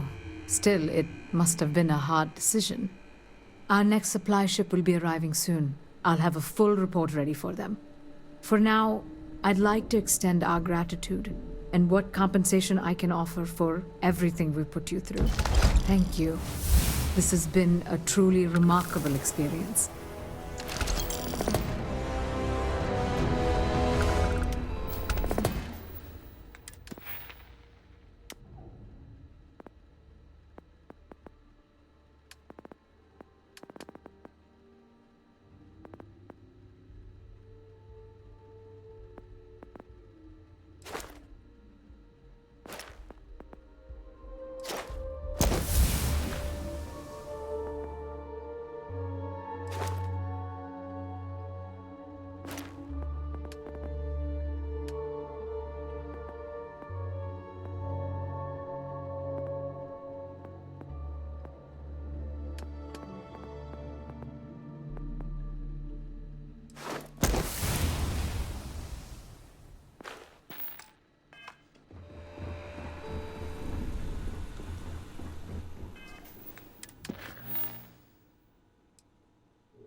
So, we finally have all the answers.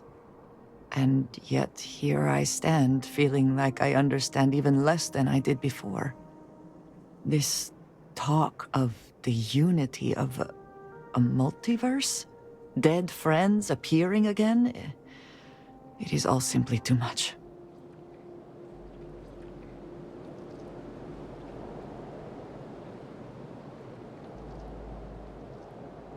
Does it? Perhaps you find all this satisfactory, but I am afraid I do not.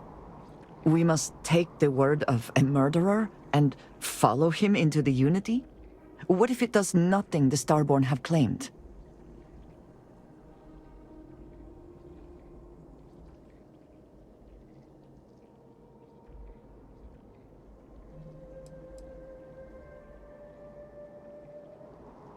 So you would just step into this Unity based on what? Feelings? You have no idea what will happen if you do. None at all.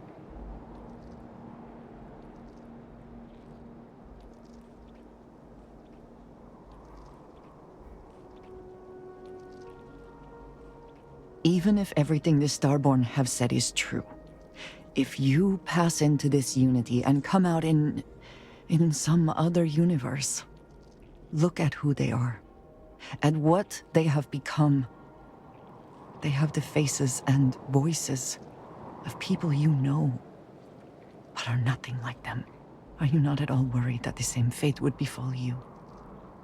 That you would become someone unrecognizable to the rest of us?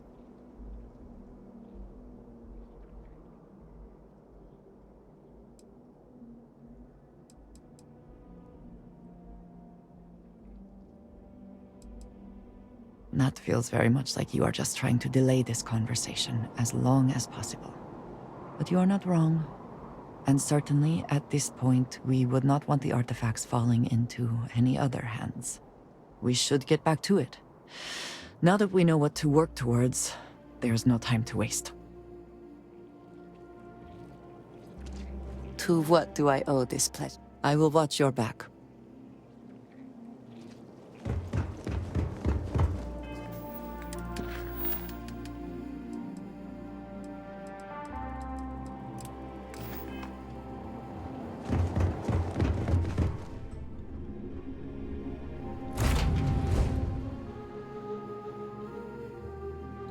Orders, Captain.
Pre-check complete. We're good.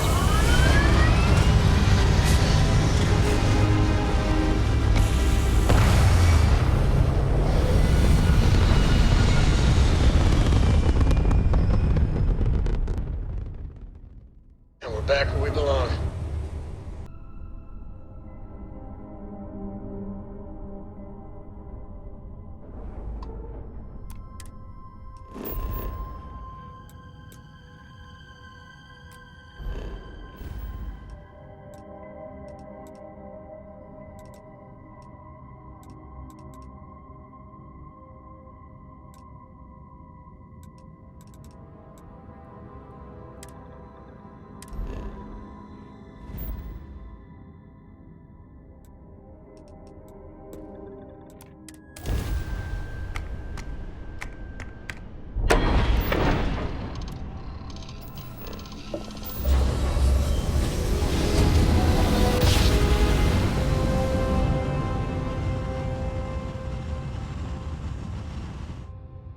matter how many times we This is jump, Freestar Collector it Space. never Hold gets while old. we scan your ship.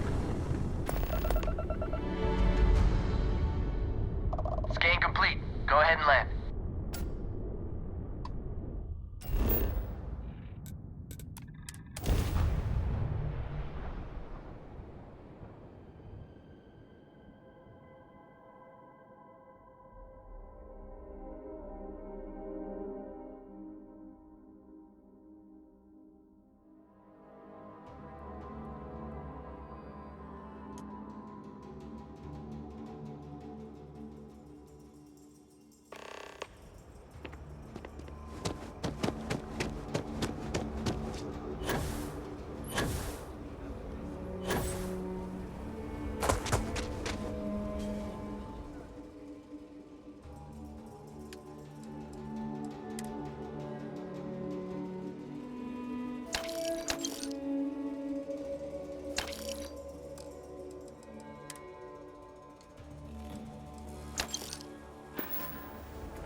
Another day. Take a look. I'll say right up front. Feel free to look around.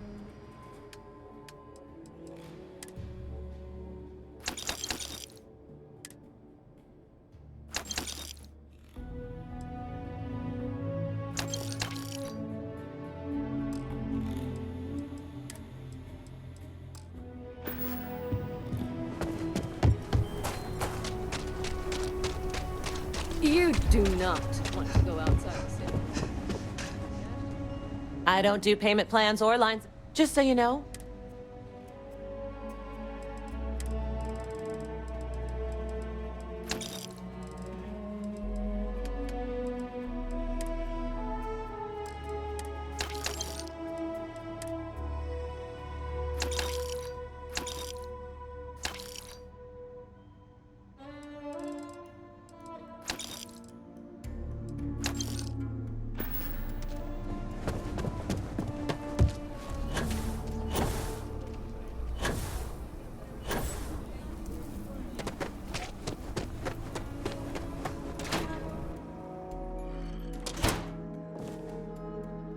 Do you have... What brings you to the...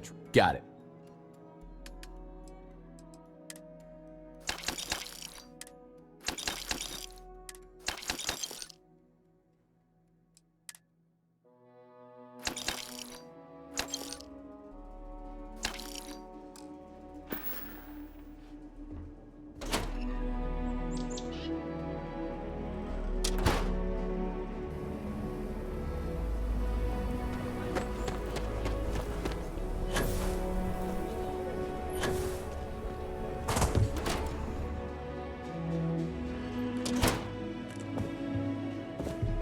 Please, let me know if I can... Here's what I have in stock.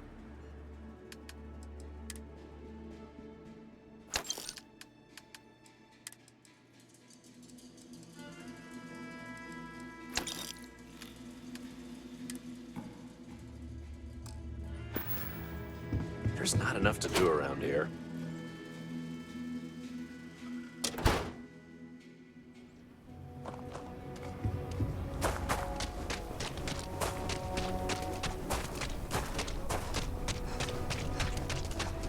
People joke. Say those balloons out.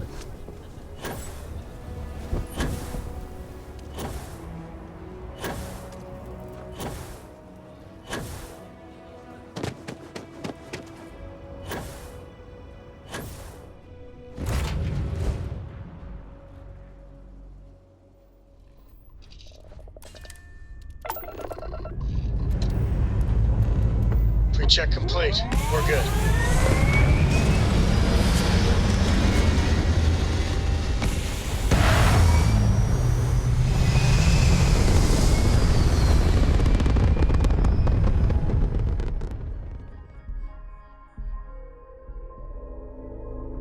There.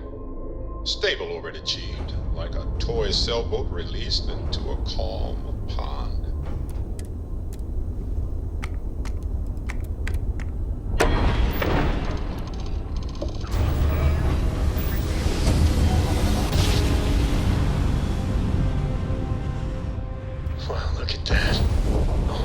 set of stars.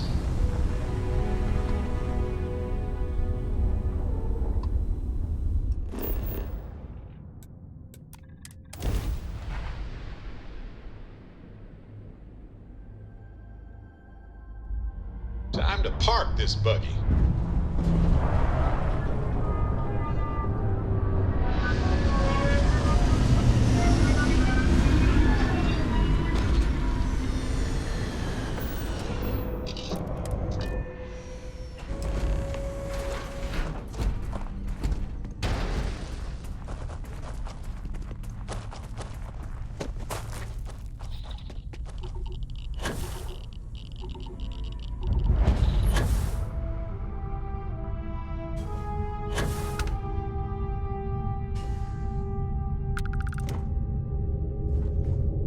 Engine spin-up time almost complete. Total time 5 minutes 22 seconds.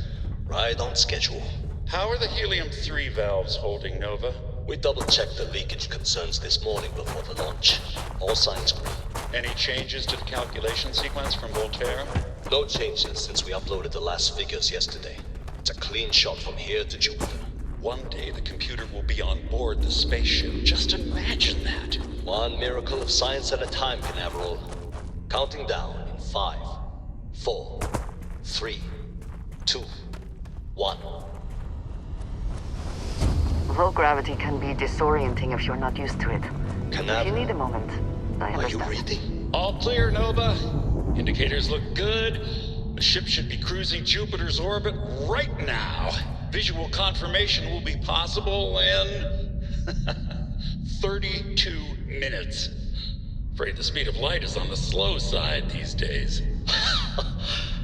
How does it feel to break the laws of physics, Canaveral?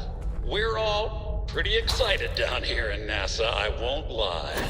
Excited enough to tell me where you got the original data? Not in a million years.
It would seem that the occupants left in a hurry.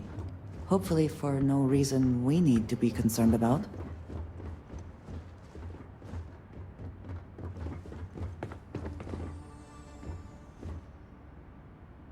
Okay, confession time. Being single on a moon base is the worst. I only get like an hour to use the communication link to Earth every couple of days. And let me tell you, there's long distance dating, and then there's like long distance dating, you know? Oh, hey there, I'm a scientist, deadly employed, willing to take you out for coffee in like 6 months when I'm back from space. It's not a great opening line. You seriously can't get a date? You're an astronaut. Hey, no one asked you. You ever get jealous? You know, the crew in the shipyard? Building the actual vessels that are gonna travel the stars? We're literally on a base on the moon. Oh, come on, Sabina. I'm trying to share my dreams here. Well, your dreams are always out there and never here where the rest of us live. Can't you just be happy doing your job? Where's the fun in that?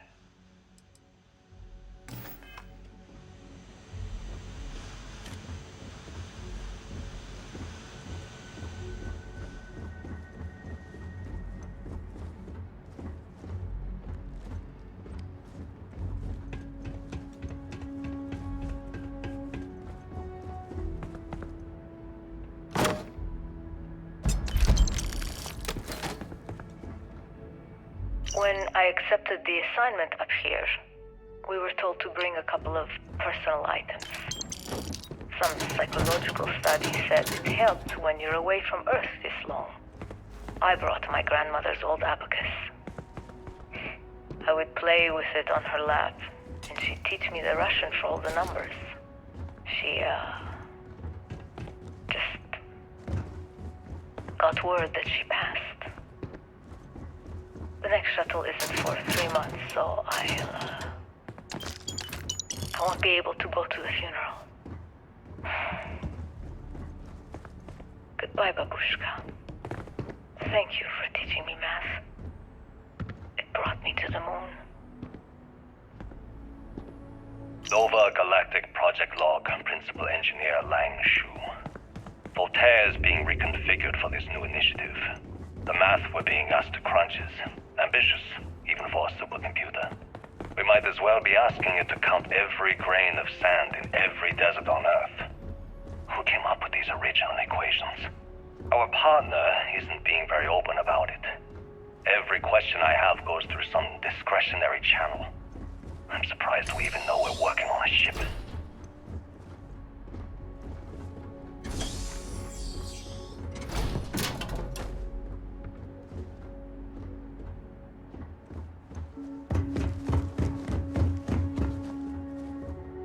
Voltaire really is something else. A supercomputer so powerful they put it on the damn moon to keep it cool. Although by that logic they should be running it purely in the vacuum of space. But hey, good marketing material. I've been spending some off hours running some dumb simulations, just because I can. My favorite so far is simulating the sound of every duck on Earth quacking after receiving a piece of bread. You didn't know you wanted a real-time sim of feeding all the ducks, but now you have it. You're welcome, humanity. Nova Galactic Project Log, Principal Engineer Lang Shu. I admit, this is not the most disciplined team I've ever run. Malcolm keeps stealing computational time on Voltaire and thinks I don't know this. And Sabina's been distracted lately, but won't tell anyone why. I really should demand answers from both of them. But honestly, I'm too preoccupied with this contract. We all are. Despite anything going on in our personal lives, there's something special about what we're building here.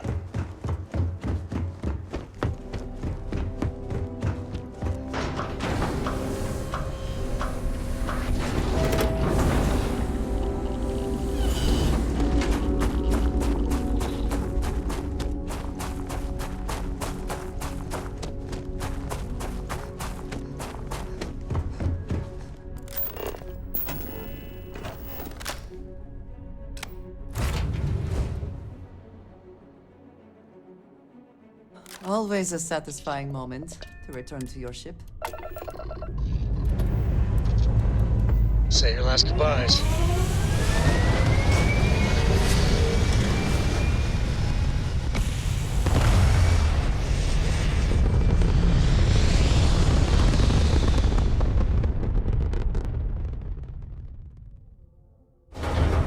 Orbit achieved.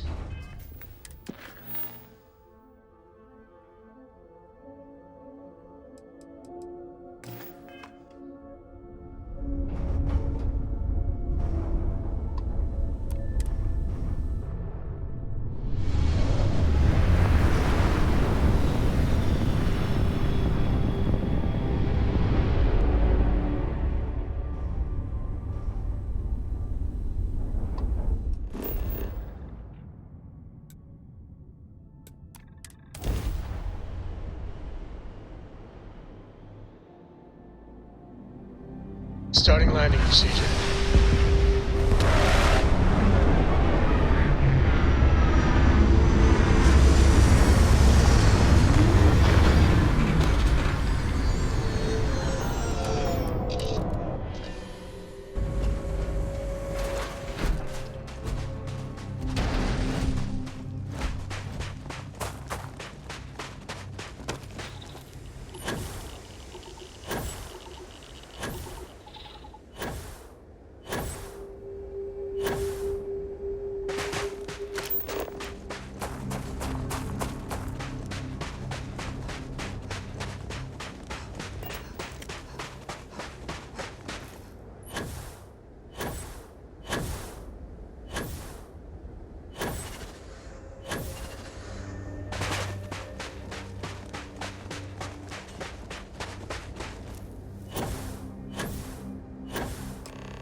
I promise not to laugh if you need to jump up and down to stay warm.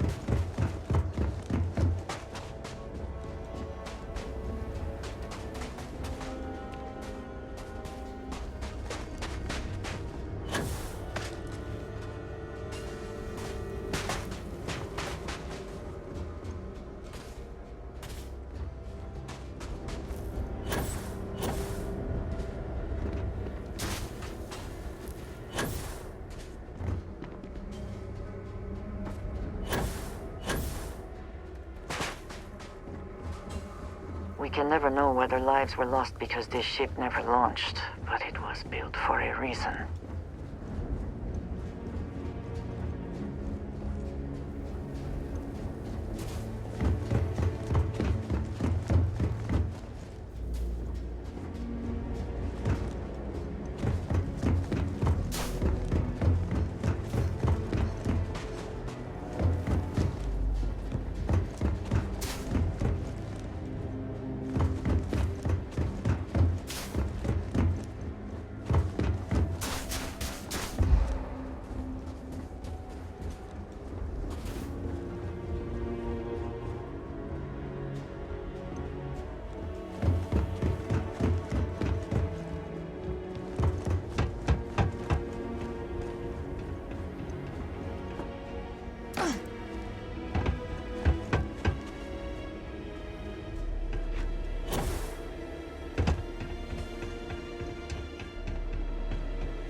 This work would not have been done if the ship had not meant to launch. A shame.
Whoever once used this room probably never could have imagined all that has happened since it was built.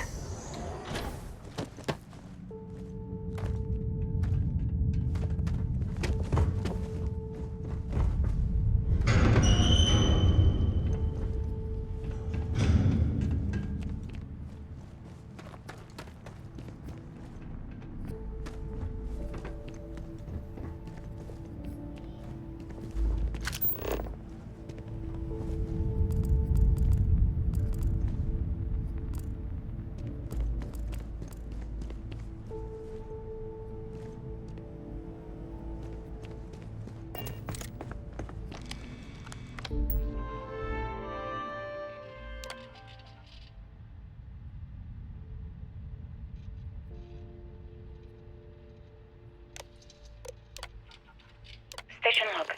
Dr. Judith Tatien. The recent delivery from Mars is unsettling. I was expecting rock samples or maybe fossils of microbial life. Instead, Dr. Victor Isa comes with 2 members of the military. Everything they've brought back is under wraps. What could a theoretical physicist need with a sample from Mars? Station log. Dr. Judith Tatien. I've been trying to cozy up to Dr. Isa, Victor, to see what is going on. His team has completely commandeered one of the labs with those 2 military handrails, checking who comes in and out. I joked that maybe he found a little gray man and was doing an autopsy, and he grew very pale. 2 days later, he sends me a request asking for more information on my background in materials science, metallurgical engineering. Oh, we have a meeting tomorrow. I think I'm being invited into the lab. Station log. Dr. Judith Tatien. I have never been so nervous since I defended my dissertation. 4 hours talking to Victor and his team about theoretical metals, atomic bonding, even a half-hour divergence into magnetism that I'm pretty sure was just to throw me off the trail of what we were actually talking about. Then, I got to see the lab. I don't know how much I should say, but the periodic table just got thrown out the window.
Perhaps not the wisest decision.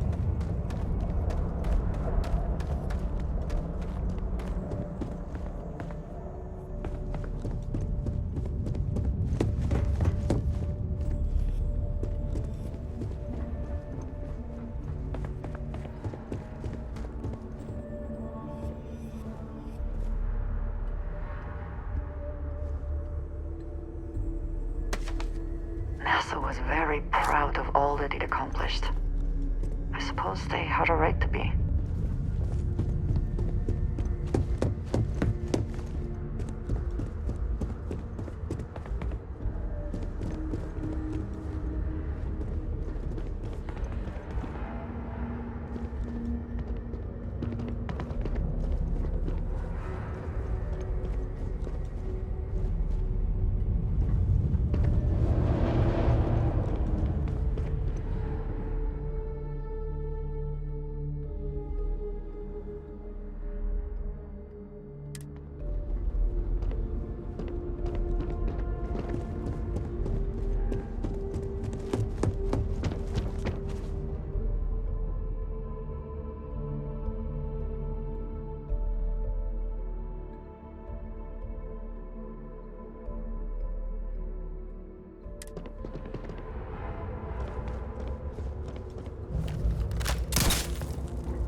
just don't understand where these calculations came from.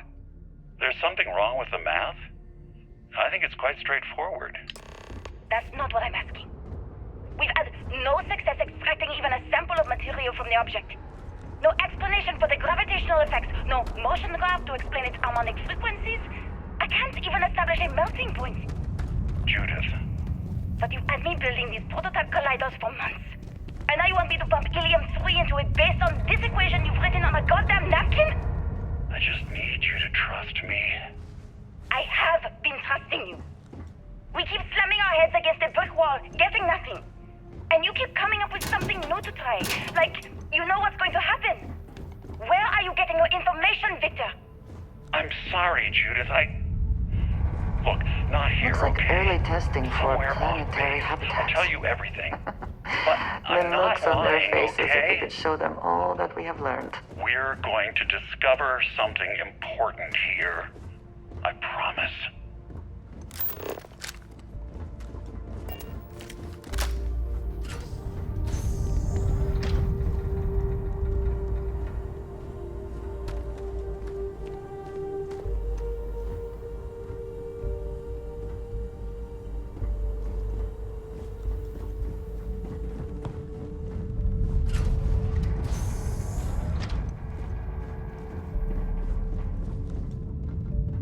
This facility covered quite a range of disciplines, but I must not been kind to it.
Why did you learn to do that?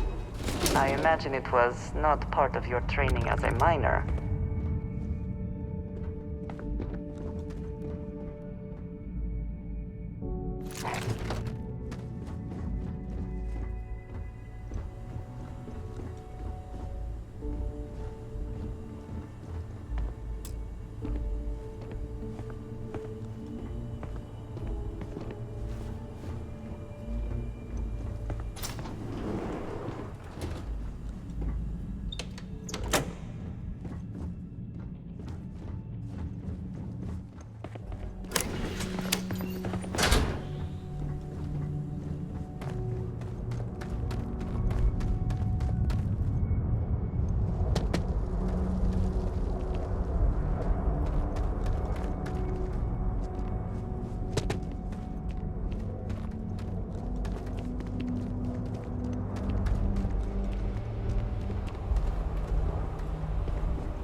catastrophic, damn it. You think Vasco would see his likeness in this model?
Expertly done.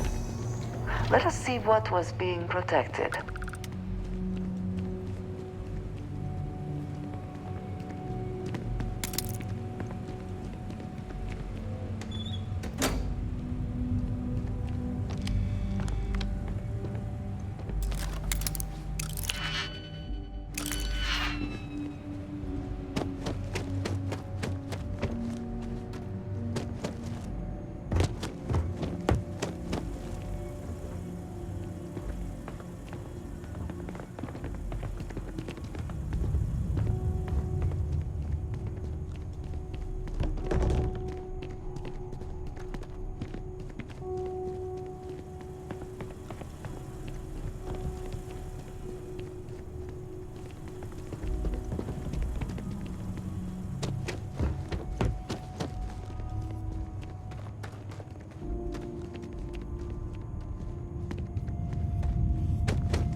The scope of this facility is massive. I wonder how many knew how big it really was.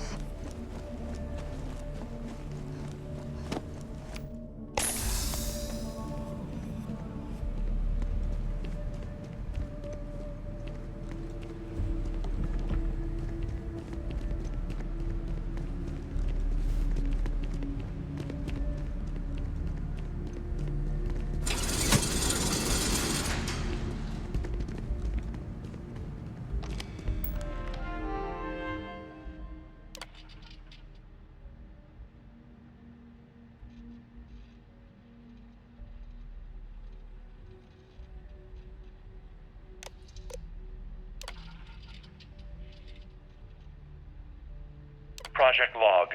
Dr. Victor Isa. We turned on the prototype today. The gravitational field around it began to fold as we long suspected. Complete reversal of gravitational pull was observed on dozens of loose objects around the lab. I'm setting up a meeting with the directors to propose a larger test. The prototype proves we don't need the original anymore, but further work is going to have to take place in space. Somewhere with abundant helium-3 and with a civilian partner.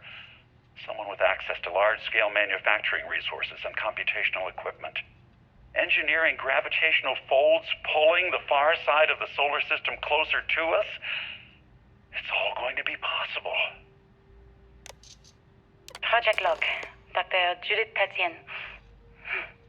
I watched the gravjet tests from the moon today. It was the first time we were able to talk to the team at Nova Galactic directly. So many things were under wraps before, but now everyone wants all the publicity they can get. I'm already seeing proposals for manufacturing hundreds of drives. Expeditions to Alpha Centauri and beyond. It's also overwhelming. And worrying. It could take years. Decades before we know what all the side effects of operating a grav drive can be. But no one wants to hear that right now. Like a bunch of pioneers racing towards the edges of the frontier without knowing about the grizzly bears in the mountains.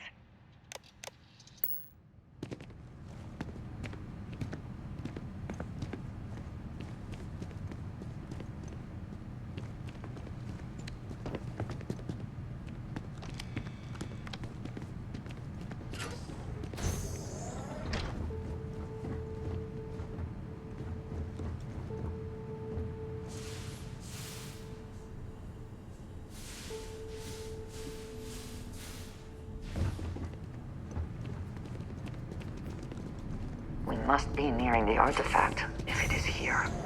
We should not give up now.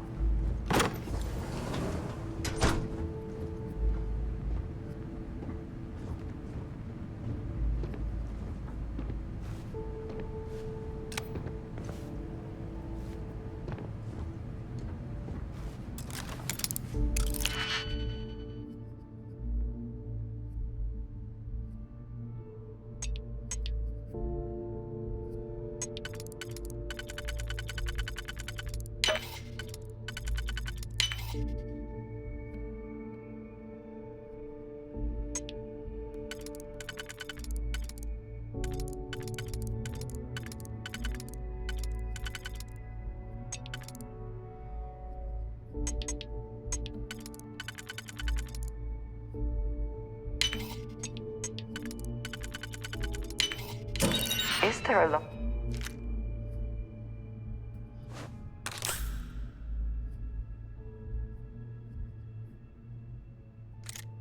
you cannot defeat?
Move on, if there's nothing worth taking.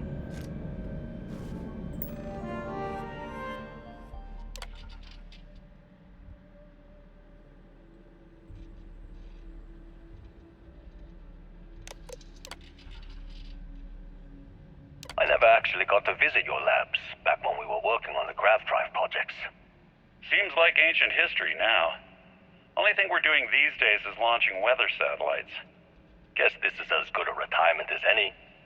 Now, Project Demeter, you want our help manufacturing scanners to better track these new meteorological patterns we're seeing. Our guess is that the poles might be naturally shifting, causing some gravitational fluctuations that are throwing off our old models. Why do you need the scanning tolerances to be so small? What are you trying to find? I just want to be sure. It's not like we're doing much these days anyway. The glory days are over. Why not give ourselves a challenge before they write us off in the history books?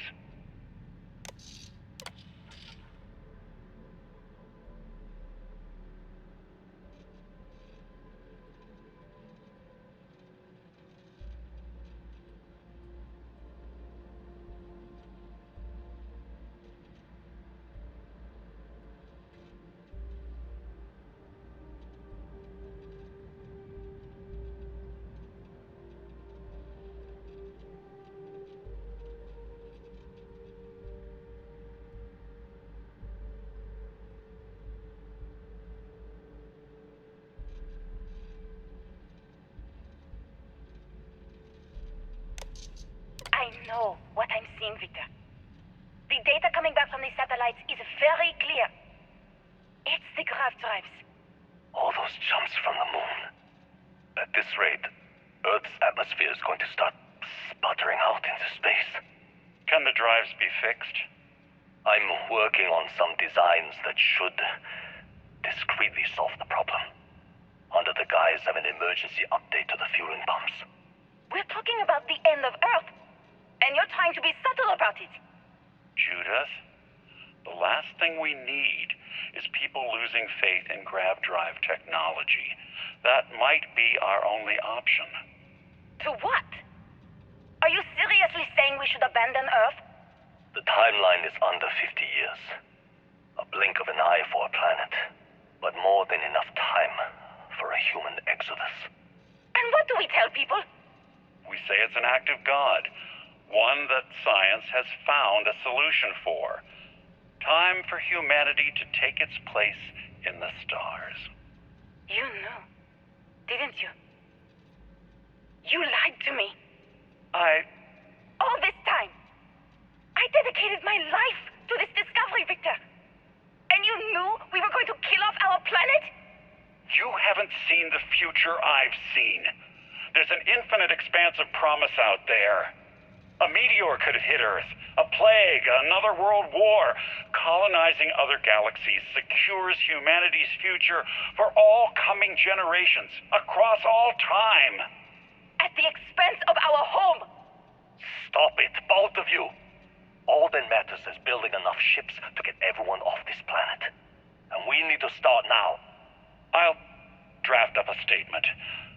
We'll need to address the entire international community. I'm sorry, Judith. There isn't a planet in this universe that will be far enough away from you, Victor. We are never speaking again after this is over.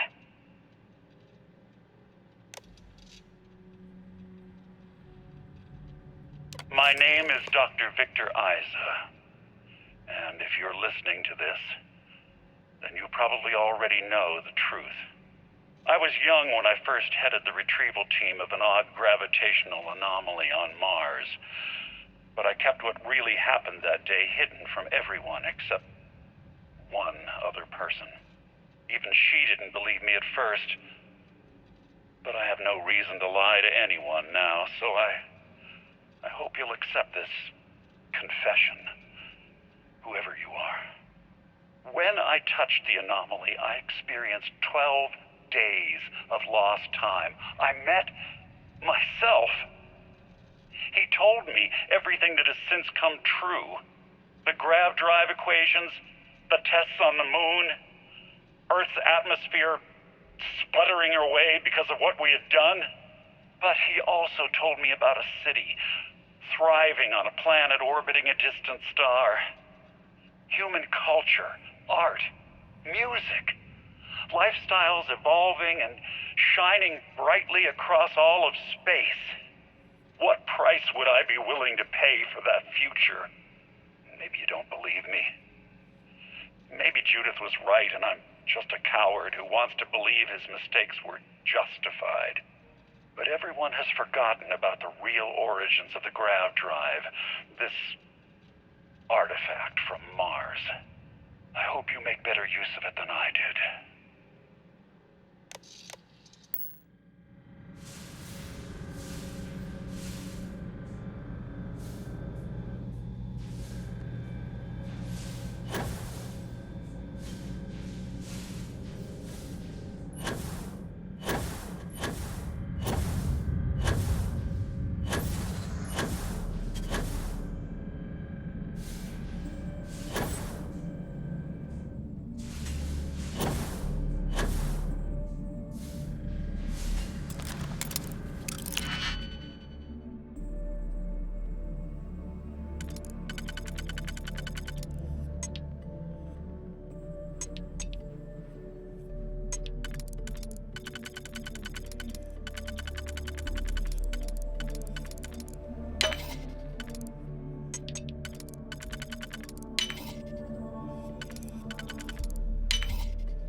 Constellation. On the surface of Earth. We need to discuss what you found. And it looks like other Starborn got here before us. So, you might have company.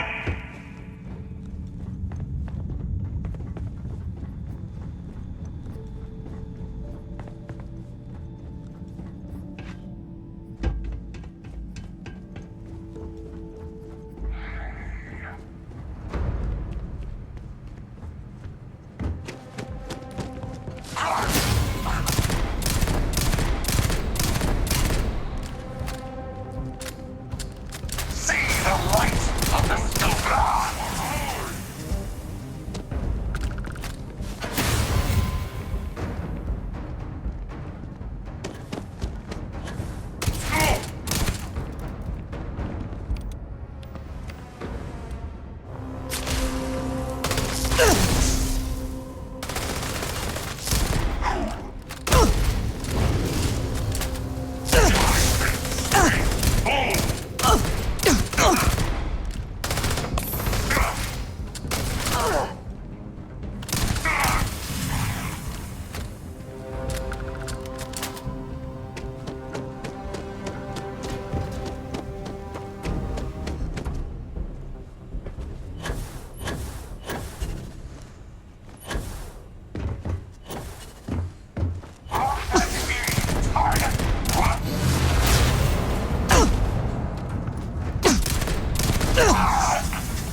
Things I would do if I had power like that.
A test.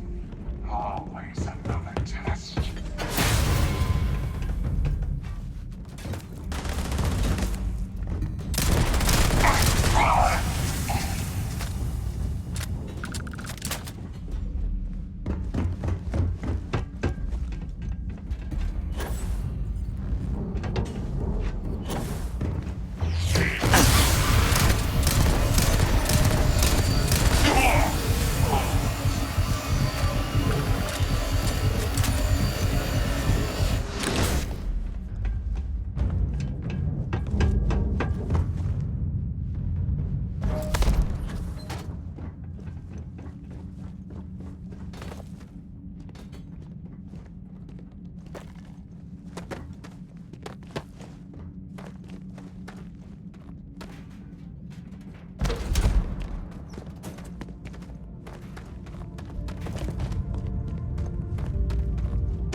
Dr. Judith Tatien. The recent delivery from Mars is unsettling. I was expecting rock samples or maybe fossils of microbial life. Instead, Dr. Victor Isa comes with two members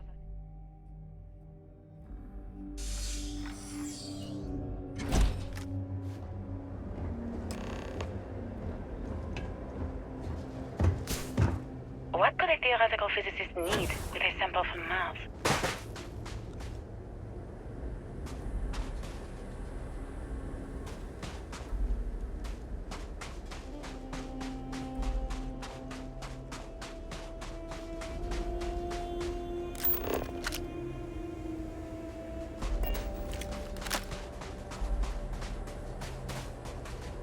Do you understand now why I asked you to come here?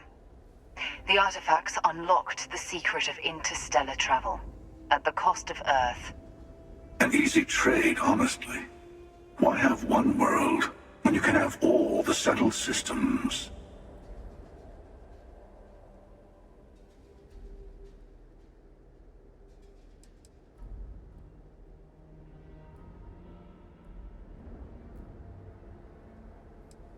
I am glad you see it that way. I also believe that is true. Don't you see? The power of the artifact forced humanity to the stars. They didn't get to make a choice. How many would have chosen Earth? What gave Victor Isa the right to choose for them? You see the hypocrisy in what the emissary is saying, right? They don't want to rob people of their free will, but then they steal the artifacts for themselves. In the wrong hands, the power of the artifacts can make anyone a tyrant. That's why we watch over them. The only thing you're watching out for is yourself.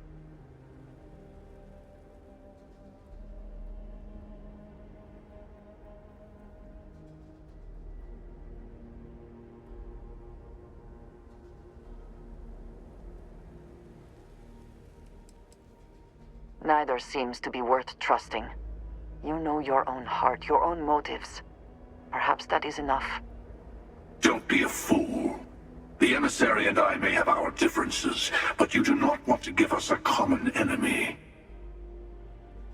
For once, he's right. Don't do this. We can collect the final pieces together.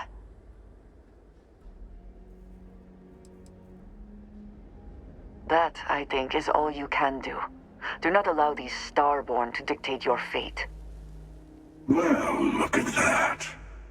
The emissary just became my new best friend. You've made your choice. When you're ready, the Hunter and I will be at the buried temple. That's where we'll settle things. Meaning, we'll kill you. But hey, at least we'll wait till you get there. Everyone deserves a shot at the final artifact.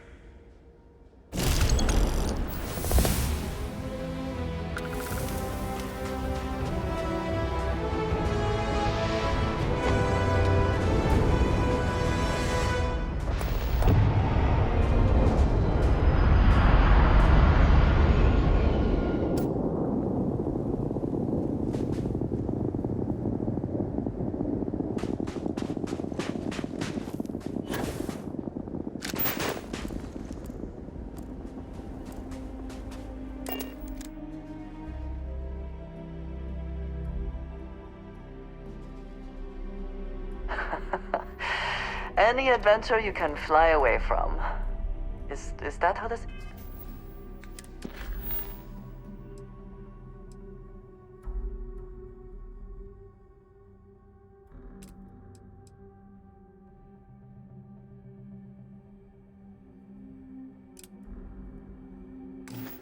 thing goes?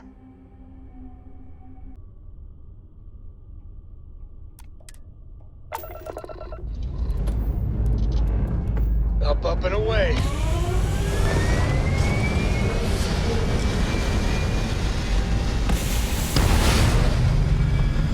Dad, do you think Solomon Cove would have liked me? Sure. We're Do you think he would have liked you? What next? Well, if you listen to your grandpa, Solomon Coe would have given me a good whooping. But I think he would have liked the man I grew into.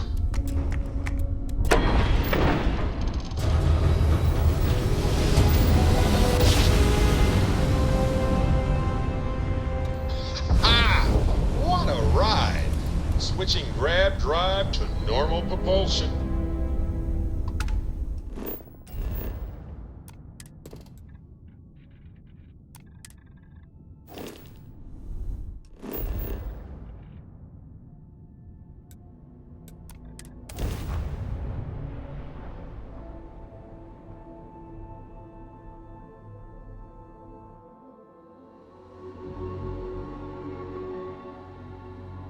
Let's see what's on this ball.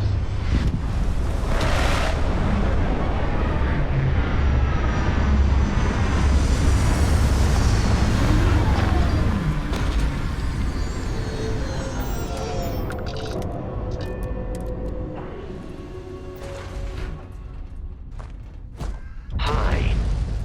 Please disregard. I attempted an informal greeting.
Join the stars.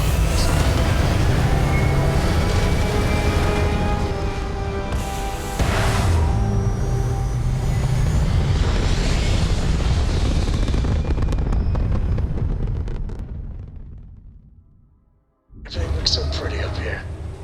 We're in orbit. Thank you. Pick up the hill. Have your way then. Open fire. And their Grand Drive is fried. Well, there go their shields. Whoops.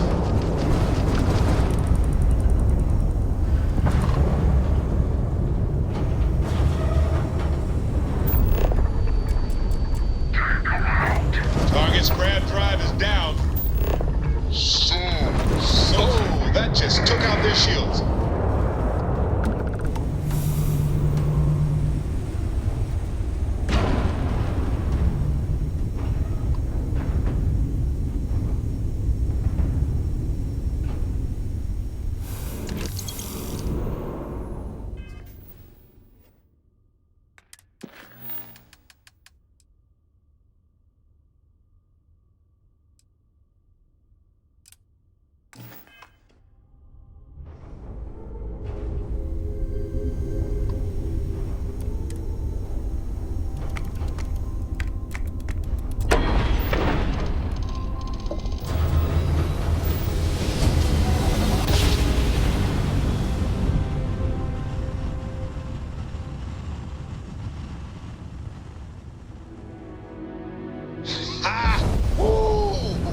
We're here, hot off the stellar slab. Contraband?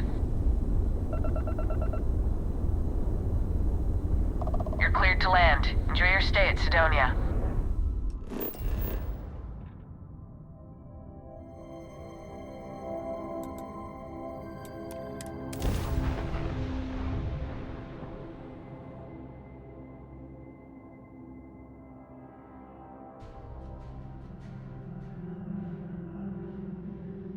Another planet without native life. All we need to concern ourselves with then is other visitors.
Seems like the Crimson Fleet is everywhere these days, spreading like a virus through the settled systems.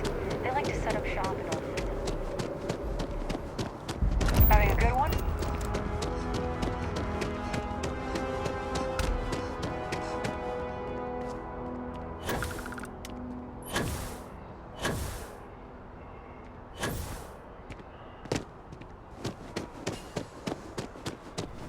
If you have a news...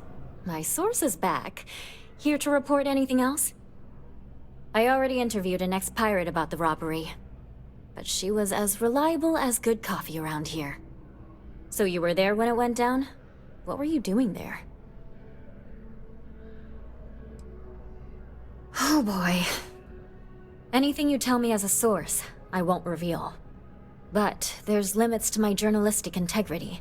That said, I've heard maybe the captain had it coming. Tell me about this Captain Petrov.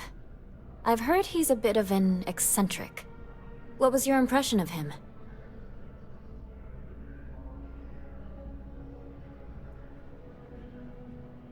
I would have loved to have seen it.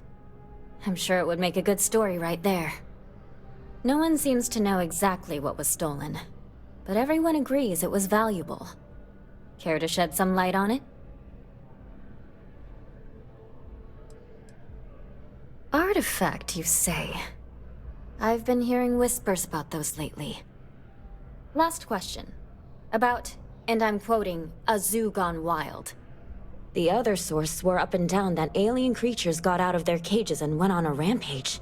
Please, please, please tell me she was telling the truth. It's got to be some Aurora-induced hallucination.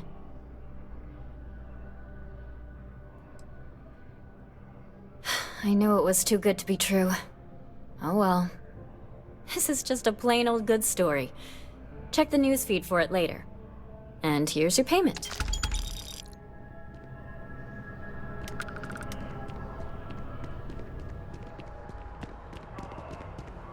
When I grow up, I'm gonna be a three-star ranger.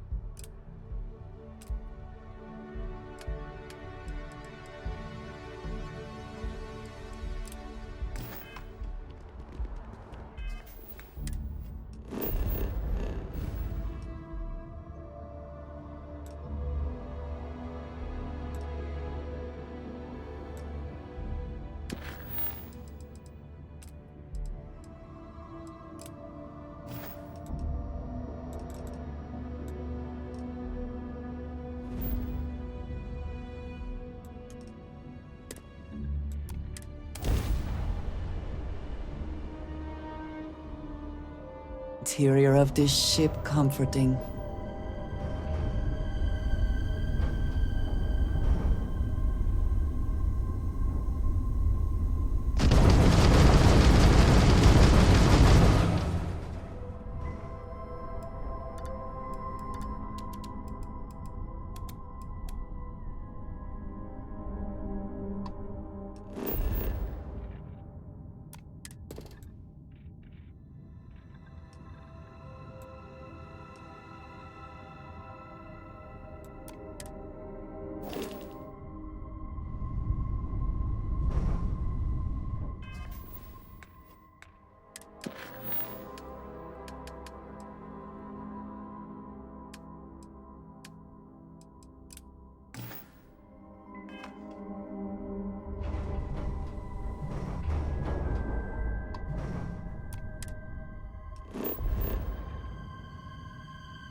Docking complete.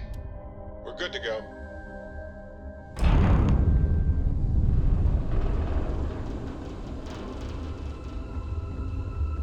Hello. I'm Walter Stroud. Havershaw's in the show? Walter is quite proud of what his company has accomplished, and for good reason. Deimos. Revolutionary starships at prices that are...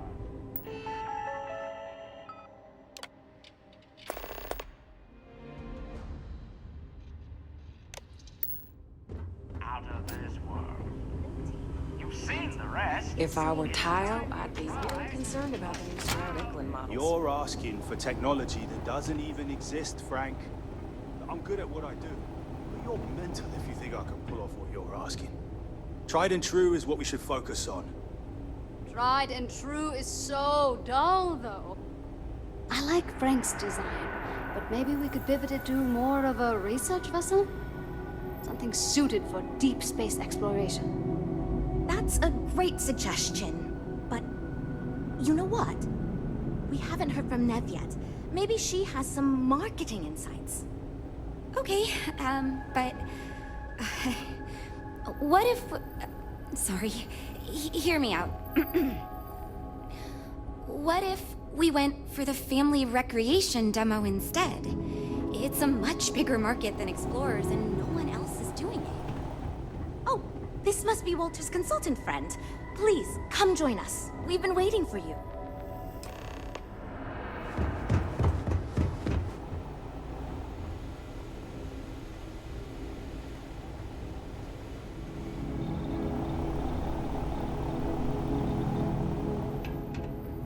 Welcome to Stroud Eklund.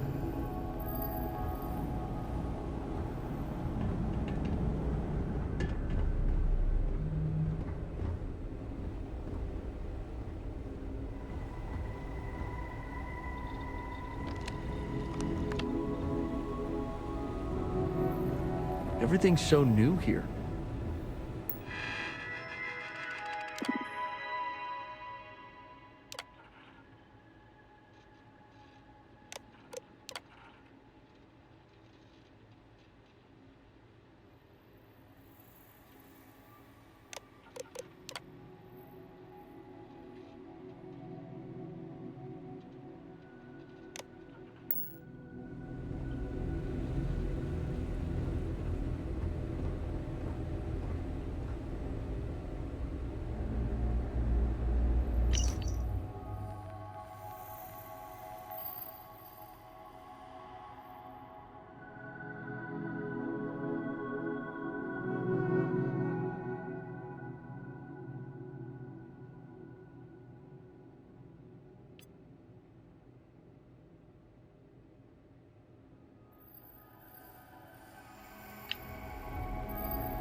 We have a state-of-the-art R&D department here.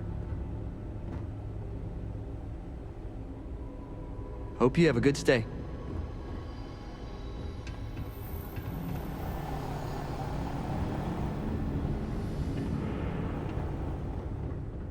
Hello. Hi there.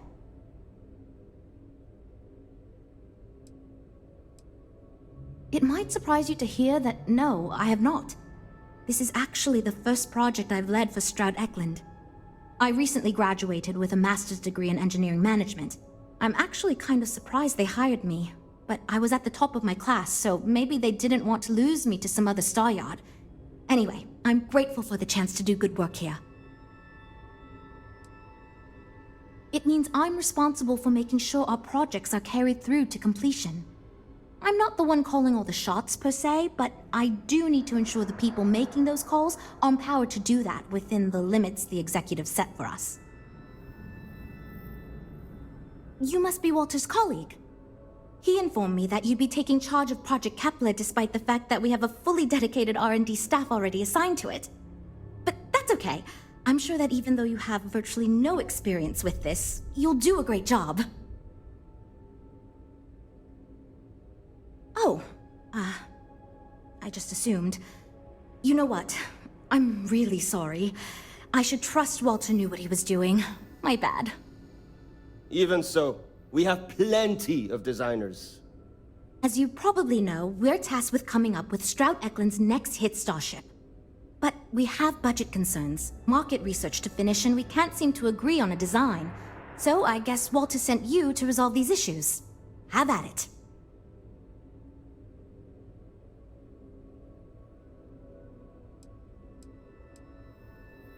Sure, I'm Jules, R&D project lead.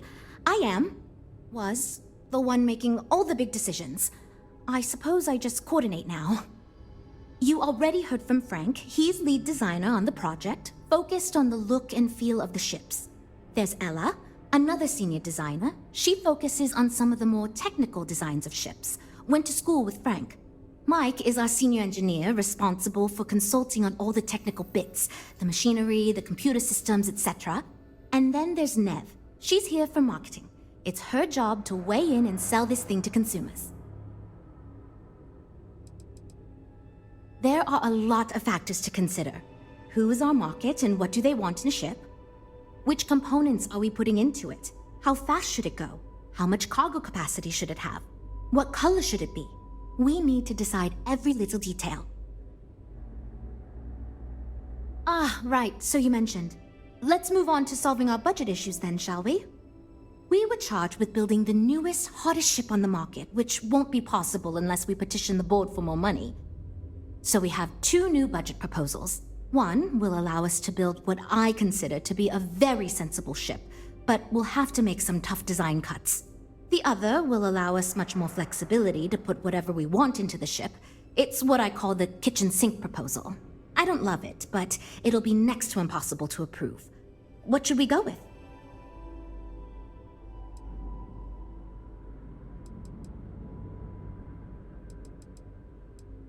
I was afraid you'd say that. Look, I'm the one who has to go to the board with this proposal, so before I can convince them this is going to be worth it, you're going to need to convince me. Oh, and I seem to have lost your attention. Nice.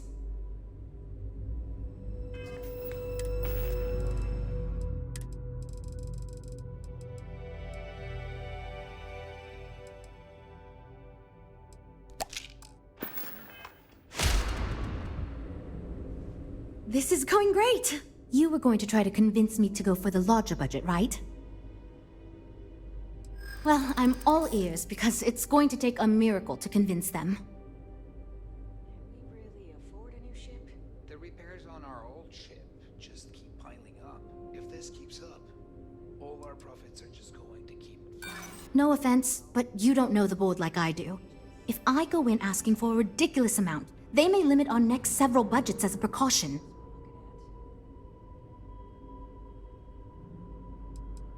A smart leader knows when some ideas just aren't worth pursuing.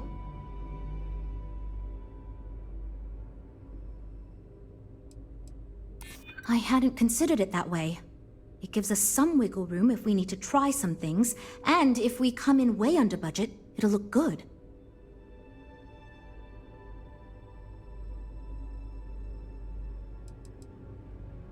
Innovations? Look,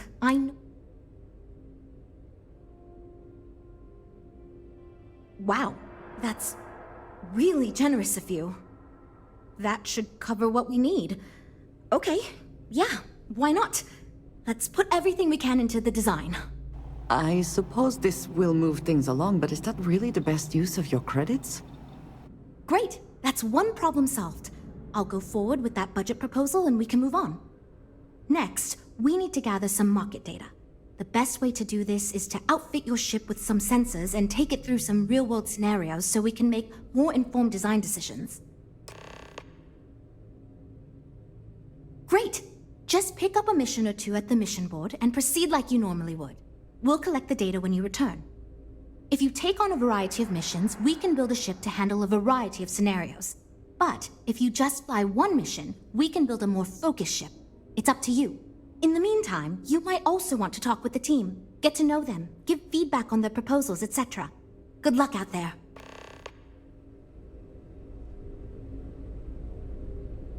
You know, I have designed spacecraft for over 10 years.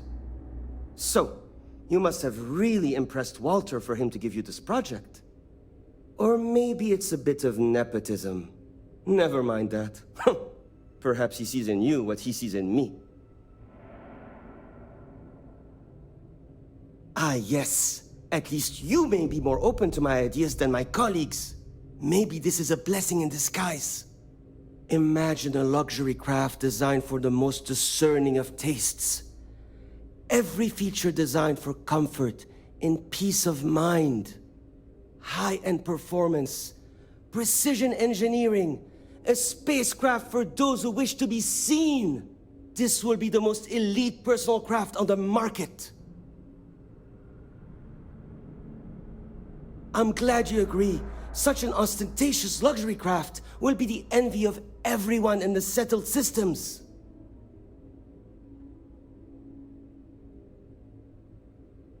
Two words: conspicuous consumption. Are you familiar with this concept?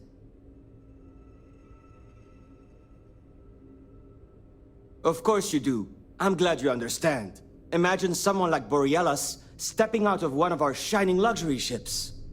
Everyone would want to look that cool.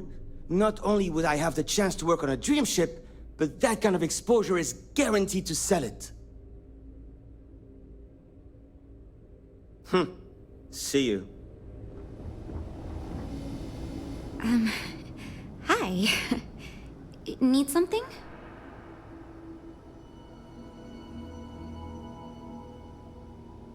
Oh, you really want to hear my ideas? I mean, I have an idea, but it's not that great. I'm not even a designer or anything. So, I was thinking that we could really use a recreational craft in our fleet. But not like super luxurious like our Adonis pleasure yacht, something marketed more towards families. Something Mom and Dad could pack up and take the kids on vacation. You probably think that's stupid, right?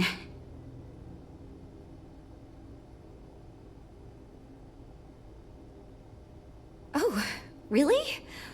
Wow, I am... Thank you. I'm really glad I told you about it.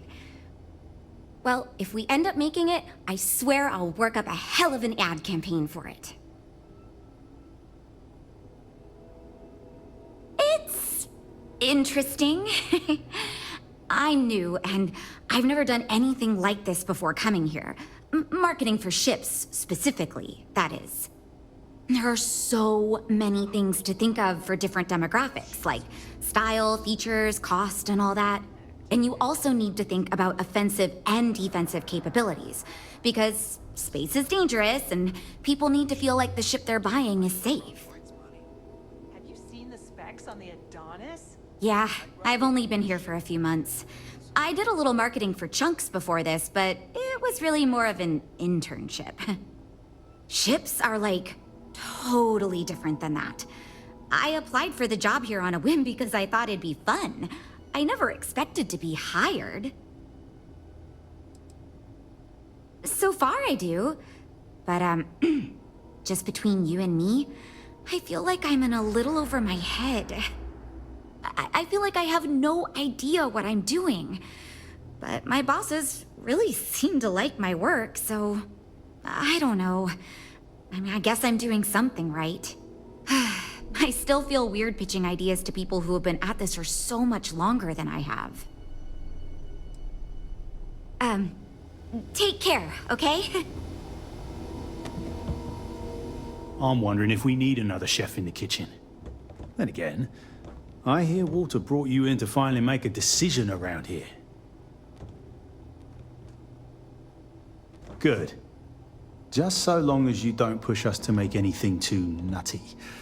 I think your decisiveness will put us back on the right track. Speaking of which, I think my plan will get us where we need to be as quickly and efficiently as possible. It's simple, no frills, and most importantly, won't cause me any major headaches on the engineering side. It's truth, and we need it. The others believe we need to think big and innovate. Reality is, we just need to do what we do better than anyone else. So I'm thinking, There's loads of fighters. No sense in mucking about with that again. And we've already got one of the best luxury liners in the biz. What I figure is, the cargo running business is booming, and no one's quite built a personal craft like that to serve the working class folk. Nothing fancy, no frills. Just a simple, sturdy, inexpensive ship with cargo room up the wazoo and make it so easy my cousin's little moppet could fly it. Wait, really? I was expecting we'd have to argue a bit more than that. Well, that's a relief. I hope you're being sincere. Because if I can convince them to go with mine, it'd save us all a lot of trouble in the end.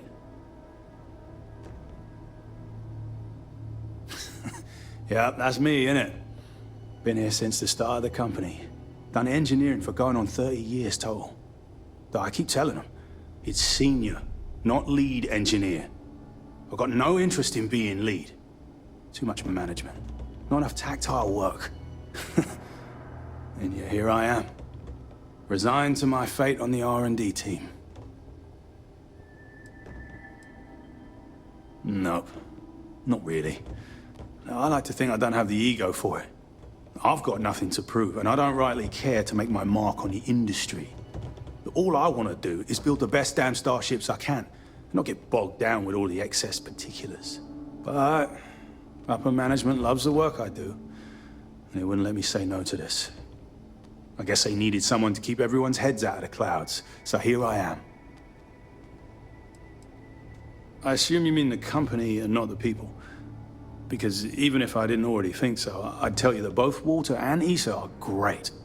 The company's still kind of young as far as Star Yards go, but it seems to be going in the right direction, despite what it may look like. I've been doing this for a while at other Star Yards, and so far, we're avoiding a lot of the mistakes some of the older corps have made. Later, mate. We're all super glad you're here. Right? So, you're Walter's friend. Well, I know he chose you to head this project as some sort of favor. Honestly, as senior technical designer, I was hoping to receive that honor, but there's always next time. Regardless, I'm excited to help you out. Do you have any experience building spaceships? This is wonderful to hear. I hope for all of our sakes that you are not overselling your ability. Now, I know you've been asked to give feedback on our design proposals. Would you care for a brief synopsis of mine? Of course. But first, let me ask you this. What pilot demographic is currently being underserved by the current starship market?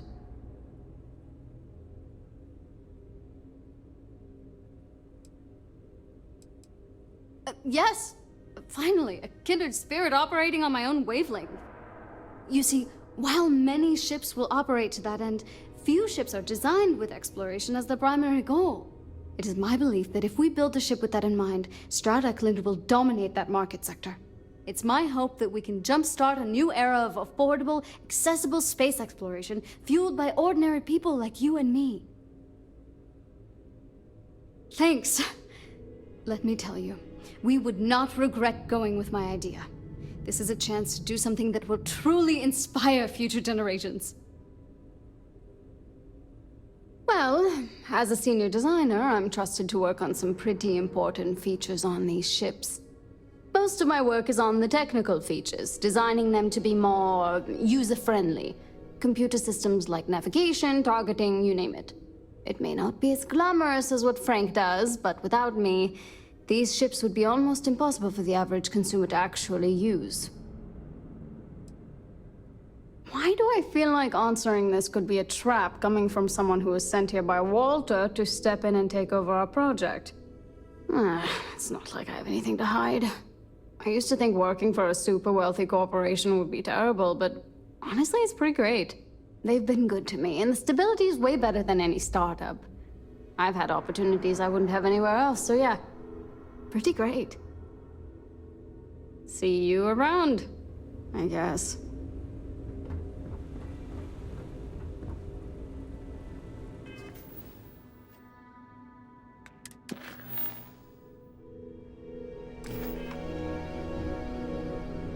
Well, we're making progress now. I guess. Oh, yes, I actually do have a proposal. I wasn't really expecting you to give me feedback, but why not, I guess. I'd like to see us branch out a bit more in the starfighter market. Bounty hunting and mercenary work are both big these days, especially among the hard-blooded free stars.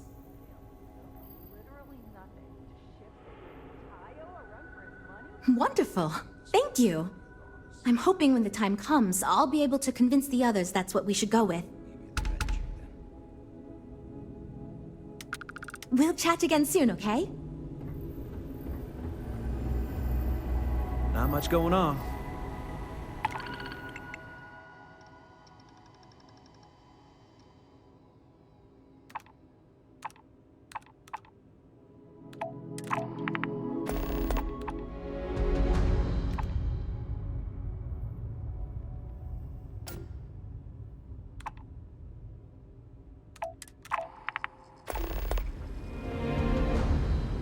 These should...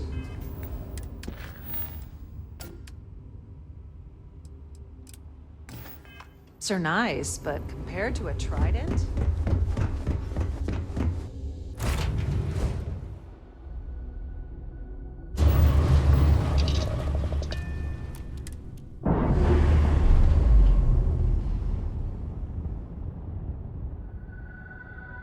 Locks, air pressure, Dad, drive. have you ever tried Aurora? Good to go, Captain. Well, not in a long time, sweetheart. Not since you were born. What was it like? Terrible. It was terrible. You stay away from that stuff, Cora. Trust me, it's the worst.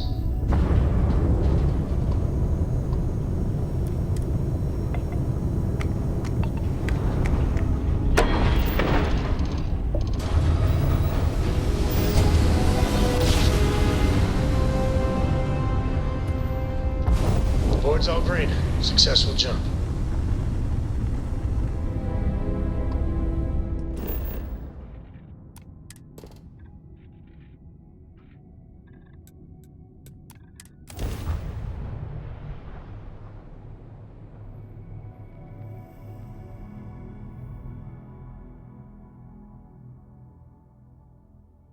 Everything checks out. Landing initiated.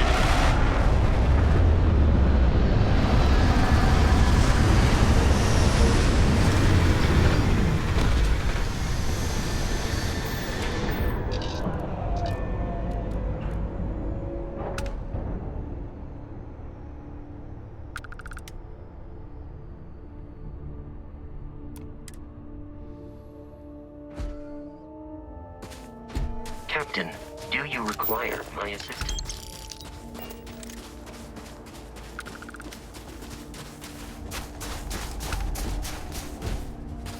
Howdy.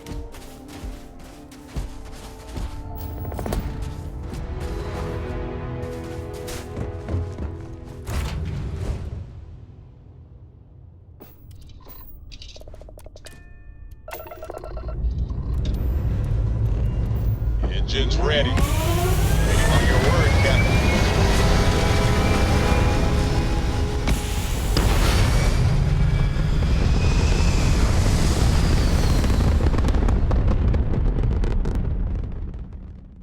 Orbital insertion done.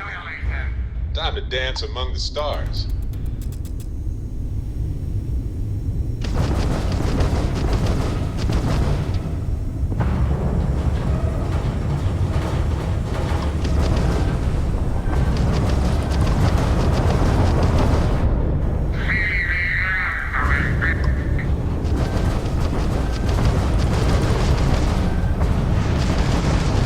Target's engine is down.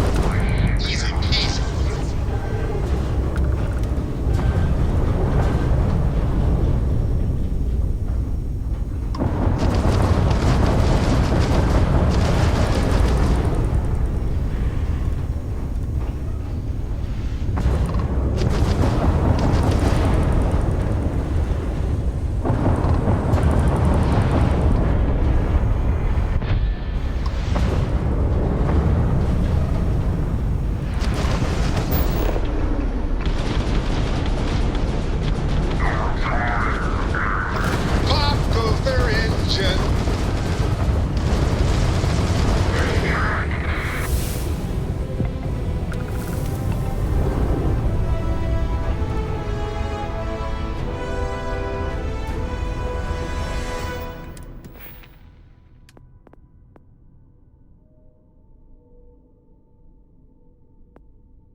stars. Welcome to the Freestar Collective.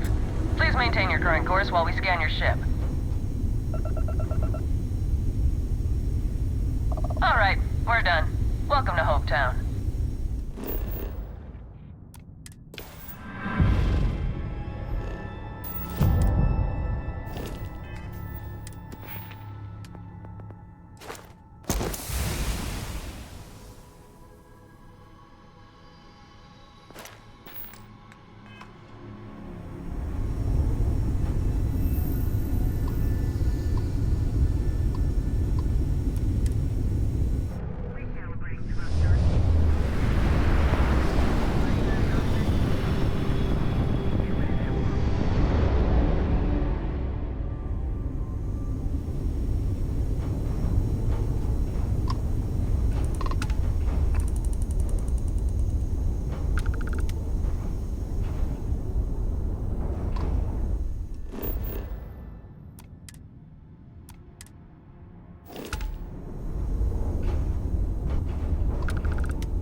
Imagine how Solomon must have felt. We're here, Cap.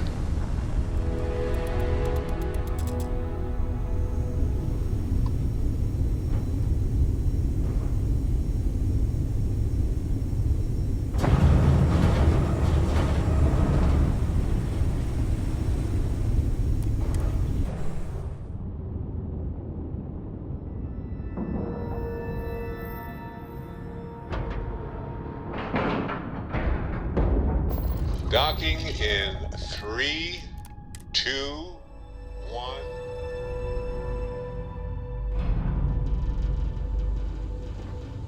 Good day, Captain. It must have cost a fortune to build this place so fast.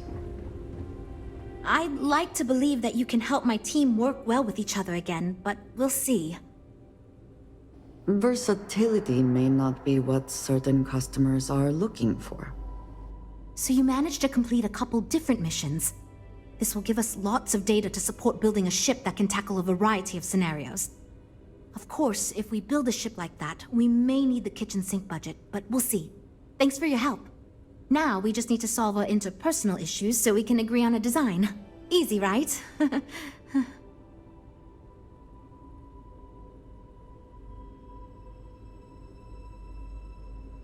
You seem awfully confident for someone who doesn't know how long we've been dealing with this. I've tried everything I can think of besides some sort of hokey team building exercise. So, what do you think you can do differently?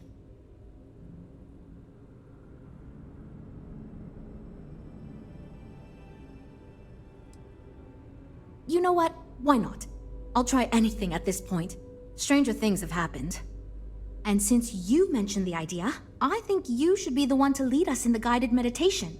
Just feed us a steady stream of whatever positive affirmations you've got. I don't know if it will solve the design conflicts, but maybe it'll get everyone working with each other again. And I'll take what I can get, even if it leads to a more ridiculous design. So, you're sure about this? Okay, this should be interesting since I doubt any of us know what we're doing with this. Okay, everyone, listen up. Our new friend offered to lead us in a group meditation session as a sort of team-building exercise. Everyone take a deep breath, try to relax, and we'll get started momentarily. Listen to what she says and repeat her affirmations.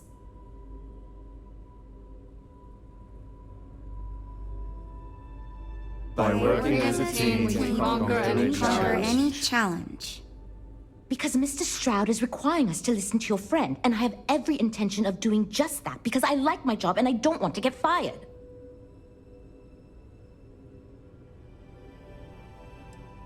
I am confident we will succeed.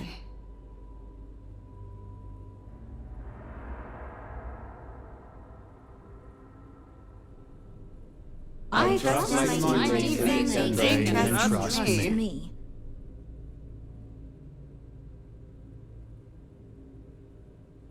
I believe in myself and my ability to do my job Myself and my ability to do my job well.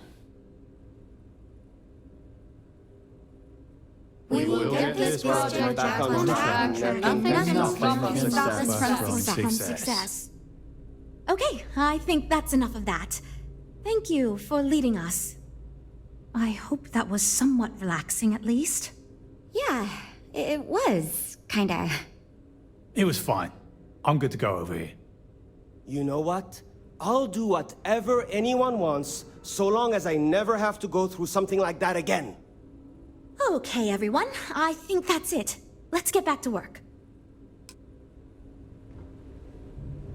Well, we're making progress now, I guess.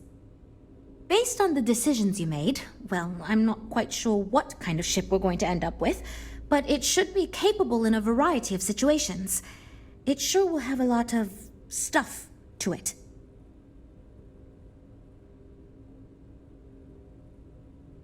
Now that we've addressed all our issues, we can move forward, finalize the design, and get this into production pretty quickly. If you could do us a favor and let Walter know that we're back on track, I'm sure he'll be thrilled. Thanks for your help.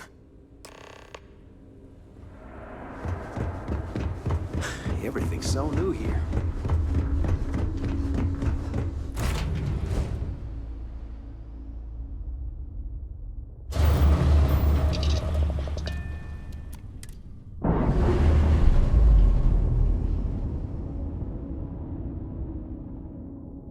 Clamps released. We're free.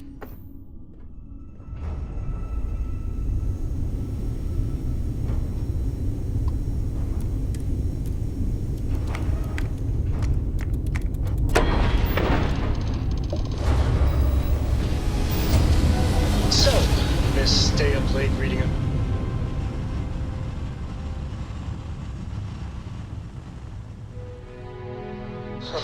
Don't pretend to be mad at me. Starship Frontier, this is United Colony Security. I learned that course back and on prepare to Earth, be people scanned. used to use the stars to navigate. That's so cool. But I guess it only worked because they just lived Enjoy on your one stay in New planet. Atlantis. And that's...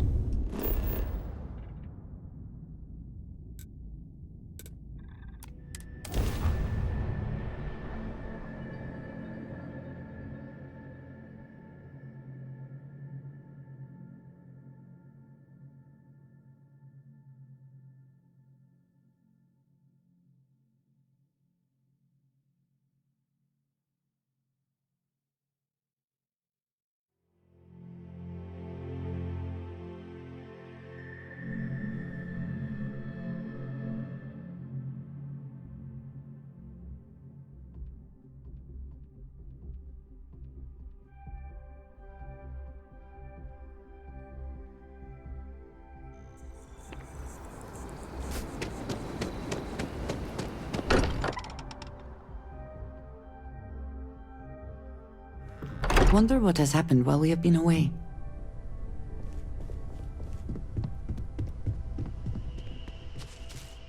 You forget. We can pay to fix the damages, but, well, some things are irreplaceable. Good to hear. I figured as much. See, I just finished looking over the final design they sent over before you arrived. I've got to say, it's certainly interesting. They managed to cram just about everything they could into it. Honestly, I don't think it ever occurred to me to do something like that. I'll be honest with you.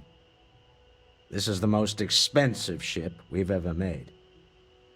But I'm confident we can set a price point to make it work. I'll be happy to make it my new personal ship. Additionally, I want you to have one of the first off the assembly line for all of your hard work. Feel free to pick it up at the Star Yard. Thanks again.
Always eager to help if I can.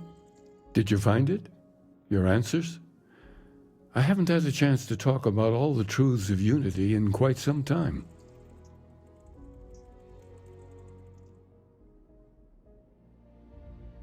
Unfortunately, I need to maintain my habit of saying yes and no.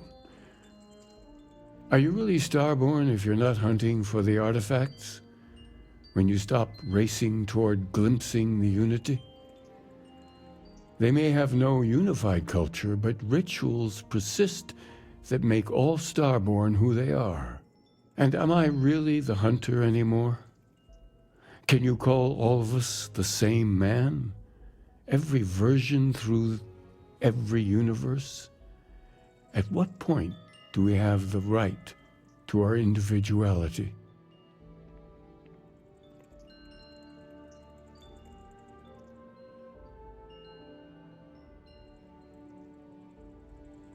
A wise decision. I appreciate that. But there is a part of my other self I recognize in me. Jumping between universes gives you a chance to start again. And we all have regrets. Anyway, if you do get to the Unity, I hope you keep our conversations in mind. Figure out your own truth and hold on to it. It could end up being the only constant you have amidst the infinite worlds that will stretch out before you.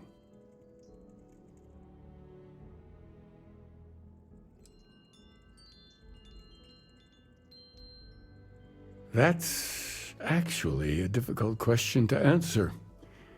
There was a time when I just stopped counting. I didn't care anymore. Only touching the infinite again mattered. But as my need for answers deepened, my pace slowed. I began to take in more. Sometimes I would try to share my experiences with others. It was a long time until I realized this is where I belonged. In this universe, building the sanctum.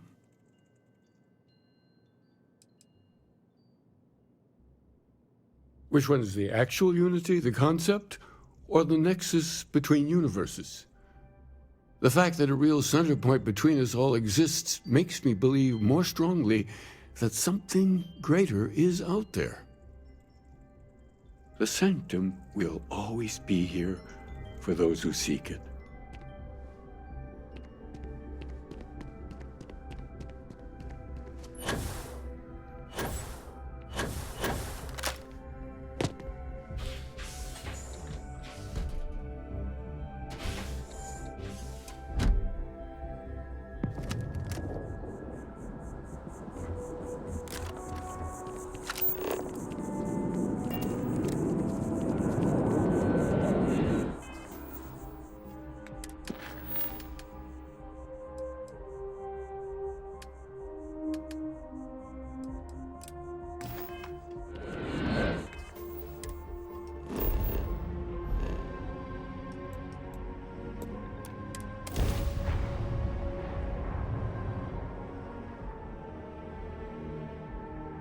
Back in our own ship.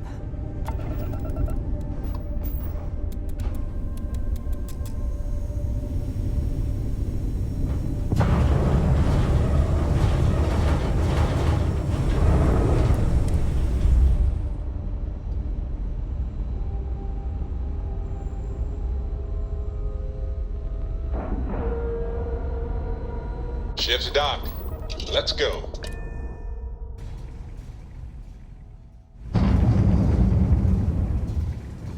In reference to Vladimir, I am told.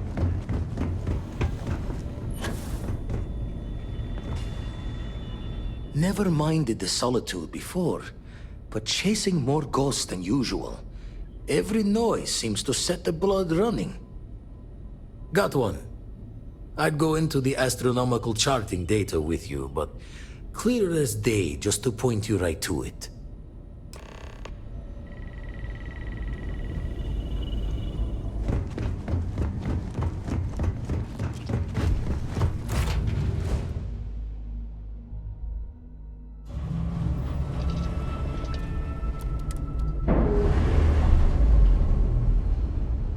I hope Core doesn't get too much underfoot. Clean separation, Captain.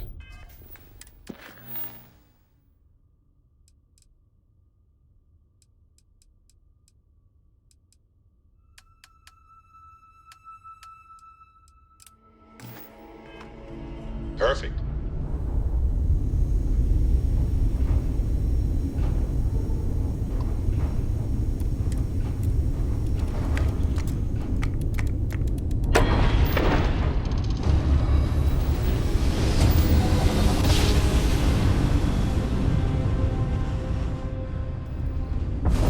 Whoa! I love the feeling after a perfect jump.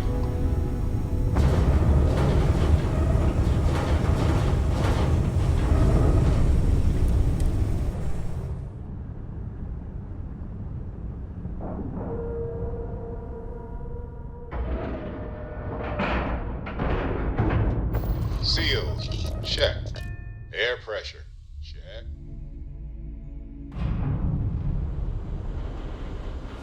Hello, Captain.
I came out of curiosity, but some of these specs, impressive.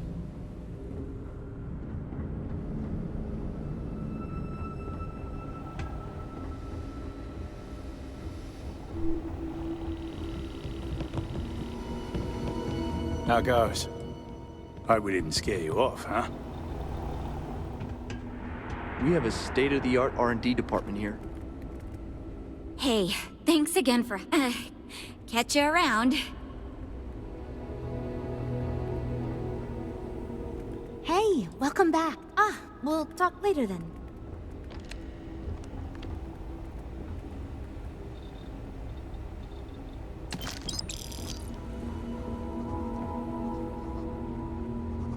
All right. Bye.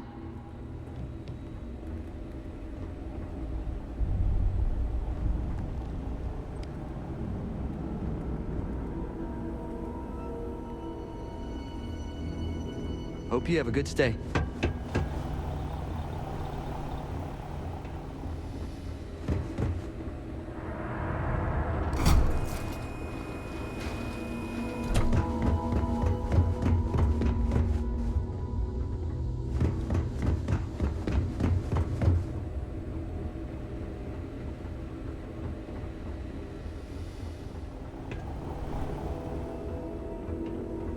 Welcome to Stroud Eklund. I can't believe Stroud pulled this off.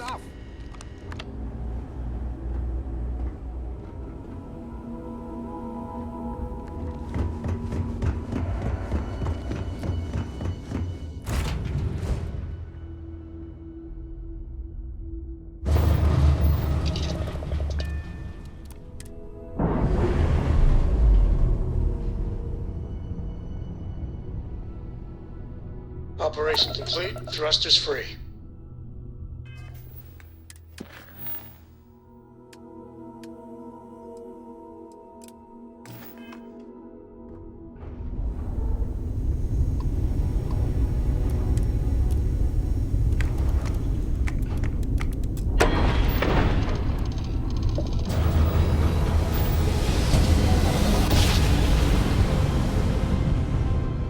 Your chords are right on the money.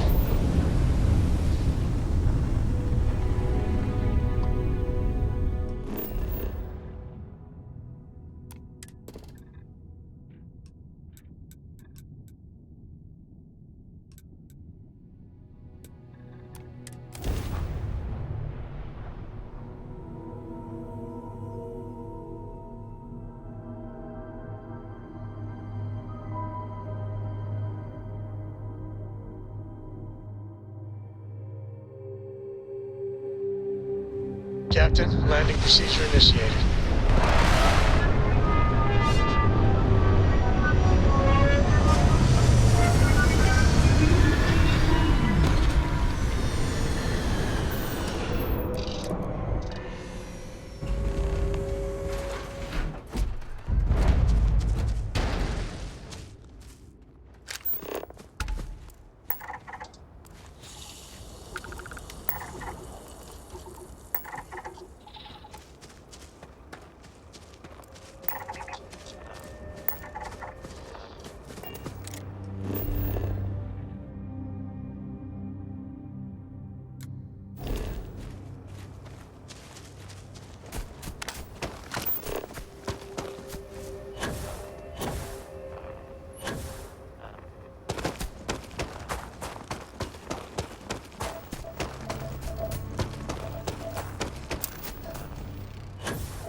Can you imagine how long this has been here? I will never grow tired of Syria.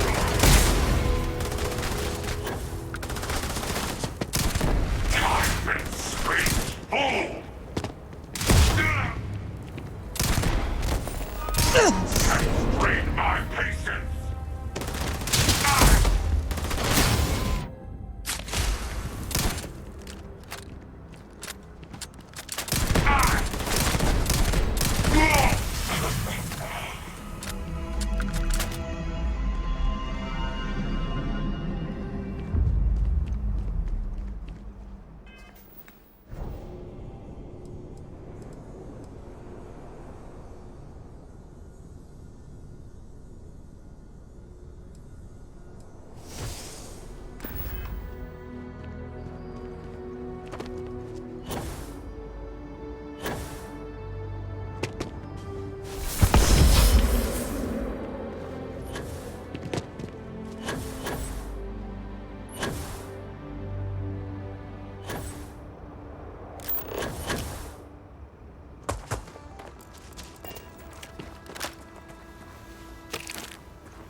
Hope you've enjoyed your stay here. Now get the hell out.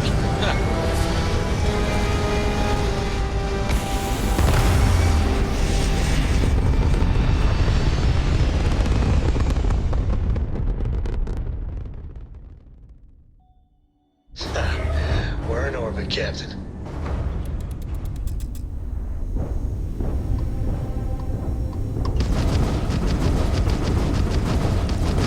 I hope they didn't need that grav drive.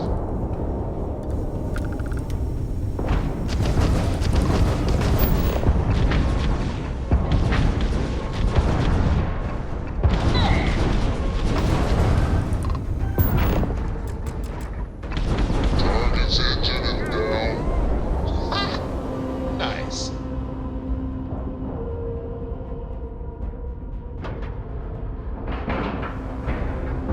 And we're docked. We need to make sure all of their crew are accounted for.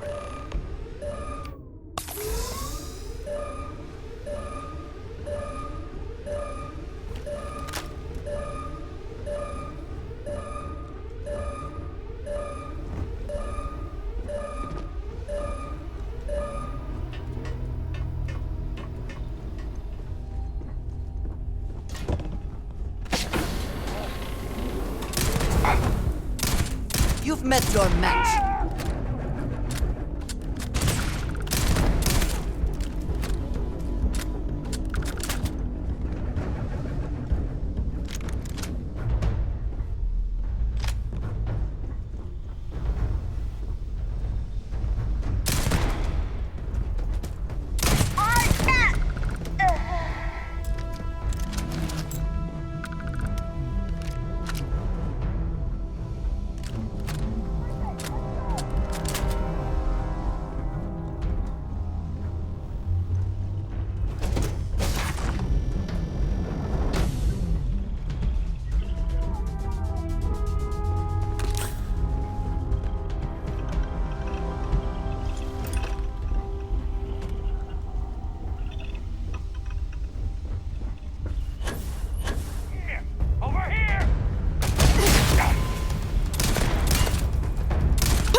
Not everything in the galaxy needs to come with us, you know.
What was that?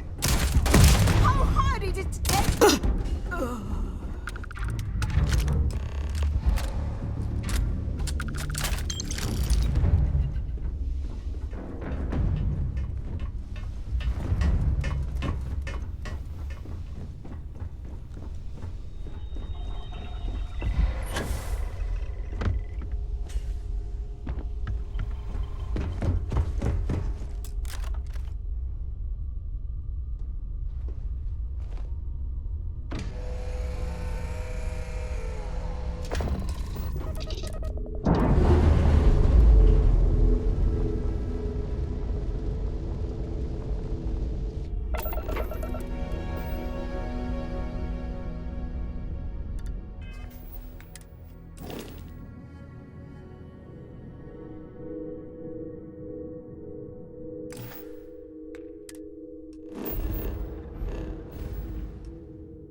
I have something. Just like that, we can move again. You're handling this whole captain thing really well, you know.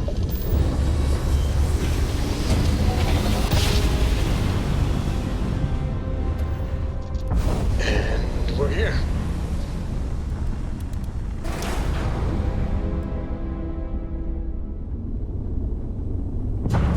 You need something?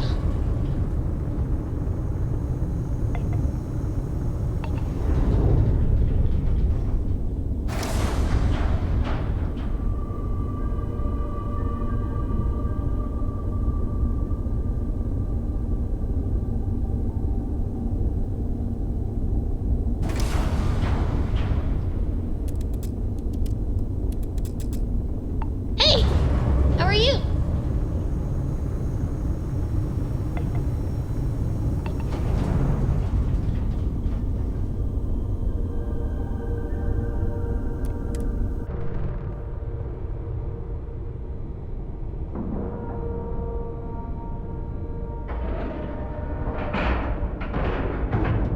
Docking at 90%. 95%. This station is but a shadow of its former purpose. I do not like it here.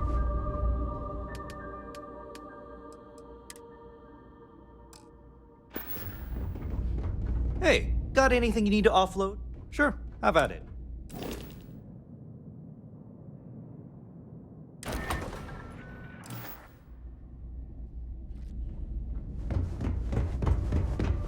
If there's... Good to see you. I hope we have what you...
We're asking everyone to take... Sure, have at it.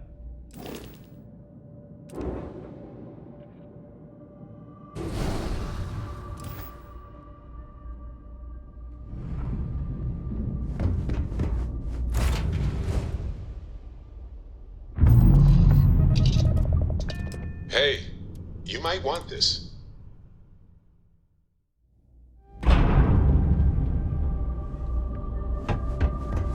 Need some work done? Okay, no problem.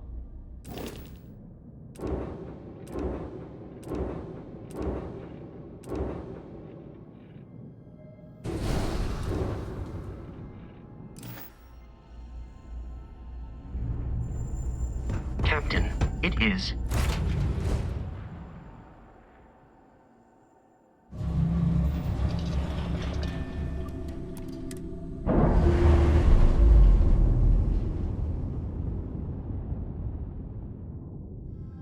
Separation complete.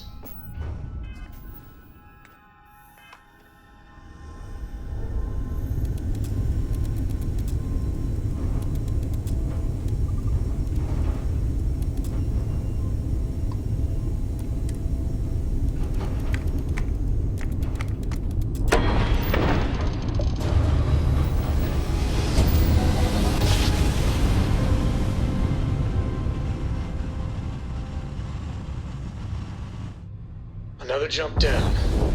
Take that, Ted. Starship Frontier, this is United Colony Security. Maintain course and prepare to be scanned. And complete.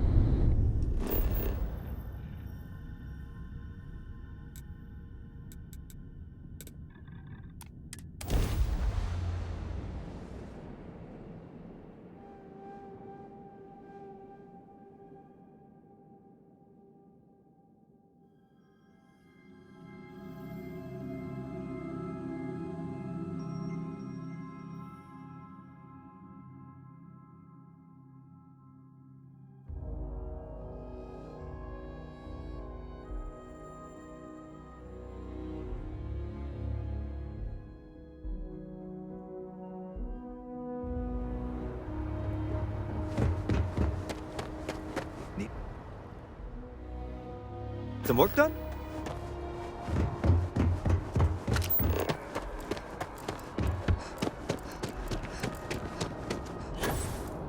You will be scanned as you enter the city.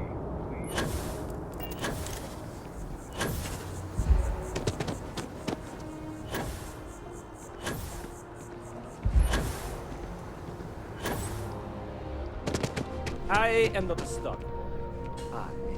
Hope you're finding everything. Oh, please, take a...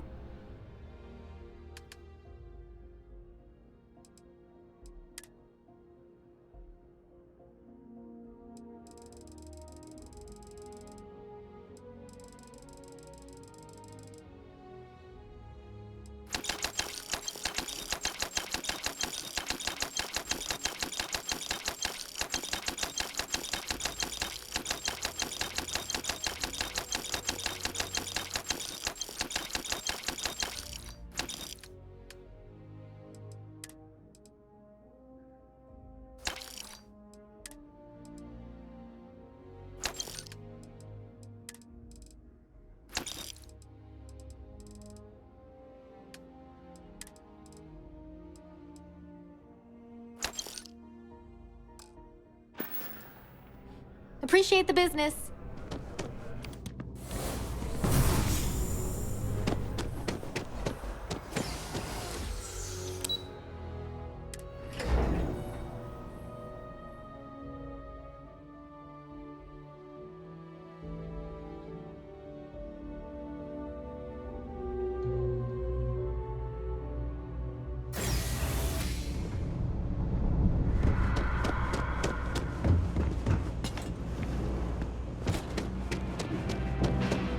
Personally, I take your time.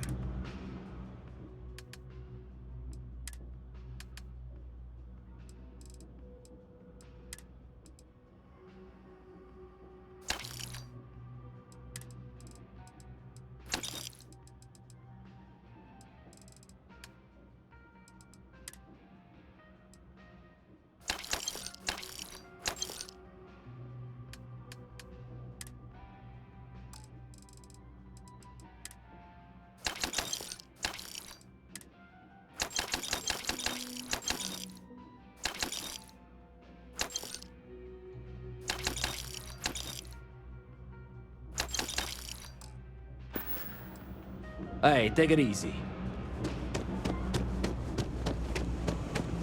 Problem?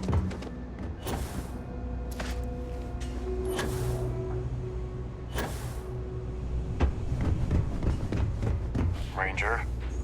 My mother wanted me to be a doctor. Doctor, huh? The Trade Authority has access. You won't find a better selection or more reasonable prices anywhere.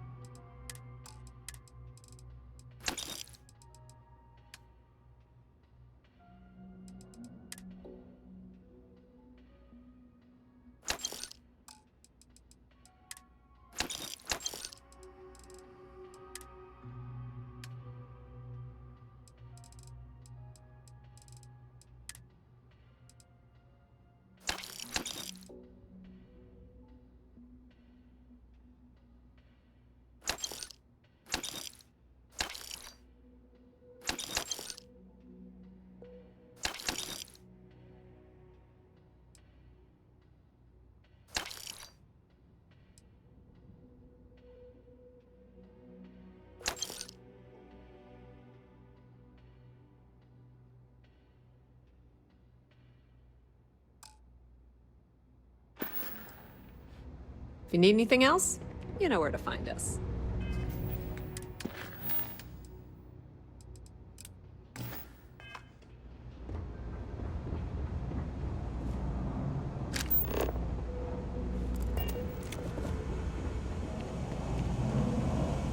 What do you want?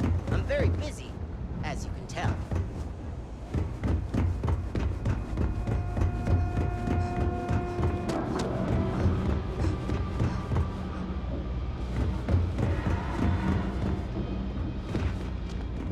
Hello.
me, or are there other matters that require your attention?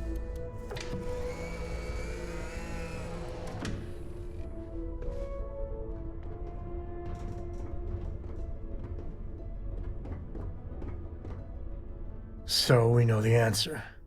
Who are the Starborn? Well, we are. We're some cracked mirror version of ourselves. The whole thing seems unreal.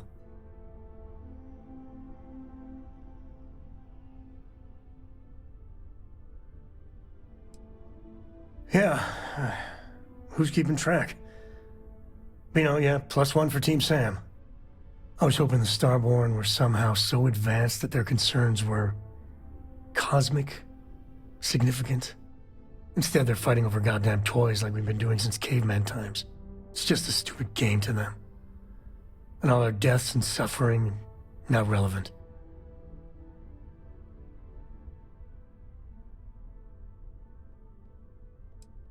God, I hope it is. So the Unity is a gateway. A gateway to countless possibilities. And you have a chance to go through it. Imagine. I'd be lying if it doesn't sound like the adventure of a lifetime. I don't know if you're taking anyone with you, but if you take me, I got no idea if I'd go through or not. If it went for Cora, I'd jump on it in a heartbeat. Cora would probably shove both of us out of the way and dive in first. Born explorer, that girl.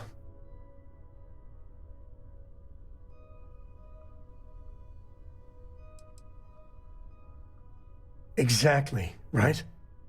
I know it's your decision who to work with, but you gotta remember that the Hunter murdered our friend. Sure, the emissary may be a version of Sarah, so Sarah is still alive. Sort of. But that doesn't make what the Hunter did right. Not by a long shot. If the Starborn are party crashers from different universes, I'd side with the one that's not willing to murder innocents to win.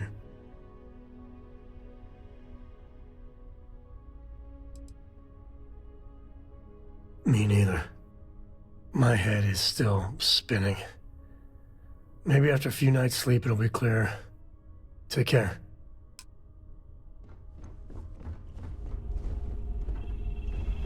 Let's get out there and do something new today, shall we? This is amazing! The Unity, the multiverse, this is everything, and more, literally.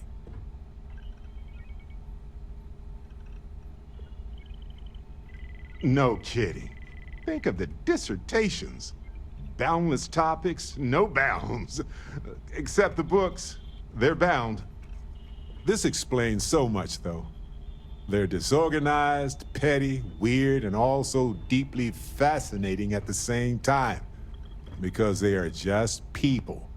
We never rule that out, but it feels so good to know we weren't fighting against robot alien ghost gods or something.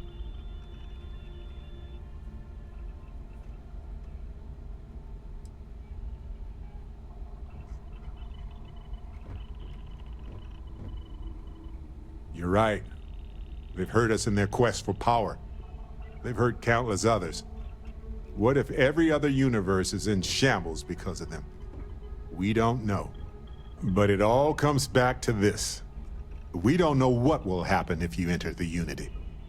You might lose yourself or become a two-headed space shark. There are too many variables.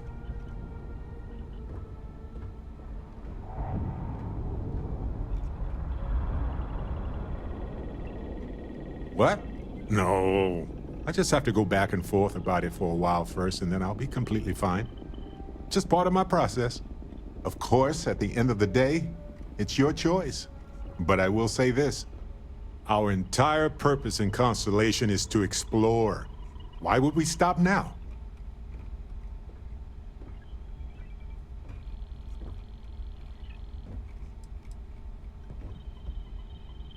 Obviously. If you were ready to jump in right now, I would not be following you. I'm sorry to say. It's a huge decision.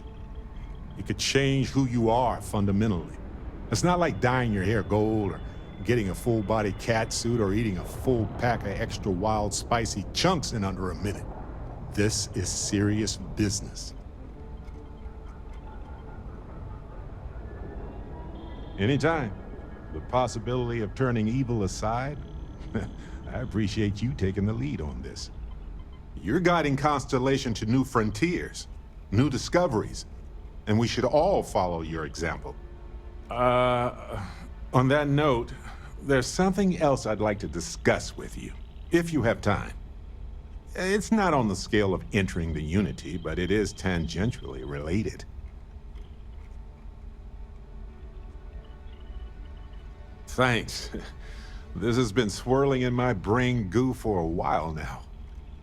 So, I've been pondering over what's happened and what it all means. And I've got a favor to ask. A teensy-weensy favor. About the size of a plank length, really.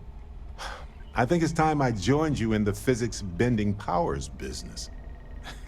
See if one of those temples works for more than just you.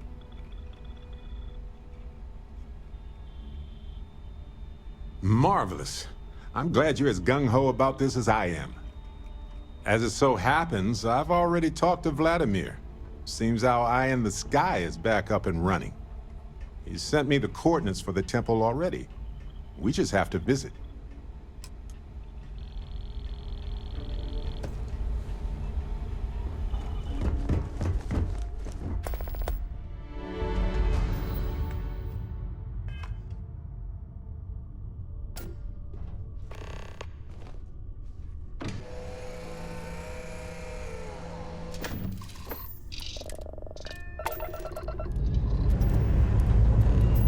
Ship's clear and the sky is calling to us.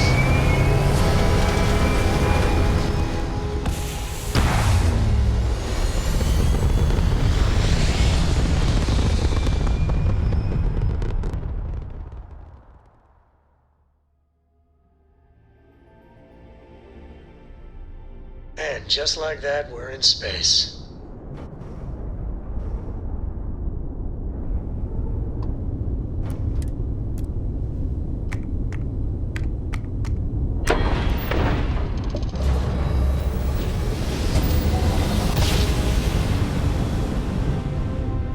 You know my great-grandpappy made that drive, right? We're here.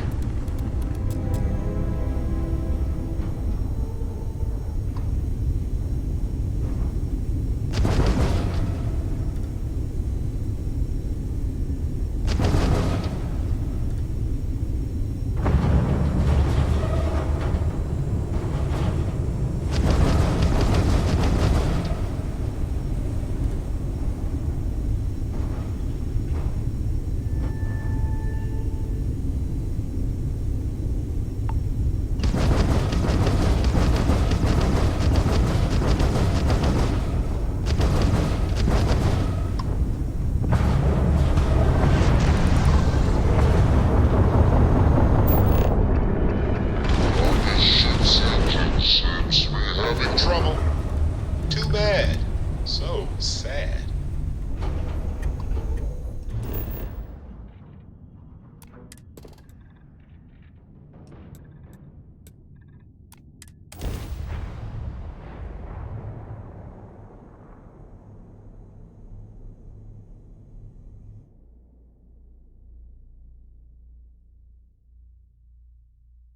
Landing gear is ready. Sight is clear.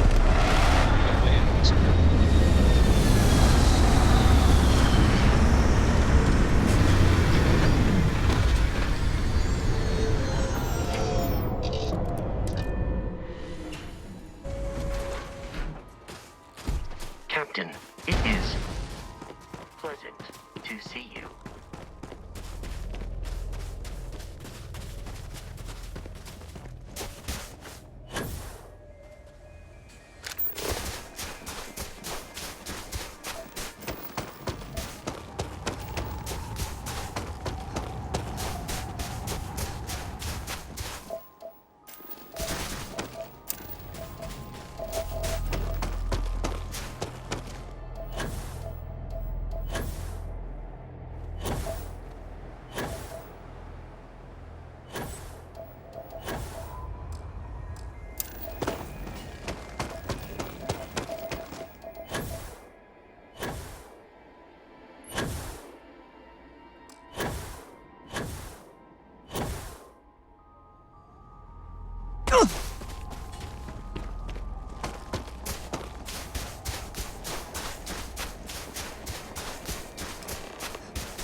Just look at this.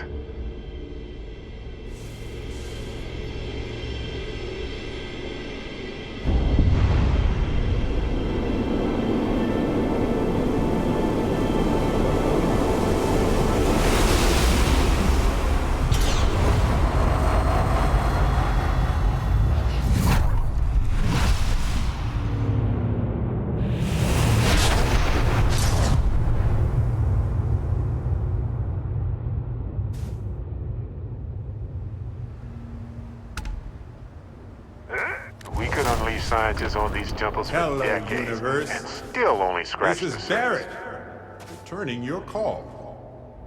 What in the... Who in the...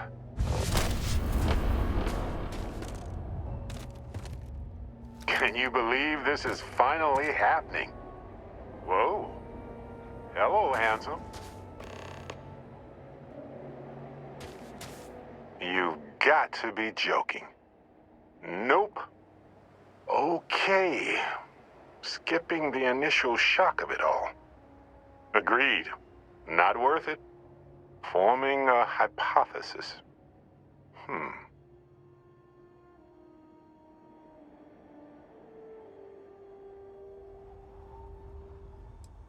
Me. Accurate. I'm just, passing through.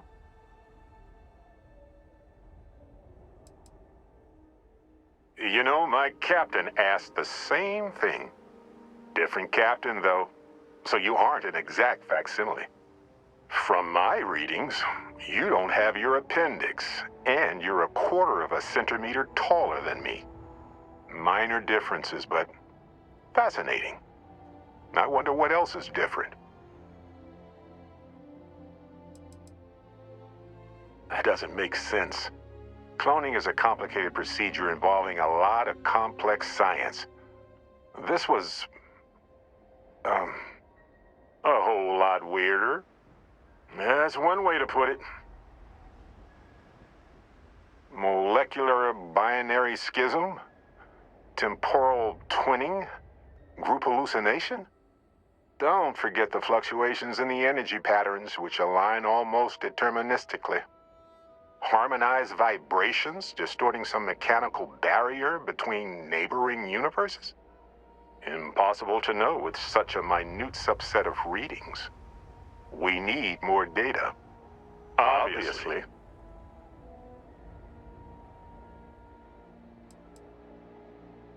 I'll be Barrett Prime. Amundsen is fine. Usually the barrier between us is too thick to communicate much anyway. Amundsen? Now I know you're not me. Hey, one of us has to keep it classy. Why stop at 2? It won't work. The energy required increases exponentially per anomaly. I'm already exhausted. In a way that's hard to describe. Not physically or mentally, but something else. Sorry, friend. You'll feel right as rain when I dissipate. Whoa there. Sustaining this connection requires a lot of concentration. Is this permanent? You will eventually monitor the energy fluctuations and agree. But no, this is unusual. I could study this forever. Irvin told me to just enjoy it and collect data on the side for later. And I'm glad I did. Irvin? He's with you. He's... okay? By the tone of your voice, I'm gathering some things in our lives might be a bit different. Is he happy? Yes, he is. Our daughter pilots the ship after Vasco was destroyed. But otherwise, we've survived the war well.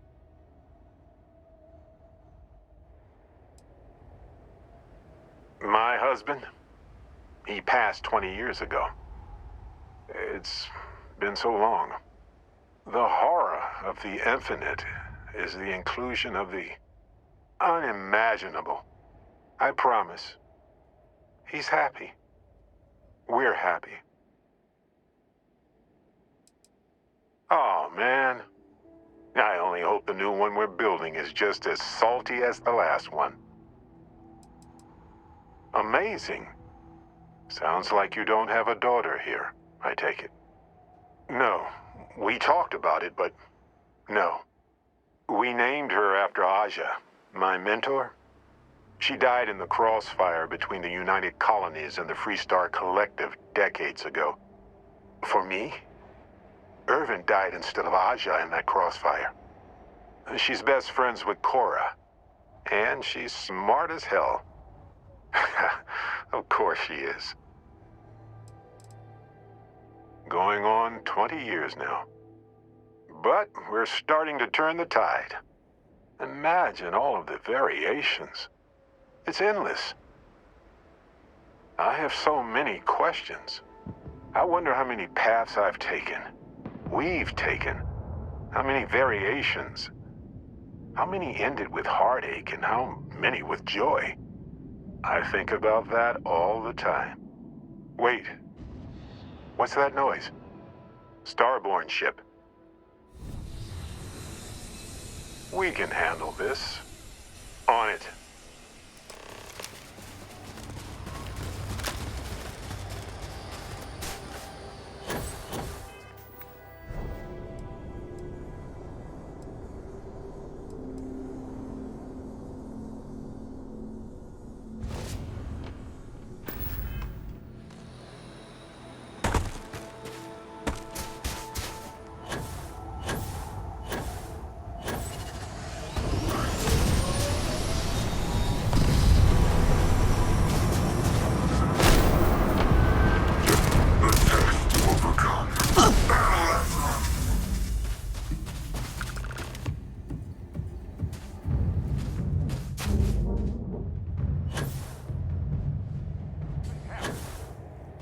I can't hold on to you.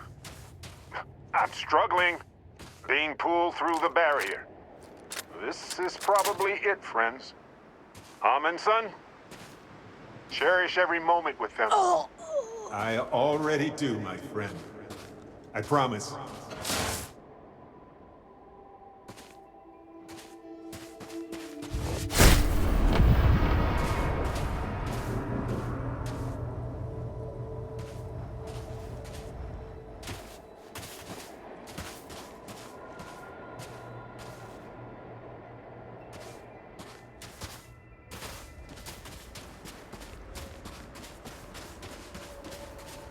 So look, for the record, I am the same Barrett that came here with you. For sure. I think.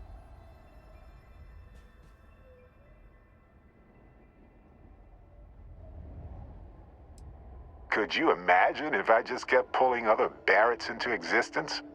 Forever? An entire universe full of me.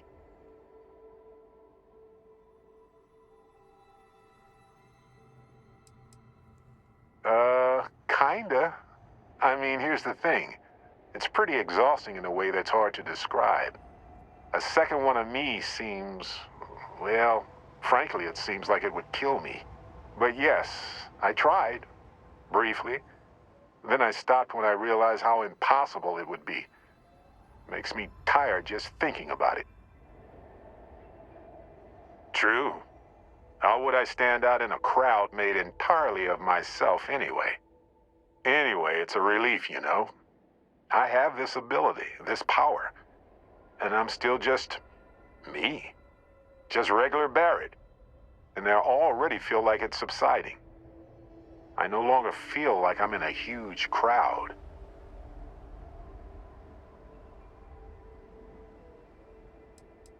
Yes, though it takes a lot of concentration. If I do it a lot, I bet I'd give myself a headache. From myself. I'm my own migraine. I thought so too. Other me, other Barrett, seemed like he was able to handle himself well in that fight. Anyway, we'll see.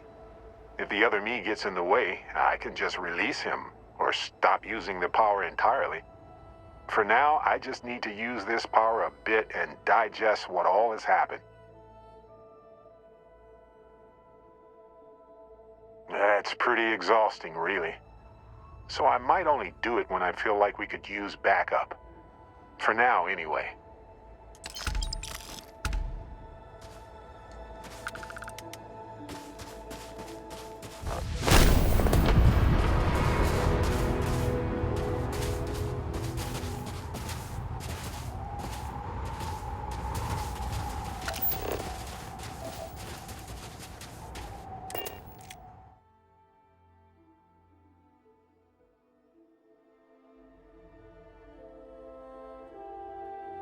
Hey, you might want this.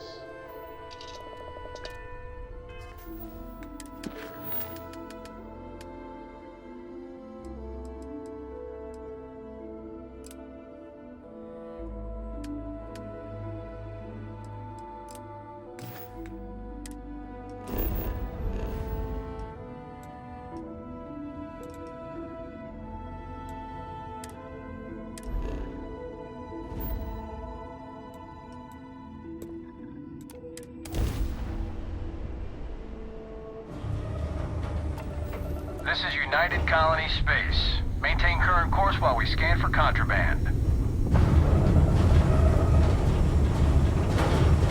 Scan complete. Go ahead and land.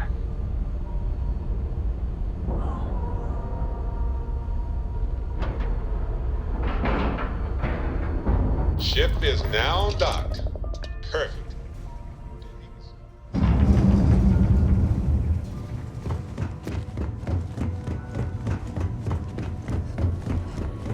Been washing red here and there. Oh, been poring over the charts, looking for another match.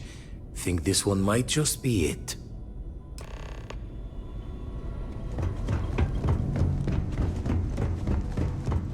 In reference to planet...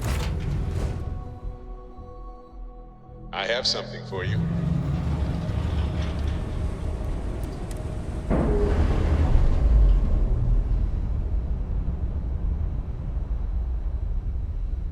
Indicators are green. We're free.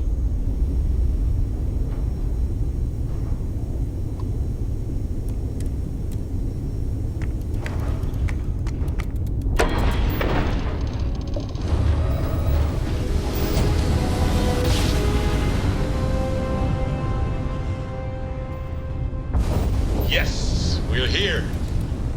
Look at those beautiful stars.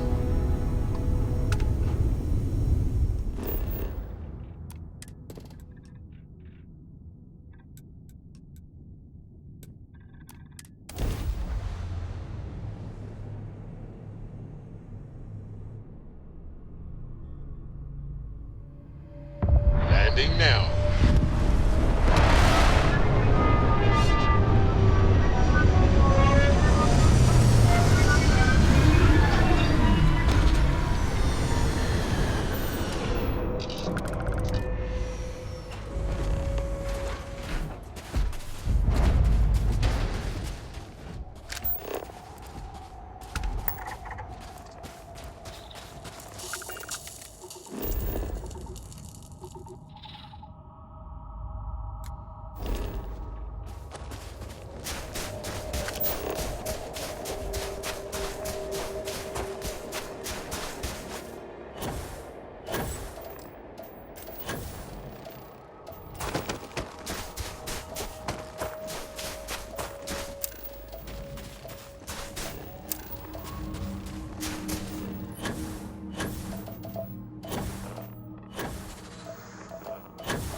Sometimes these places are kind of creepy. Just...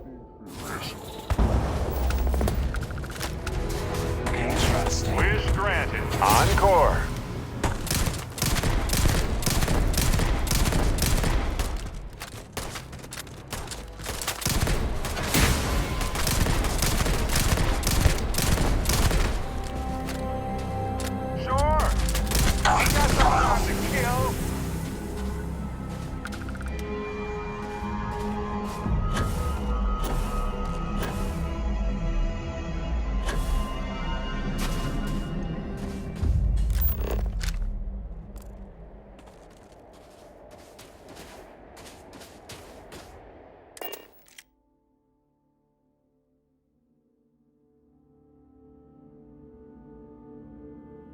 Hey, you might want this.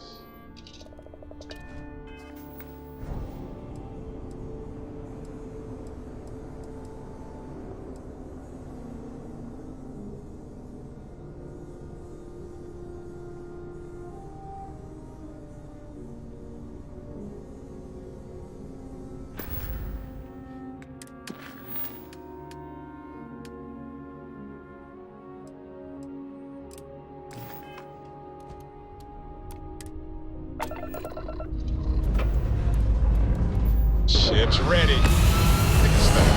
Any stuff.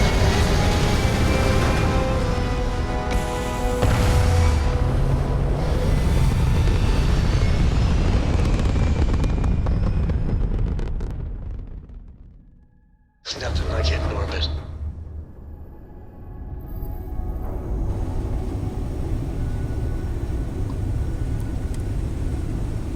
Fine. You know what, Robin? Fine. You win. I'll ask this random So, Miss Stay Up Late reading under the covers. Did you learn anything new from your book last night? Our daring voyage on the oceans of space. Don't pretend to be mad at me. I know you aren't really.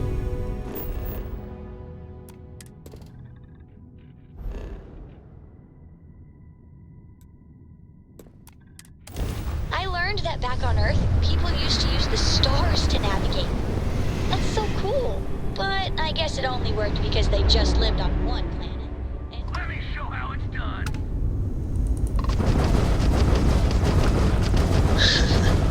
Remind me one of these days to tell you the tale of a certain Solomon Come, where his stargazing This jump drive is down.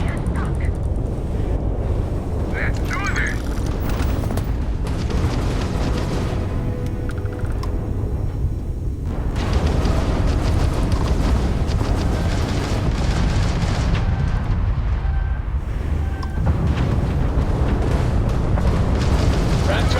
There goes their engines. Ah.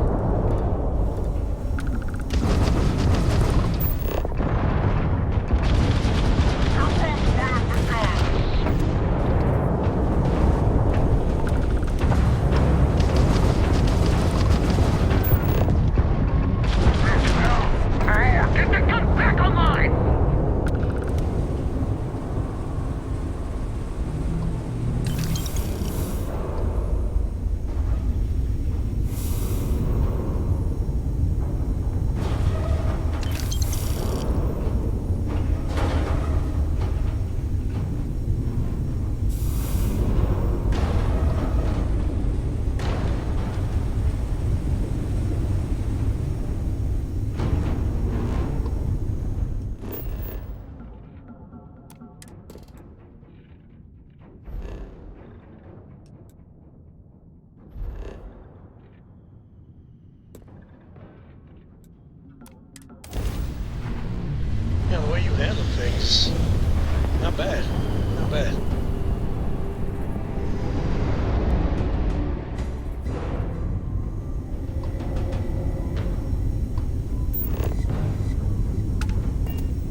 Dashboard's all green. This is Successful United job. Colony Space. Maintain current course while we scan for contraband.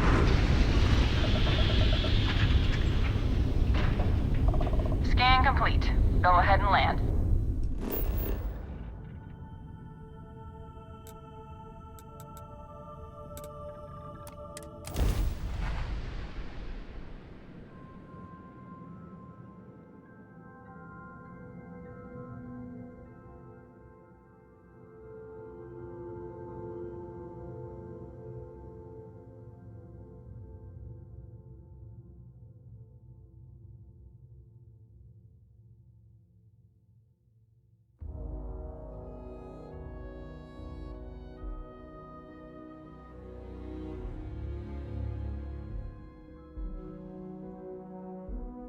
Oh, I love breathing in the air here.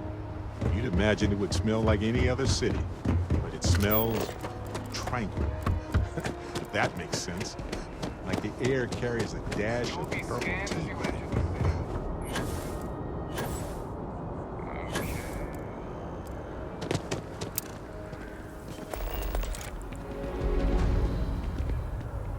God, you startled me. Mind giving me some space?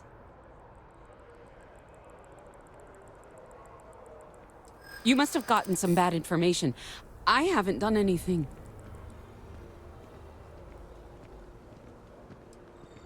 There's no way they'd let me pay a fine and move on with life.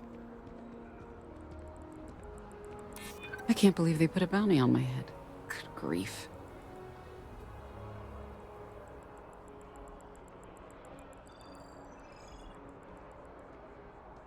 Maybe you're right. Maybe it's not that big of a deal after all. All right, no need to do anything rash.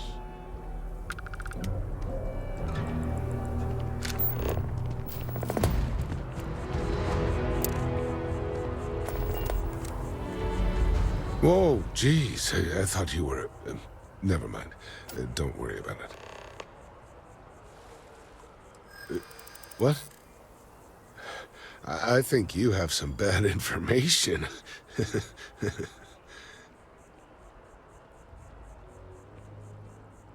I don't care what your stupid bounty says. I didn't do it.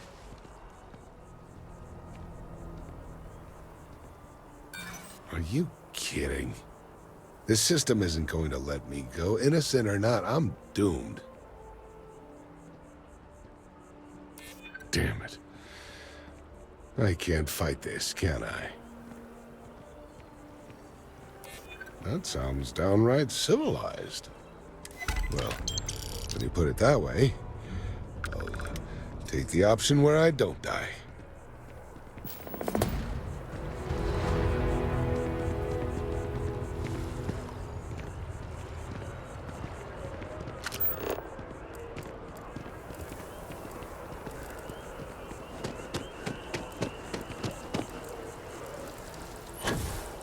Every time I see that statue, I feel a little bit more hurt. Can't really explain why, but I...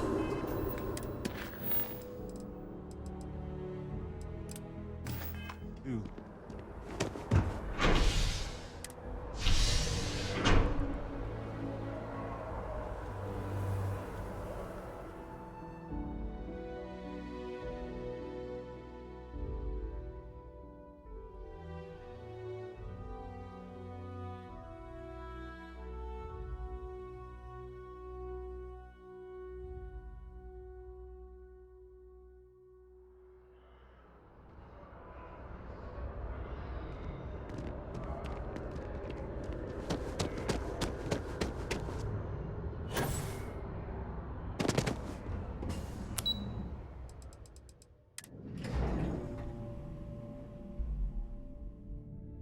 Something for you.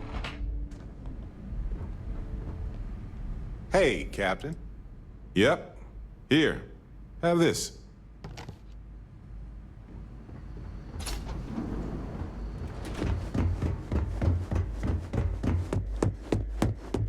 I knew a place like this had to exist. I just never thought I'd... I guess me and Sergeant Grimface here are gonna become good friends. You know I served in the UC a long time.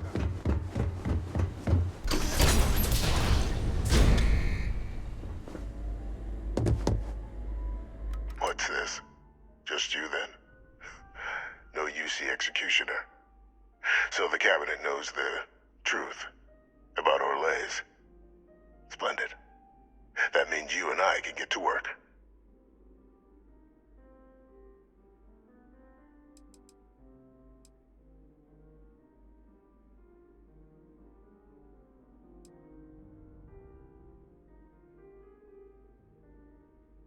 I'll tell you why. Because the UC was, and is, full of people unwilling to pay the price required for victory. In the last days of the war, the UC was on the precipice of executing a final great assault on the Freestar Collective home system of Cheyenne.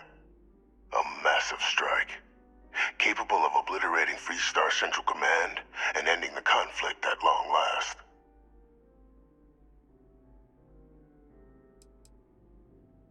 I thought I'd had myself, but such invasions are costly, in resources and lives. Others in the UC believed the blockade would be sufficient to bring the Freestar Collective to its knees, but they were wrong. So instead, they sacrificed far more lives in a protracted war, rather than doing the right thing from the start, and demolishing the Freestar capital when they had the chance. You'd be right. Everything was in place. But just before we could launch the strike, word came from Londinian. The Terramorph outbreak had begun. I went to the city to assess the state of things, and discovered the Lazarus plant. We couldn't spare ships for a proper quarantine, so it was my decision to destroy the spaceport and seal off the city. Deal with it quickly, so we could get back to winning the war.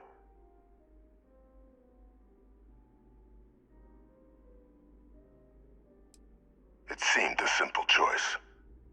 So upon my return from Londinian, we proceeded with our killing blow. Initially, we had great success against the mess the Freestar Collective called the Navy. But then the Freestar citizenry decided to get involved. Dozens of civilian ships jumping in to shield their military counterparts. I, of course, had no trouble firing on what should have been designated enemy vessels. But my peers had lost the stomach for it. So many lives lost already, they wailed. So the great UC Navy was routed by a mob. They picked our ships apart. The UC surrendered not long after. And thus rang the death knell for the great UC.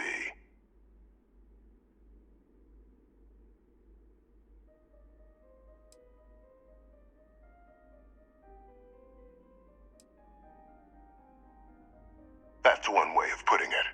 But yes, bad luck. And weak subordinates. Well, thanks to our combined efforts, the Sanan name has more clout with the cabinet than it has in years. I hope to build on that. I have a long list of names civilized society would be better without. I just need someone to help me remove them from the picture. Should we begin the hunt? Or did you have questions? Just what I was hoping to hear. There's a slate waiting for you in the transfer system.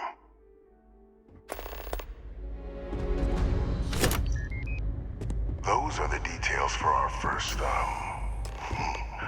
person of interest. Find them, eliminate them, and make the galaxy a better place for it. Though I would expect some resistance when trying to approach the target. Deal with any you encounter as you see fit.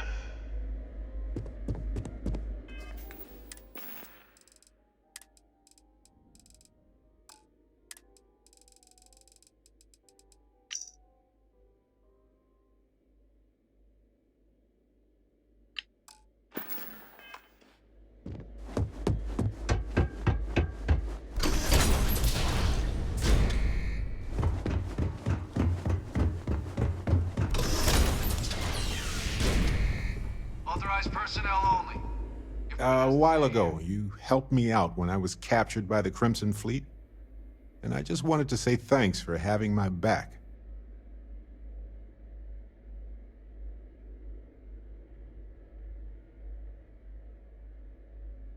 It's good to be part of a team, isn't it? To be part of something so much bigger than any one of us. So many things can go wrong out there. Working with people you can trust is important. And that's why I've been in Constellation so long. It's good to have people who will help out when you're in a jam.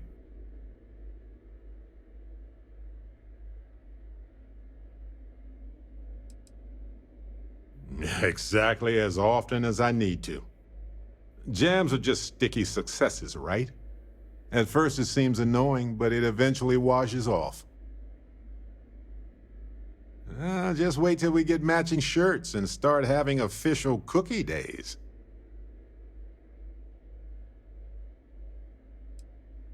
They're one of humanity's greatest achievements.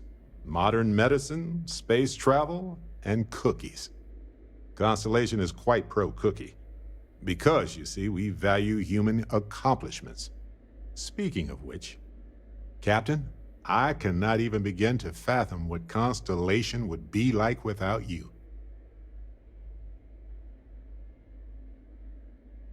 Just figured I'd mention it, since we haven't had much time to chat before. You know, being a member of Constellation has given me a lot of opportunities, and a fair bit of stress, I'll admit. It's hard to imagine just who I'd be had I never joined up. I would have never done so many things, met so many people. It's mind-boggling how different I would be. And I never would have met Irvin. Or lost him, I suppose.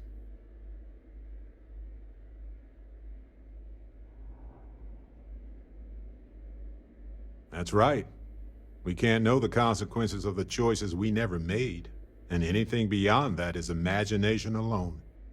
But for the choices we made, it feels just a bit closer, doesn't it? Irvin's been gone for over 20 years. Strange how memories can pop up when you least expect it.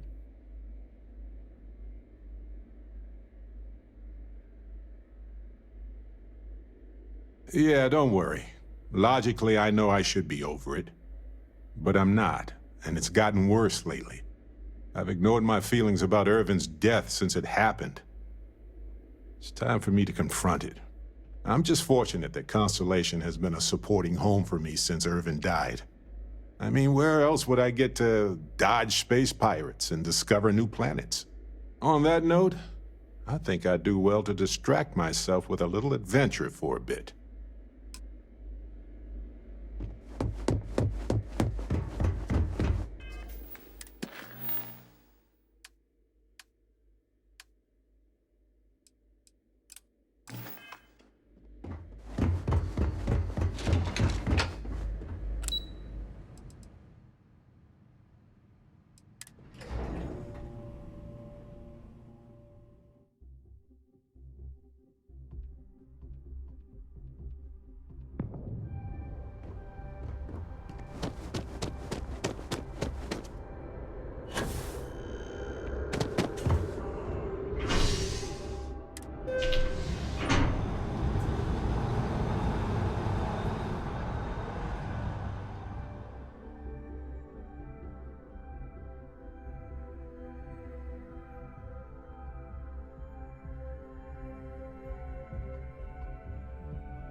That is convenient, but riding right after eating can give you stomach aches.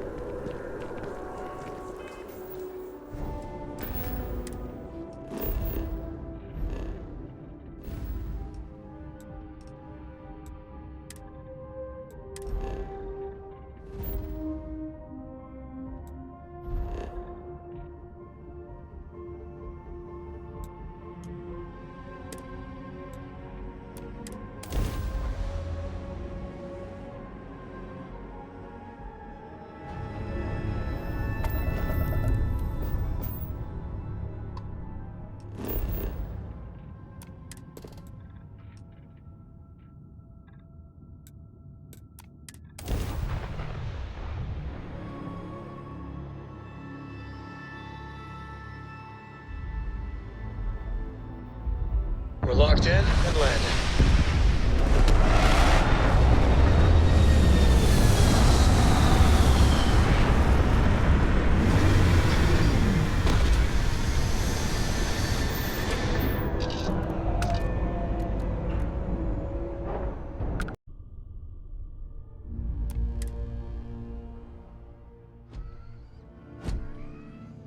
Good day, Captain.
Get out.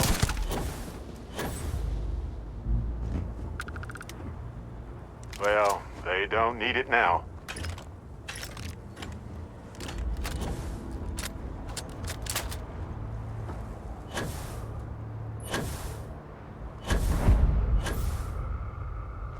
Leave. You won't get me, though.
You're going down!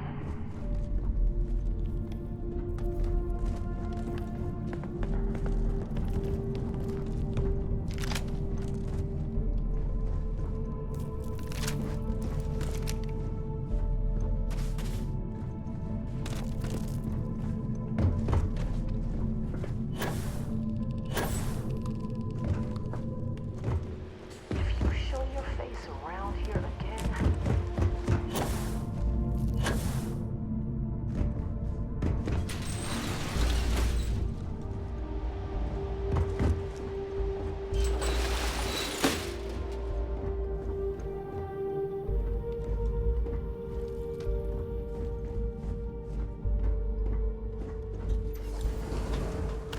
Under fire! Oh, shit! One down!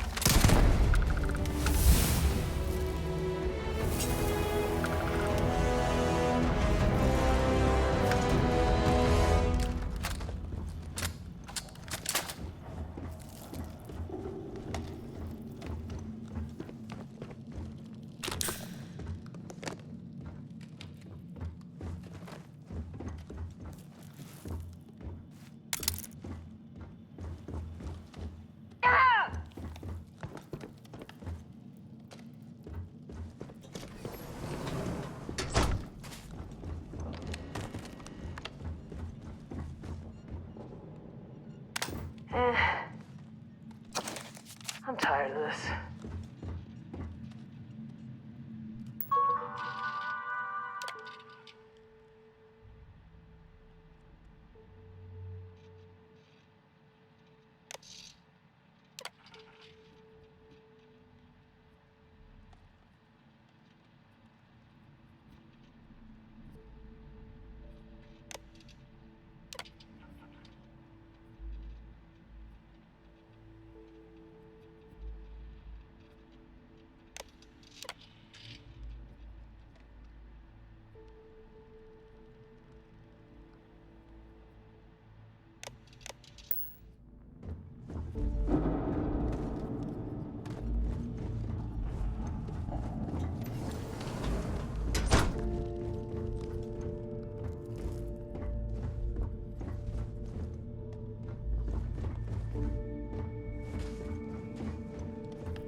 What was that?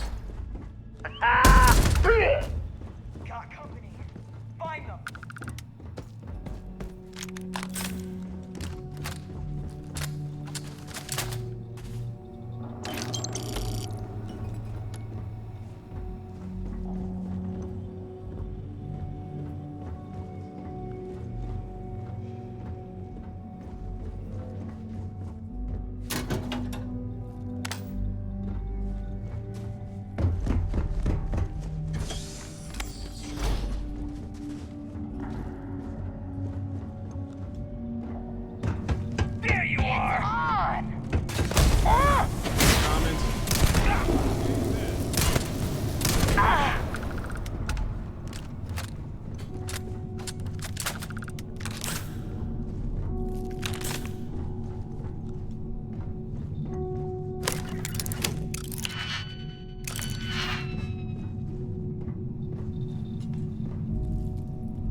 What if we leave a few things here and make a second trip?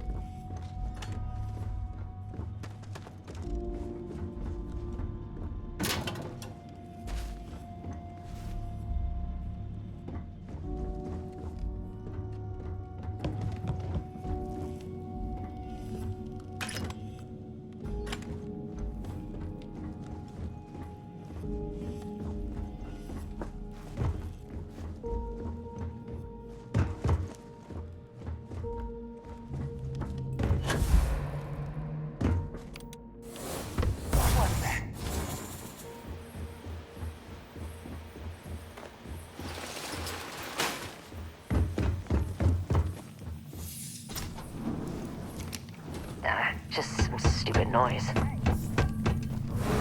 You're going down.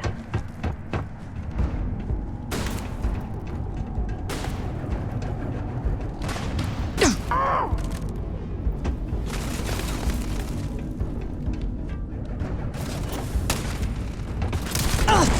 And they're gone. Just gone.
Don't you forget it.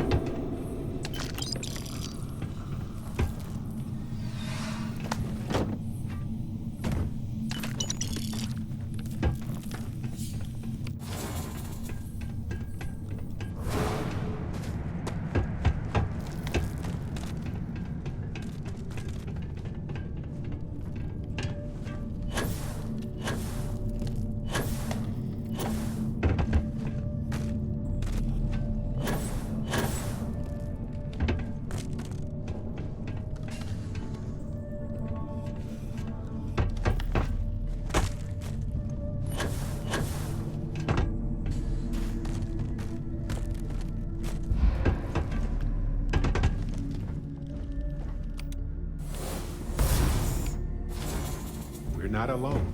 Damn it.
May as well, right?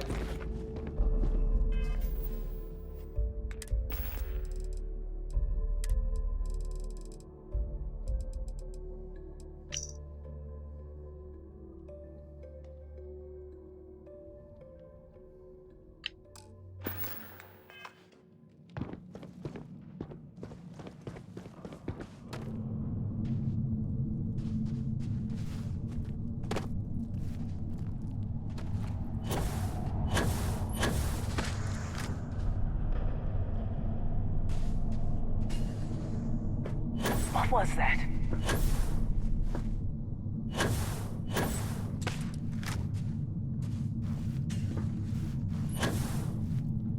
There you are! Huh?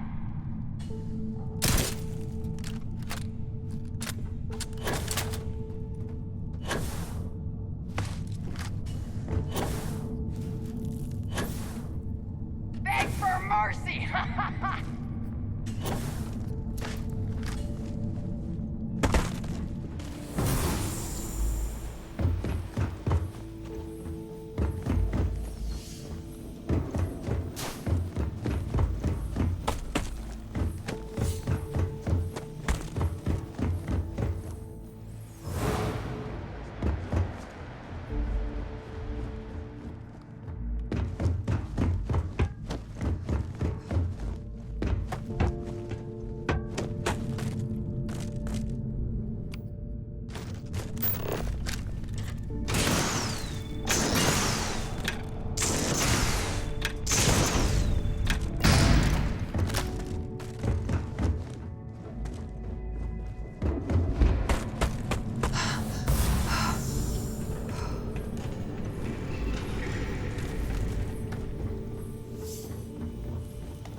More where that came from.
this through, huh?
Show off. Do it again.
belong.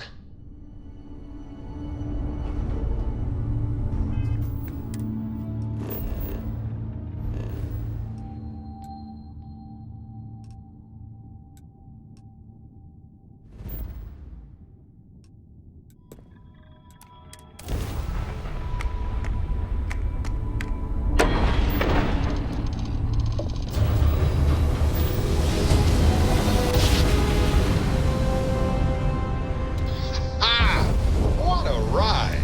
Switching grab drive to normal propulsion.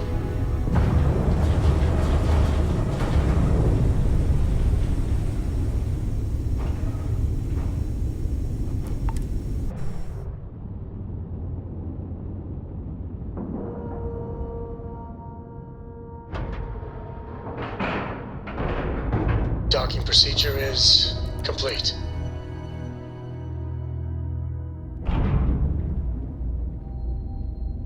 Hello, Captain.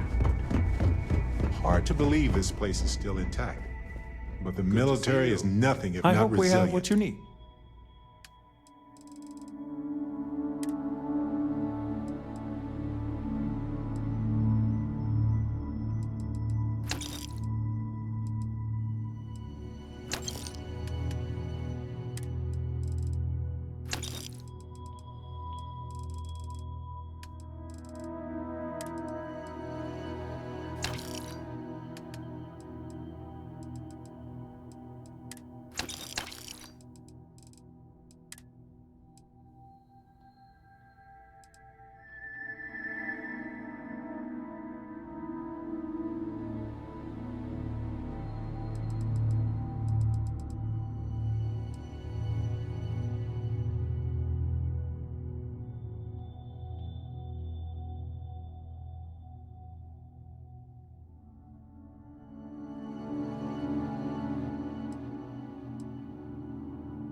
If you're ever in New Atlantis,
Was there something you... I hope we have what you...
How can I be of...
Ship's detached. We're clear.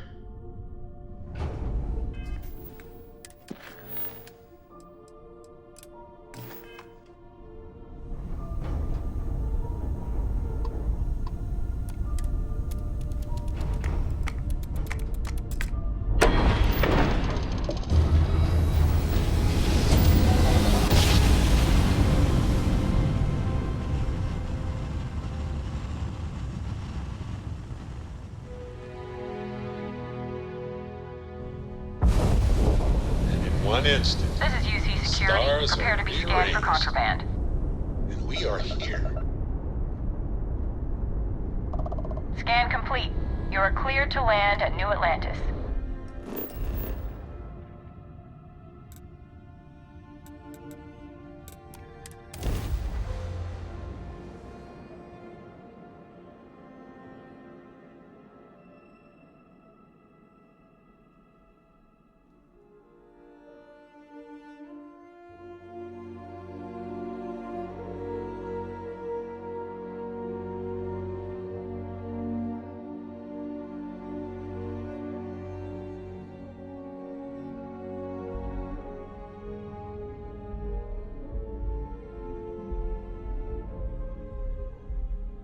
Every time I return, it seems like the city's a bit more crowded. We're asking everyone to take care of any leeches on their ships. We don't want any Terramore storming through here.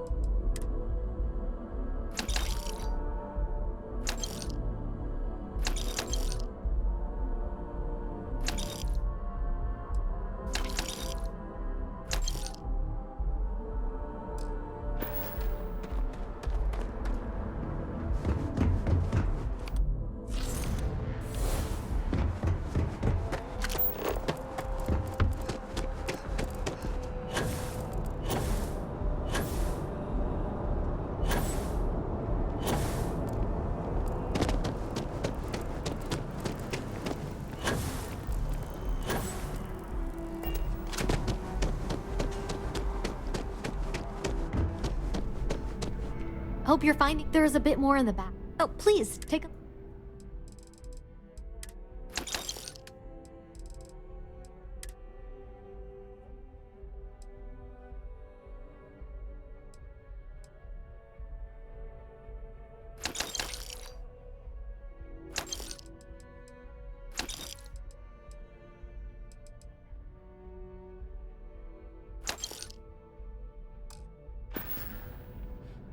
Thanks for coming in.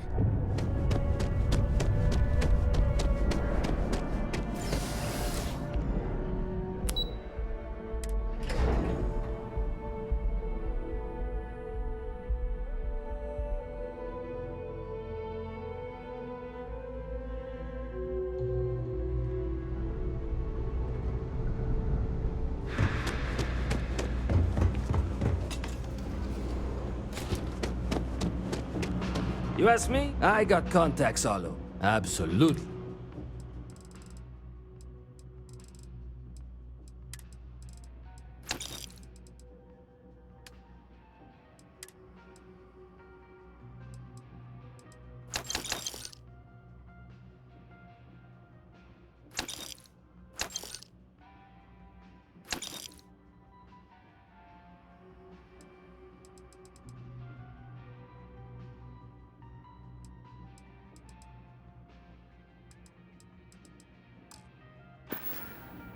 You need something else? I'll be here. If you're looking for a tracker,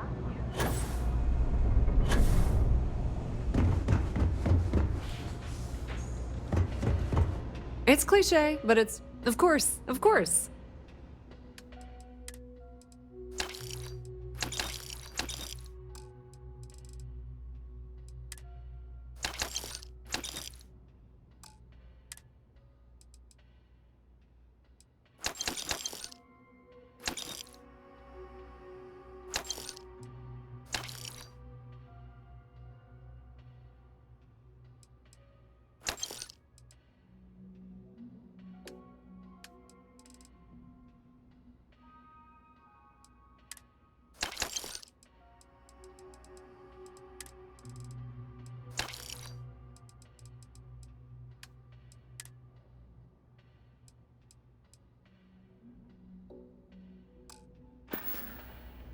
Pleasure dealing with you.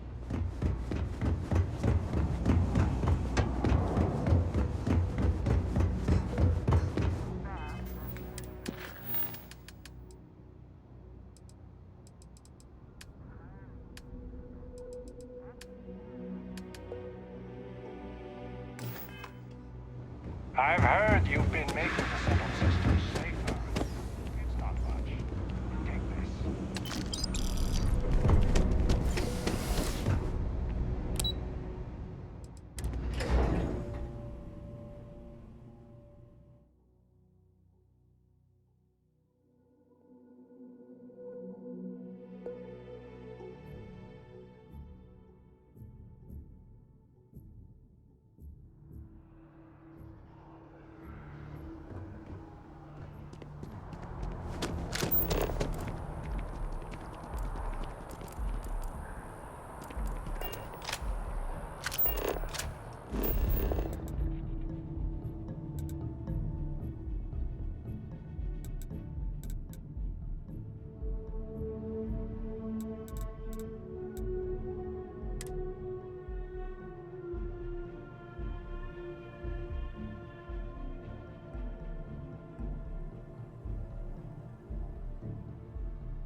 This place is a delightful relic tangled up with hope, grit, and science.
Wouldn't mind burning some helium out.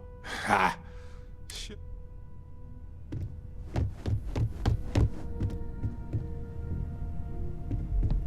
Everyone seems more distant in the lodge.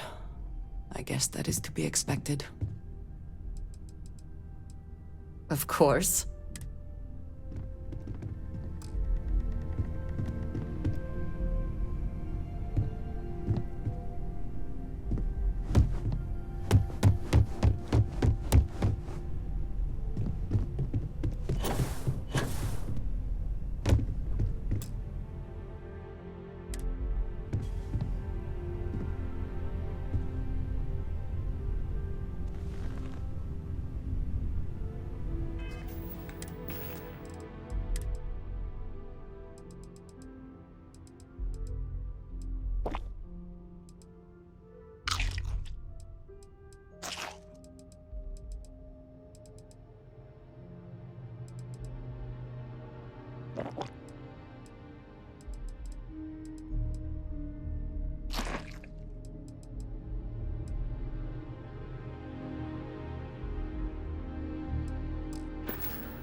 Thought maybe I would come up with something to say, but I've got nothing. So instead, I thought I would quote something that gave me comfort a long time ago. Is God real? The more proper question would be, is reality divine? Existence itself is a mystery which yearns to be uncovered. What is goodness but a comparison to the good? What is existence but a participation in being? For where the diversity of the universe inspires awe and wonder, it exists only in contrast to a simplicity so pure that it may only be understood as primordial and even divine. Our essence is what was imagined by its mind. But what we consider imagining and what we consider mind are in fact so far beyond our understanding that even these metaphors are like the tiny white caps on a massive surging sea. There's more, but those are the parts that speak to me the most.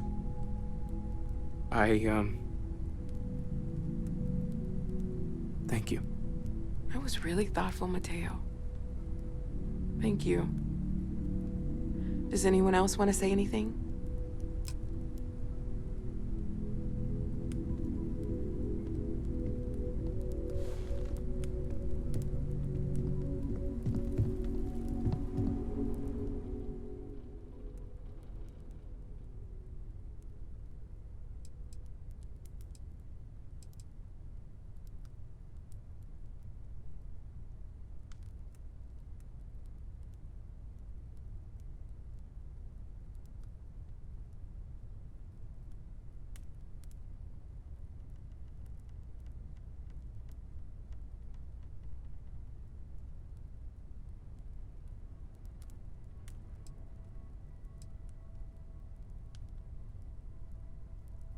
Thank you.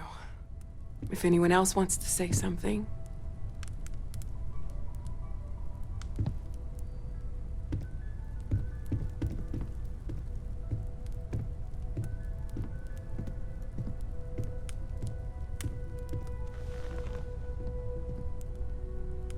I don't often speak about what I believe in. It seems so redundant with how I live. But death is one of those occasions where it's hard not to look inward. Our friend is gone. There's no afterlife, or second meetings. No God in heaven that is curating a perfect ending for them. So it's up to us. We are what lives on. If the pain of loss inspires us to greater action, then that is the good that comes from all this. Humanity is what truly creates our world. We are the ones that judge things to be good or evil, joyful or mournful. Let us take responsibility for it. Let us remember what we have lost. Walter, are you part of the House of Enlightenment? I never knew that. Yes, well, I like to keep some things private.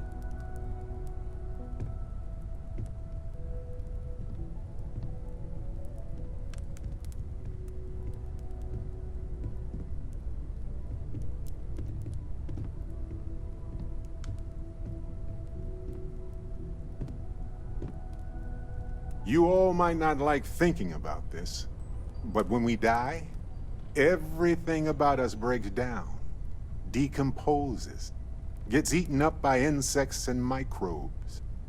Or due to the lack of a biosphere, we are simply carried away by space and time until we sizzle in a distant sun's corona or get pulled in some gravitational field and coalesce with other debris. Not comforting, huh? But I disagree. Do you know what I find uncomfortable? The thought that after I die, the universe is just going to stand still forever. Could you imagine? The fact is that the universe goes on, that life goes on, that things do not just sit still. That right there is the comfort that I need. Yeah, we die, and some people go way before they should. But the universe doesn't care. Not because it's evil, but because it's infinite, ever expanding. And who wouldn't want to be a part of infinity? even if it's just for a short while. Listen, we don't worry about ourselves before we were born, do we? Of course not. We emerge from the universe as we return to it. And for one beautiful moment, we are here, together. Yes, that certainly was an interesting perspective, Barrett.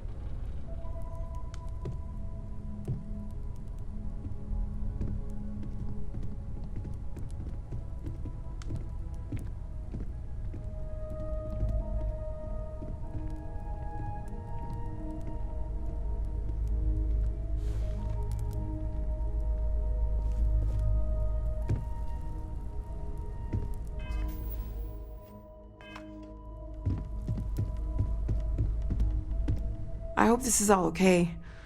Between fixing things up and sending out messengers and getting all the paperwork done. It's not much.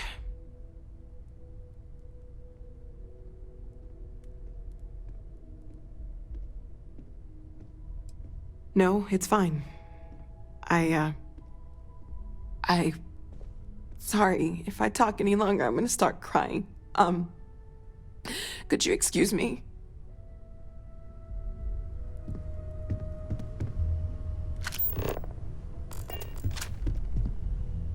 I don't believe we've met. Ajay Mamasa, former chair of Constellation. I wish the circumstances of my visit were better.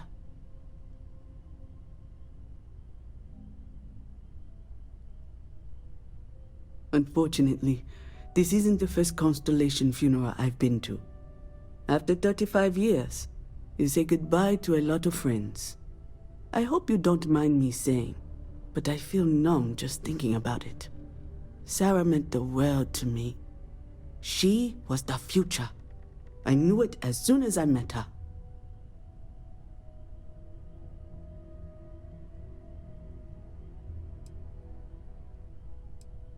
Oh yes, I was Sebastian Banks's protege. If that gives you any idea of how long I was part of our little club. Exactly the same as when you met her, I bet. Determined. Fearless. With just a small hint of delight on her face when she knew she was winning, eh? My only problem as a mentor was trying to convince her to be more tactful. Those old military instincts would always get her in trouble. Yes. She could make me so angry, or so happy. We used to joke that we were married. I bet relationships in Constellation are still messy, aren't they? We're more of a family than an organization. All the former lines bleed together. It makes the losses sting harder. But I hope it means the time you had together was all the more important. That's how I like to think of it anyway. Knew him, argued with him, tried to carry on his memory when he vanished. Sebastian will be back tomorrow, we always used to say. It reminded us that he was still here, in the bones of this old building.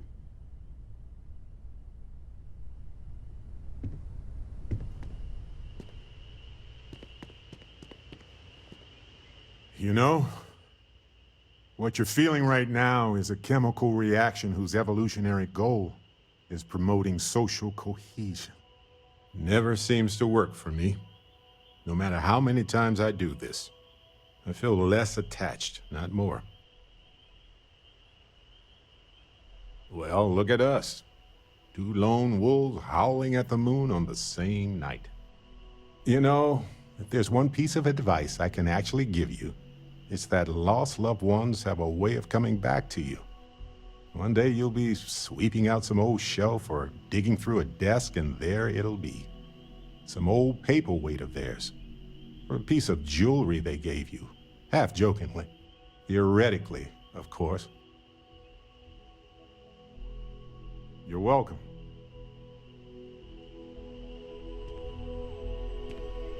It almost feels wrong to be grieving.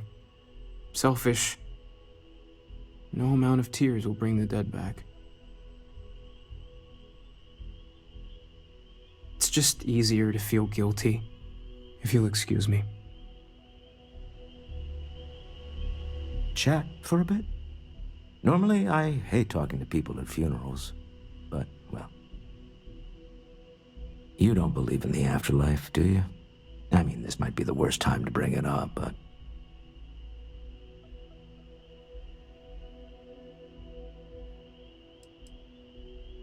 It's comforting, isn't it? You haven't really lost someone. You're just waiting to see them again. And you don't even need proof. You just need to believe it. Well, I've taken up enough of your time.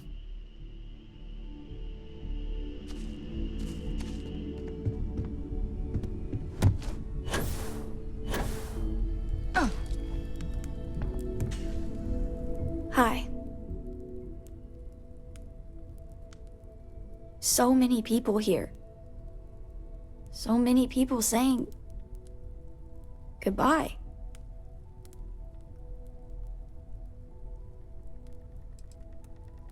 Ugh, it doesn't change anything.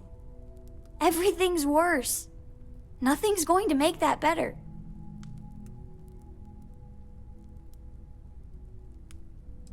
Every day is going to be worse now. Don't you get that? I want to be alone for a while, okay?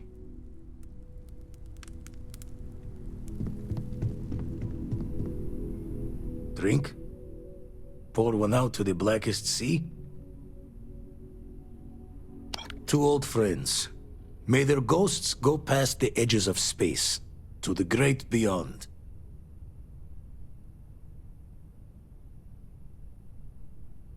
Aye. Is it quieter in the lodge, or is it just me? Death is a bastard. Comes for us all. You know, there's an old Aquila story about two pioneers who got lost trying to find a new frontier to settle. One of them takes ill. Clear he's not gonna make it, he turns to his partner and says, "Don't bury me.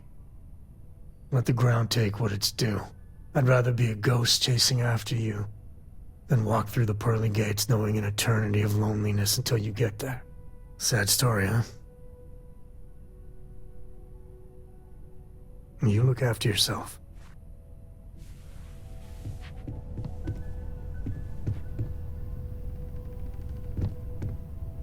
Everyone is in mourning.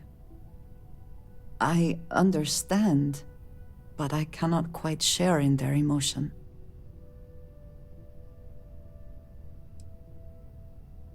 I have seen death. I have lost people I considered close. But this is... it is not the same. I cannot explain why. I am not sure I am making sense.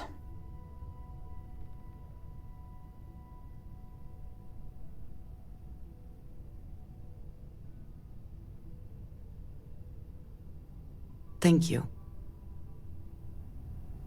I am reminded of how different Constellation works compared to what I am used to.